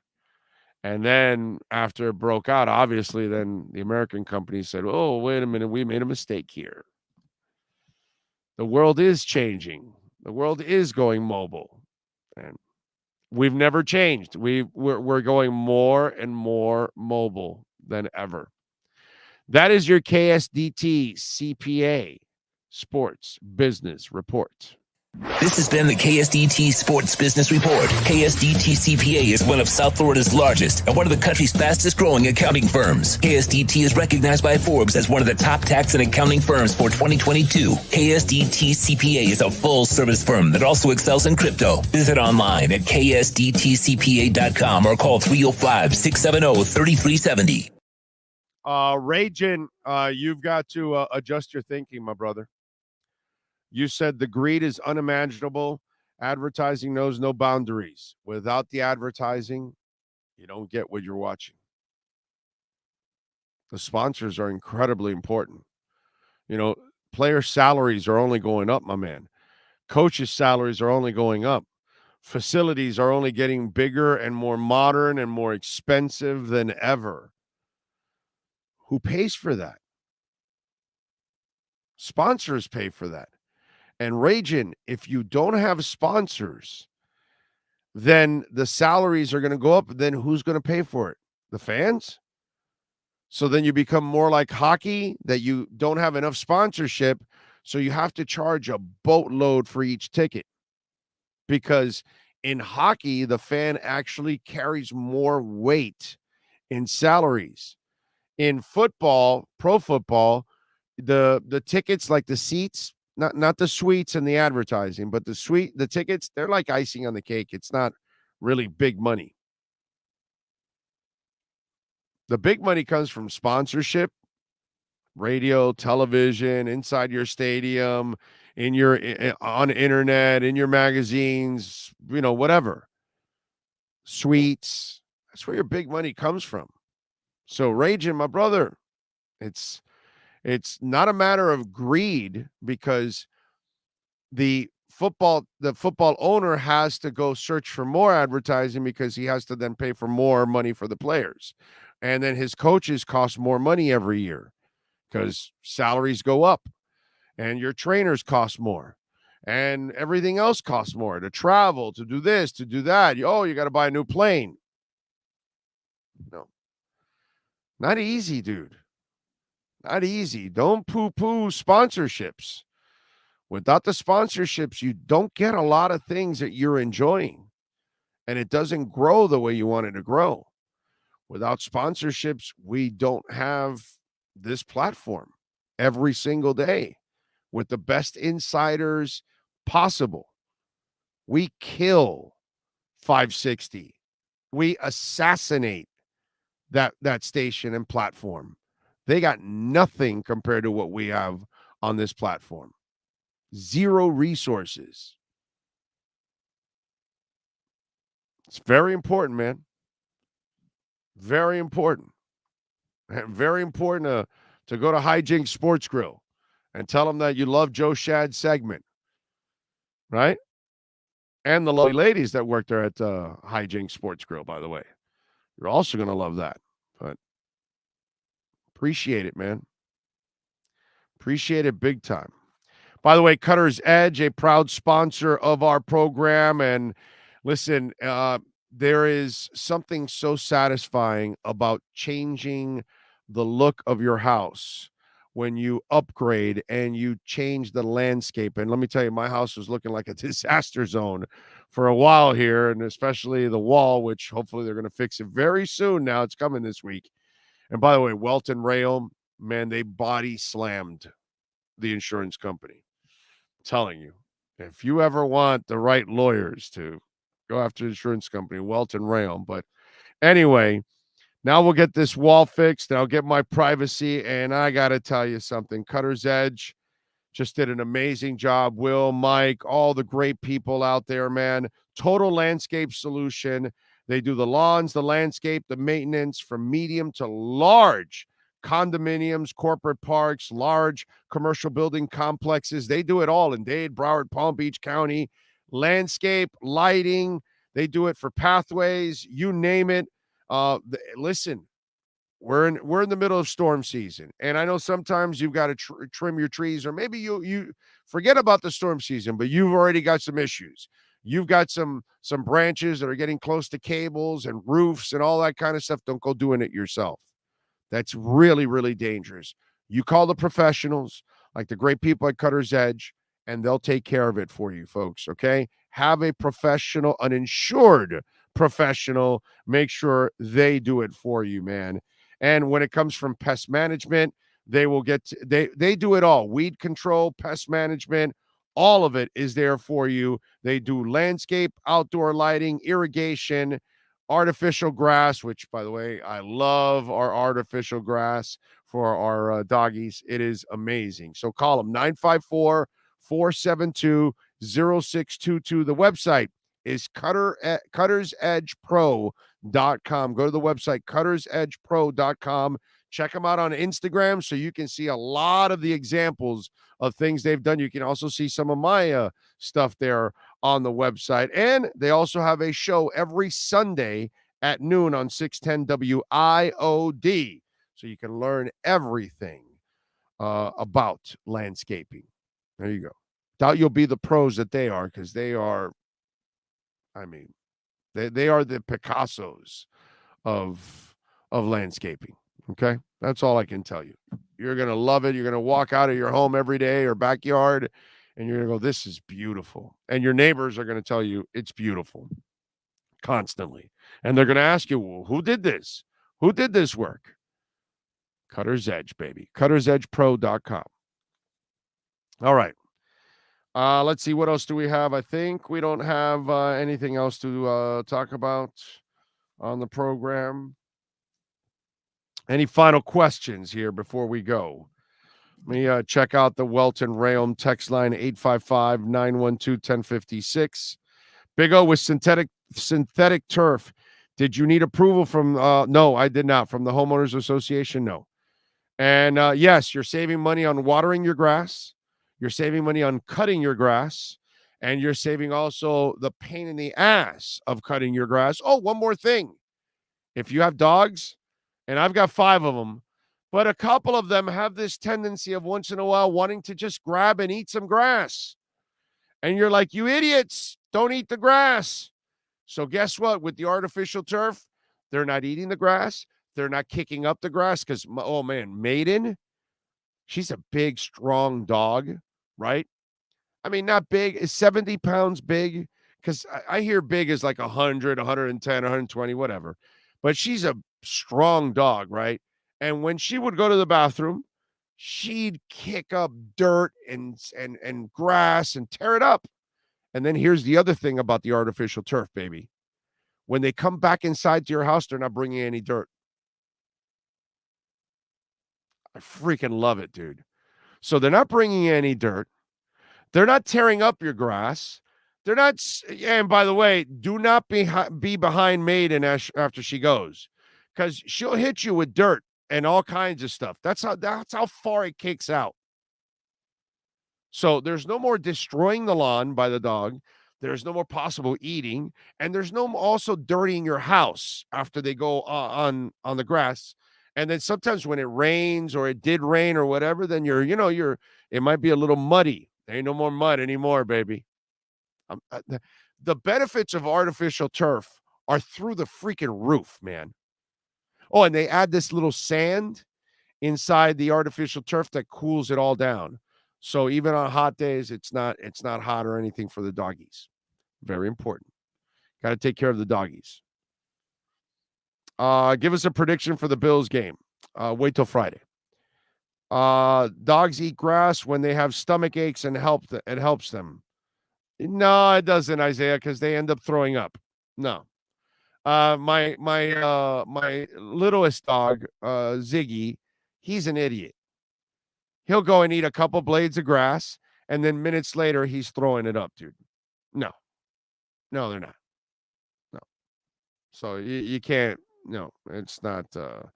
I get what you're saying, but in general, that's not the case. That might be the case in those situations, but I can tell you with a couple of my doggies, yeah, no, it's just not very smart. Too extreme. So you're the one with the stripe on the thing. The Bills don't scare me. I said our Dolphins have just as good talent as the Super Bowl pick Bills do. The world better wake up because the Dolphins are for real. And this year, McDaniel, Tua, and Bills still. See, now I lost that line and it says, "Stay healthy. We are a threat to the entire league, not just the AFC East." And say it with me, Big O. We don't fear the Bills. Oh, okay. There you go. How come the line is gone now? What the hell did you do? Okay, the Bills still needed 5 years of building to be good. As long as the O-line holds up and everyone stays healthy, we are a threat to the entire league, not just the AFC East, LFG. Okay. What did you do? How come the line disappeared all over your text now? Okay. Keep doing that, bro. That way I can read the whole damn text. And here's another one. So it happens to more than one person. Where are all those fools that preferred Fields over Tua? 3 years of many of our own fans dumping on him and the team, and Tua was all class. Meanwhile, Justin Fields loses after week 2 against one of the older fan bases in the league. Yep. Tua is just he's just amazing. Okay, you send me a link. I'll check that out after. I hope your blank is not as short as your memory because everybody knows you had your blank tongue of Brian Flores' butt for 2-something years, but it's easier just to block somebody when they instill. No, actually, my man, see, here's the problem with your stupid ass comment. I was into Brian Flores the first year only. In the second year, I got off the bandwagon, my brother. Okay? I was off the bandwagon. But here's the problem with your stupid ass argument. So let me ask you. So you married her. A couple years in, she doesn't cook. She cheats. Doesn't really pay attention to you. You still with her? So you don't change your mind or something? I liked Adam Gase the first year too. Didn't like him after that. What can I tell you? Didn't know much about Sperano. The first year, yeah, they adjusted. After that, couldn't stand the man. Nice guy, but his coaching was, terrible, weak, settling for field goals constantly. So I'm not sure what you're talking about, but for me, I assess things. I reassess things. And when things aren't going well, if you bought a car and maybe it's breaking down a month in, what are you going to do? You're going to keep it, or you think maybe it's a lemon and you may want to take it back? I guess you keep it, right? I guess you stay married to the bitch. Okay. I mean, you get a job and it sucks. Are you staying there or you're going to try to get another job? Oh, in your case, you stay with the job. I see. Okay. So if you like Flores the first year, but then you're getting off of it and you say, yeah, no, I don't think he's a good coach, then what do you do?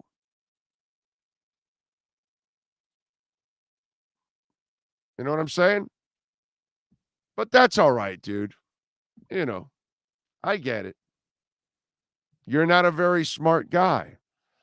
So when you make a mistake, you continue to make a mistake. Because, of course, that's really smart to continually make mistakes. Boy. Yeah. You're not the brightest bulb in the chandelier I can see. But that's all right, my brother. Don't worry about it. Spin it however you want to spin it. I'm not going to deny that I liked him the first year. How are you not going to like it? But as it went on, got off the bandwagon. Please tell me where you got the tower with the lights. Paris. Take off the Cutter's Edge billboard there for me, por favor. I guess I haven't told this story in a while. My wife and I have been married for 28 years. We'll be married 29 on March 18th. Almost 4 years ago, I took her to Paris for our 25th wedding anniversary. And in Paris, I bought that Eiffel Tower. I wanted a memory of the trip. So I bought that Eiffel Tower there at a store. Bought that, and I love this. It's like a paperweight. I can also kill you with it too at the same time. Bought that also. Badass. I mean, this is like steel, bro. Like this thing is heavy. Heavy Chevy. So I wanted a memory from it, and I wanted to put it in my studio.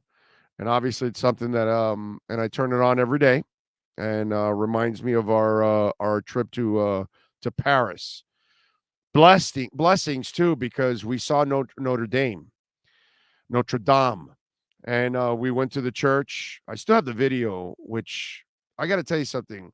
Walking through that church, I'm not really a religious person. I believe in the Lord. I believe that there's an Almighty. There has to be an explanation for everything that's going on, everything that's been created. So there's no doubt that I believe in, but I'm not really a religious person. Okay. That I felt something in that place. Yeah. Something was going on in that place. Can't explain it. It's just one of those things. Can't explain. And so I got to see it before it had the fire, unfortunately. So there you go. So yeah, it was fun too. I had to sneak in my I gave my wife also a new wedding ring for that day, and I had to sneak it in through 2 metal detectors in the Eiffel Tower. So I had my wife behind me as I was walking, and I had this long jacket. And in the long jacket, I had the box with the ring in it, right? But what I did was I took the ring out of the box because I saw that we were coming up, and I go, oh, my God, they've got metal detectors here. Oh, shit. She's going to find out I got a ring. And so my wife had no idea. She had no idea we were going to Paris until we got to the airport. At that point, it was ruined then. You know what I mean? Like, she knew she was leaving the country because the passport deal, but she had no idea she was going to Paris. So that was the first surprise. We stayed in a hotel literally next to the Eiffel Tower. Literally next to the Eiffel Tower. Okay? Seriously, it's great. We got great pictures. And so I go through the first one, right? And it kind of rings. But I had to take my jacket off. So it was passed through one thing and I went through the other, and then it rings for the jacket. So I grabbed the jacket, and he goes, "You have anything metal?" And I go, "Oh yeah, I got my keys." Right? And do I have them on me here? Yeah, I do. So I carry this with me everywhere I go. This is my nitro pills. So if I have a heart attack, I have a nitro pill in here that I got to put under my tongue, so I can, maybe not die. So anyway, so it rings, right? So I had it next to the ring in the pocket, and my wife is behind me. She's like 5'2", so she can't see behind over my shoulders or anything. So I have the jacket open, and I reach into the pocket, and I go, "Oh yeah, no, this is my pills." and I show him this, but I also show him the ring. And he goes, "Okay, no problem. Go ahead." So he played it off. And then I had no idea. And just so you guys will know, there's a second metal detector in the Eiffel Tower. Had no idea. So I'm walking, I think I'm home free, and I'm like, oh my God, there's another one. So I pulled it off and I did it again. I go, okay, work this time. Let me try it again. And it was a woman this time. And she looked at me, she said, "Oh, okay, no problem." And she like had a nice smile on it, and she kind of figured out what I was doing, And maybe it's happened before or something. But yeah, the wife had no idea that I was sneaking in the ring and all of that. So yeah, I have a video of it. I don't know if I could ever show that video. Let's see if I can do it here. I would have to actually email it to Sean, and then he would have to then put it up and show it. I don't know if I have it. Yeah, here it is. How about that? I found it already. Here we go. All right, Sean, let's see if you can get this video for me on. I'll show you guys. I had the maitre d', so I told my wife, hey, I'm going to go to the bathroom. And so what I did was I went and found the maitre d'. I gave him my phone, oh, it doesn't fly? Damn it. I can't load it. Doesn't let me load it. I don't know how else to send it to you if I can't load it. Kind of sucks. Thought I was going to be able to load the damn thing and send it to you. It's only a 57 second video. Is that heavy to mail? Can you send it to yourself and then bring it up on your computer? You know what, dude? You're like, you're a smart guy. You're a hell of a lot smarter than I am. That's for sure. You're always smarter than I am on that. Let me see. I can try to do that. Let me see if I can do it. Let's I was able to send it to you through Gmail. I don't know if you got it. Yahoo didn't work. The Gmail one did. How funny is that? So I don't know if you got it. Did you get it? Give me a thumbs up or not. At least don't psych me out here.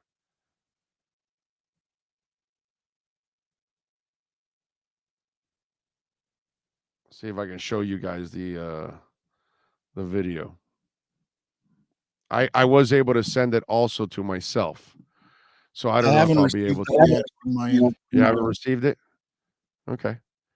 All right. I mean, it is heavy, right? It's a video of 57 seconds. So it's not a normal video. So it might take a little bit for it to get there, if it gets there. I don't even know if it does. We're about to wrap it up. Well, let me see. Marino retired with the second most records. No.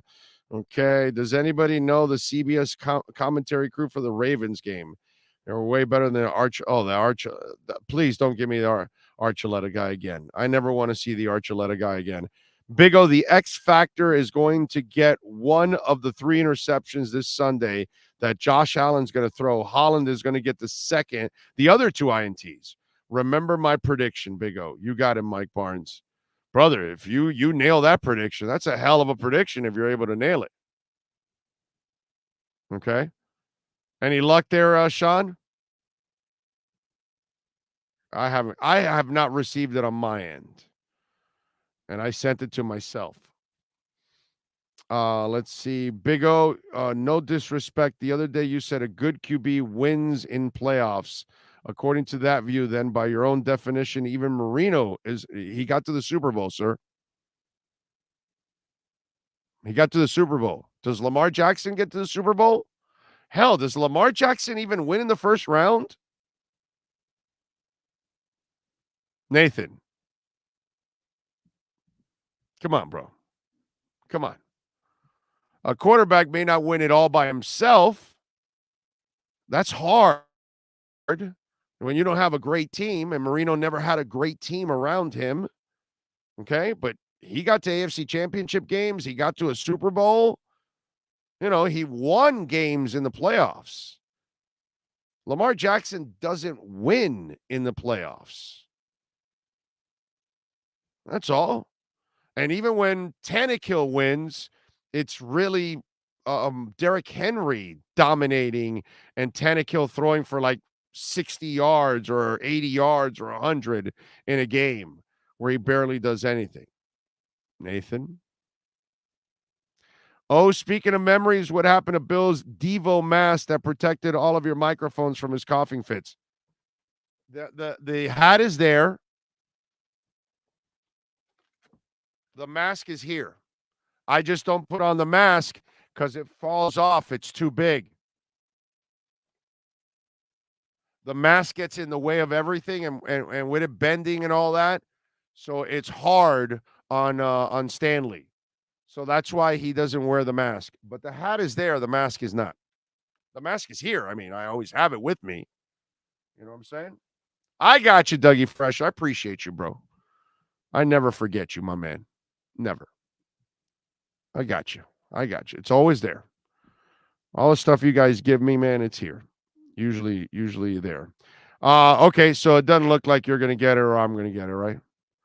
Looks like there's no way of really showing it, right?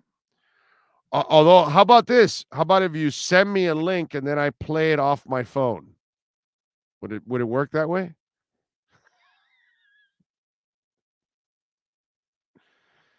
Oh, Lordy. Yeah, you can't. Yeah, you guys won't be able to see it either. Yeah, you can't. You can't. There's no way that comes out on the camera, right? No freaking way. Oh, it does.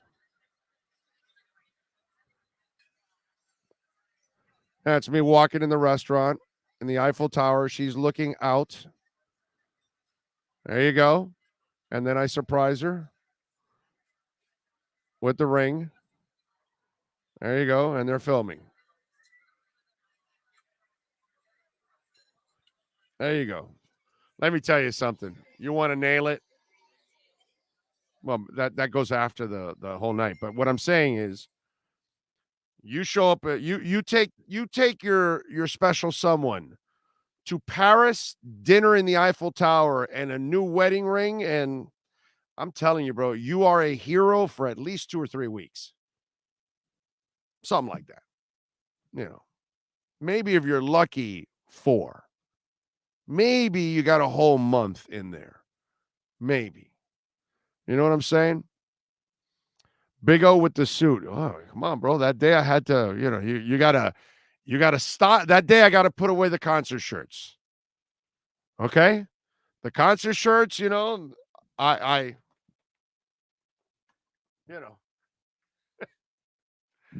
I will be buried in a concert shirt. Okay. I haven't decided yet if it's a U2 or an Iron Maiden concert shirt.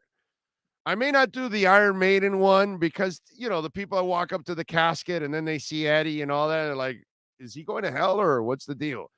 So maybe I'll just do a U2 one or something, but just to kind of, be easy on the folks. But yeah. Big O, you're going to have to MacGyver it. Yes. Yes. Let's see. Big O coming in the clutch. That's it, bro. You got to come in the clutch, man. The wedding anniversary. It's 25. The 20th, we went on a on the Oasis of the Sea, and we got a double balcony. So I set it up perfect. It was great for our 20th anniversary. Great week. And man, it is so cool to have a double balcony and just sit out and relax in the ocean, all that. It's so good. And then the 25th, it's Paris. I don't know what I'm going to do for 30. 30's next. I'm a little over a year away.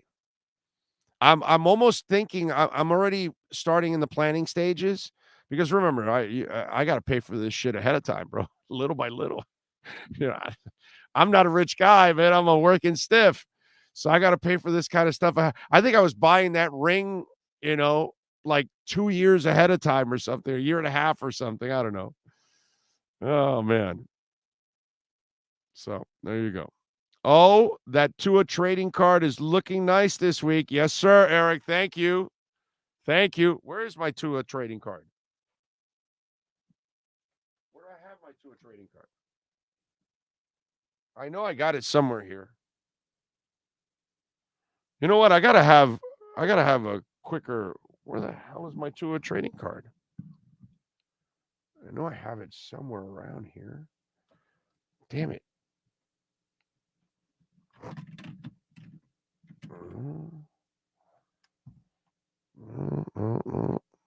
Found my Julius Irving with the Squires. Found my Marino. Let me get my Tua. All right.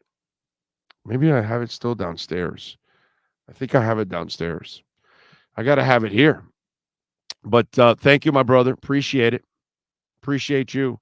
I wonder, I don't follow that stuff because, I have cards, but I don't really know the prices of them or anything. I wonder if the value of Tua's cards went up this past week. Does anybody know that? Like his rookie card, did it jump a little bit in value this week? Did like the stock value of it go up that people like, oh, you know what, man, let me go buy a Tua rookie card or whatever, that kind of stuff. I wonder if that's the case. It's interesting. Sean, add it to Google Drive, then compose a mail in Gmail, and then click the Google Drive icon and attach the file to the mail. I do this all of the time. I got to tell you, this man, Dougie Fresh, has answers for everything and anything that goes on technically. He's amazing. You never got it, right, Sean? No, but if I'm sending it, I can do, because once any file, I have Gmail, so once I slide a file over, if it's large, it automatically goes to my Google Drive. Problem is always sending it. Right. That's the problem. I guess you could go to Google Drive and try to upload it and then send it to me that way.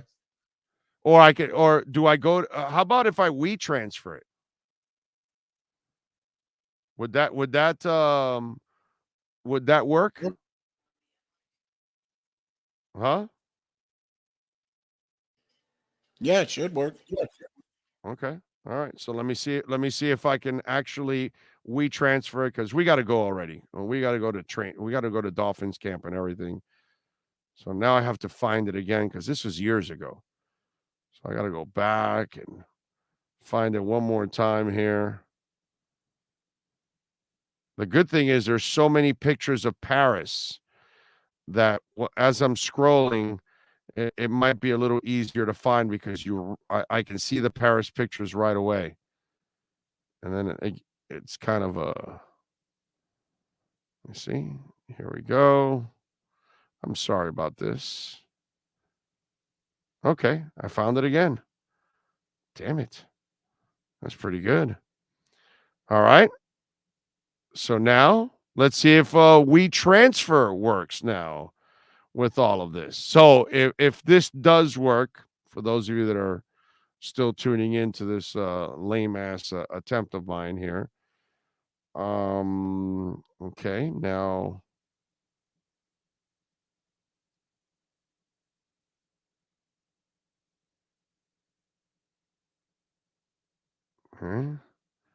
aha.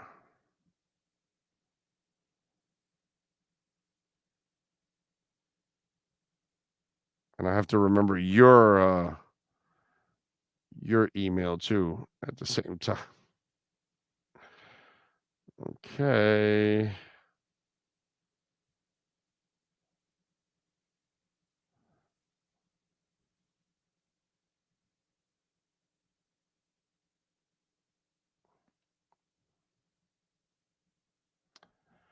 I'm sorry, but I think it's going to work. I think it's going to work. It's transferring. I think it's going to work. All right, while it transfers, let me make sure I got all the questions that you guys were sending in. Let me check the Welt and Realm text line here, because I know we've got a couple more. coming in. You know what's one of the biggest compliments Tua got when you consider how good a guy he is? The fact that Keyshawn Johnson hates him, one of the biggest pieces of trash to ever play in the NFL.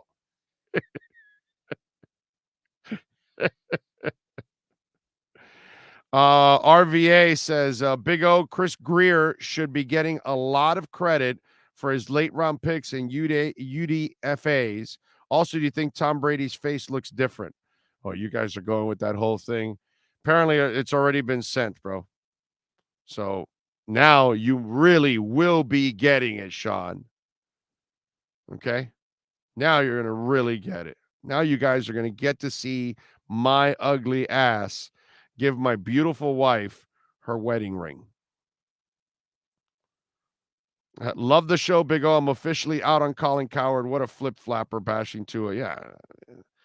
You guys, those are all phony shows, man.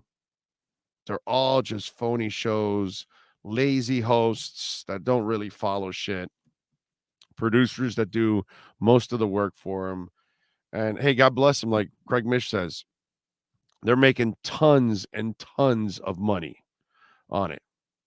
So, you should have been playing the Jeopardy song in the background, says Eddie Lepp. Oh, let's see. What is it? Yeah, Keyshawn Johnson is terrible. His credibility is crap. Was it ever any good? Oh, look out!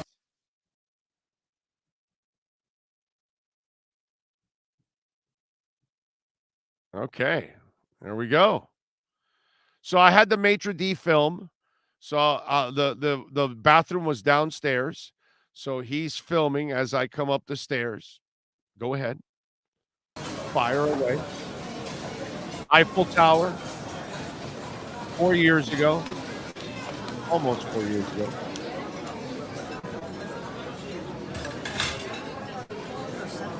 You know what? I had to get a window seat. I got to treat the wife the way she deserves it.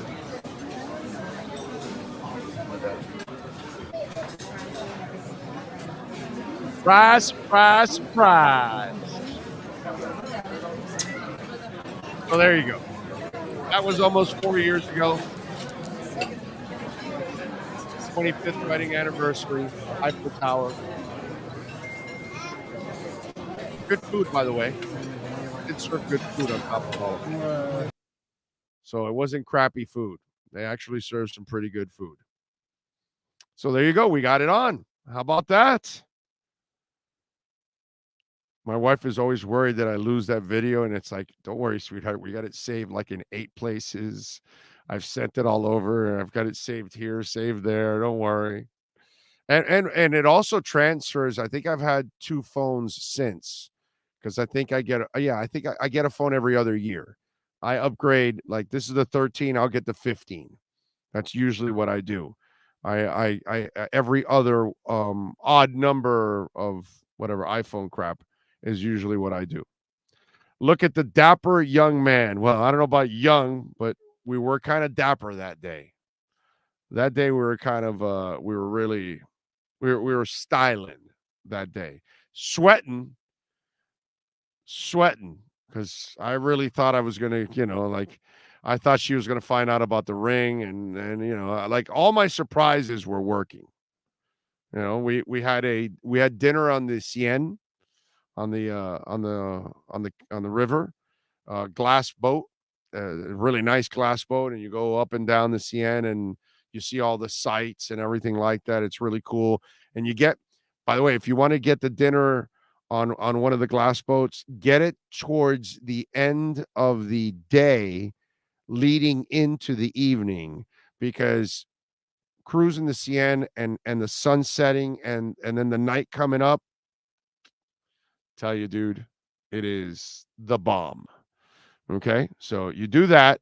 You get a hotel near the Eiffel Tower. You get dinner at the Eiffel Tower. You also get dinner another day on the river and in a glass boat. And the rest is cake, bro. That's it. Big O, you married up. Oh, yeah, dude. I outkicked my coverage by miles. There's no doubt about that. All right, we're out of here. We will see you all tomorrow. We'll be in the afternoon, by the way. See you right there. Hialeah Park Casino, baby. That's right. Tomorrow, join us. It is happy hour with the Big O. Get some drink specials going. Drink una fria. Nice little beer. We'll be hanging out there. Second floor poker room. Maybe we'll be at the Flamingo Lounge in the first floor. You never know. They might move us around over the next couple of weeks. But from now on Thursdays, we're going to be doing the show in the afternoon at beautiful Hialeah Park. So you can enjoy all of the gaming action. They've got about over 900 machines. Smoke-free casino. They've got the outside part with the smoking hot slots. Second floor poker room is gorgeous. They've got the captain's chairs, the beautiful ladies that'll bring you some food and drink. They've got the Champions Lounge, so you can wager on any of the tracks around the country. And it's so comfortable. Parking is easy to get to. Beautiful place, beautiful people, and a great atmosphere. And by the way, the loosest slots in the state. Can't beat that. Hialeah Park, baby. We'll be there tomorrow from 3 to 6 p.m. broadcasting live, and every Thursday now broadcasting out there. Maybe my man Steve Calabro will come out and hang out with us a little bit. Anyway, we will see you tomorrow out there, man. So come on out and join us at Hialeah Park. All right, time to wrap it up here on the show. We thank, of course, Sean Stanley, always getting it done. C-Man also helping out. And, of course, we thank all of you for tuning in, supporting our sponsors, clicking the like button, hitting the notification bell, and subscribing. We love you all. If you're watching on the Cuts channel or on the home base, either one, we love you. We will see you tomorrow at 3 o'clock, baby. Same place, same bat channel. Have a good one.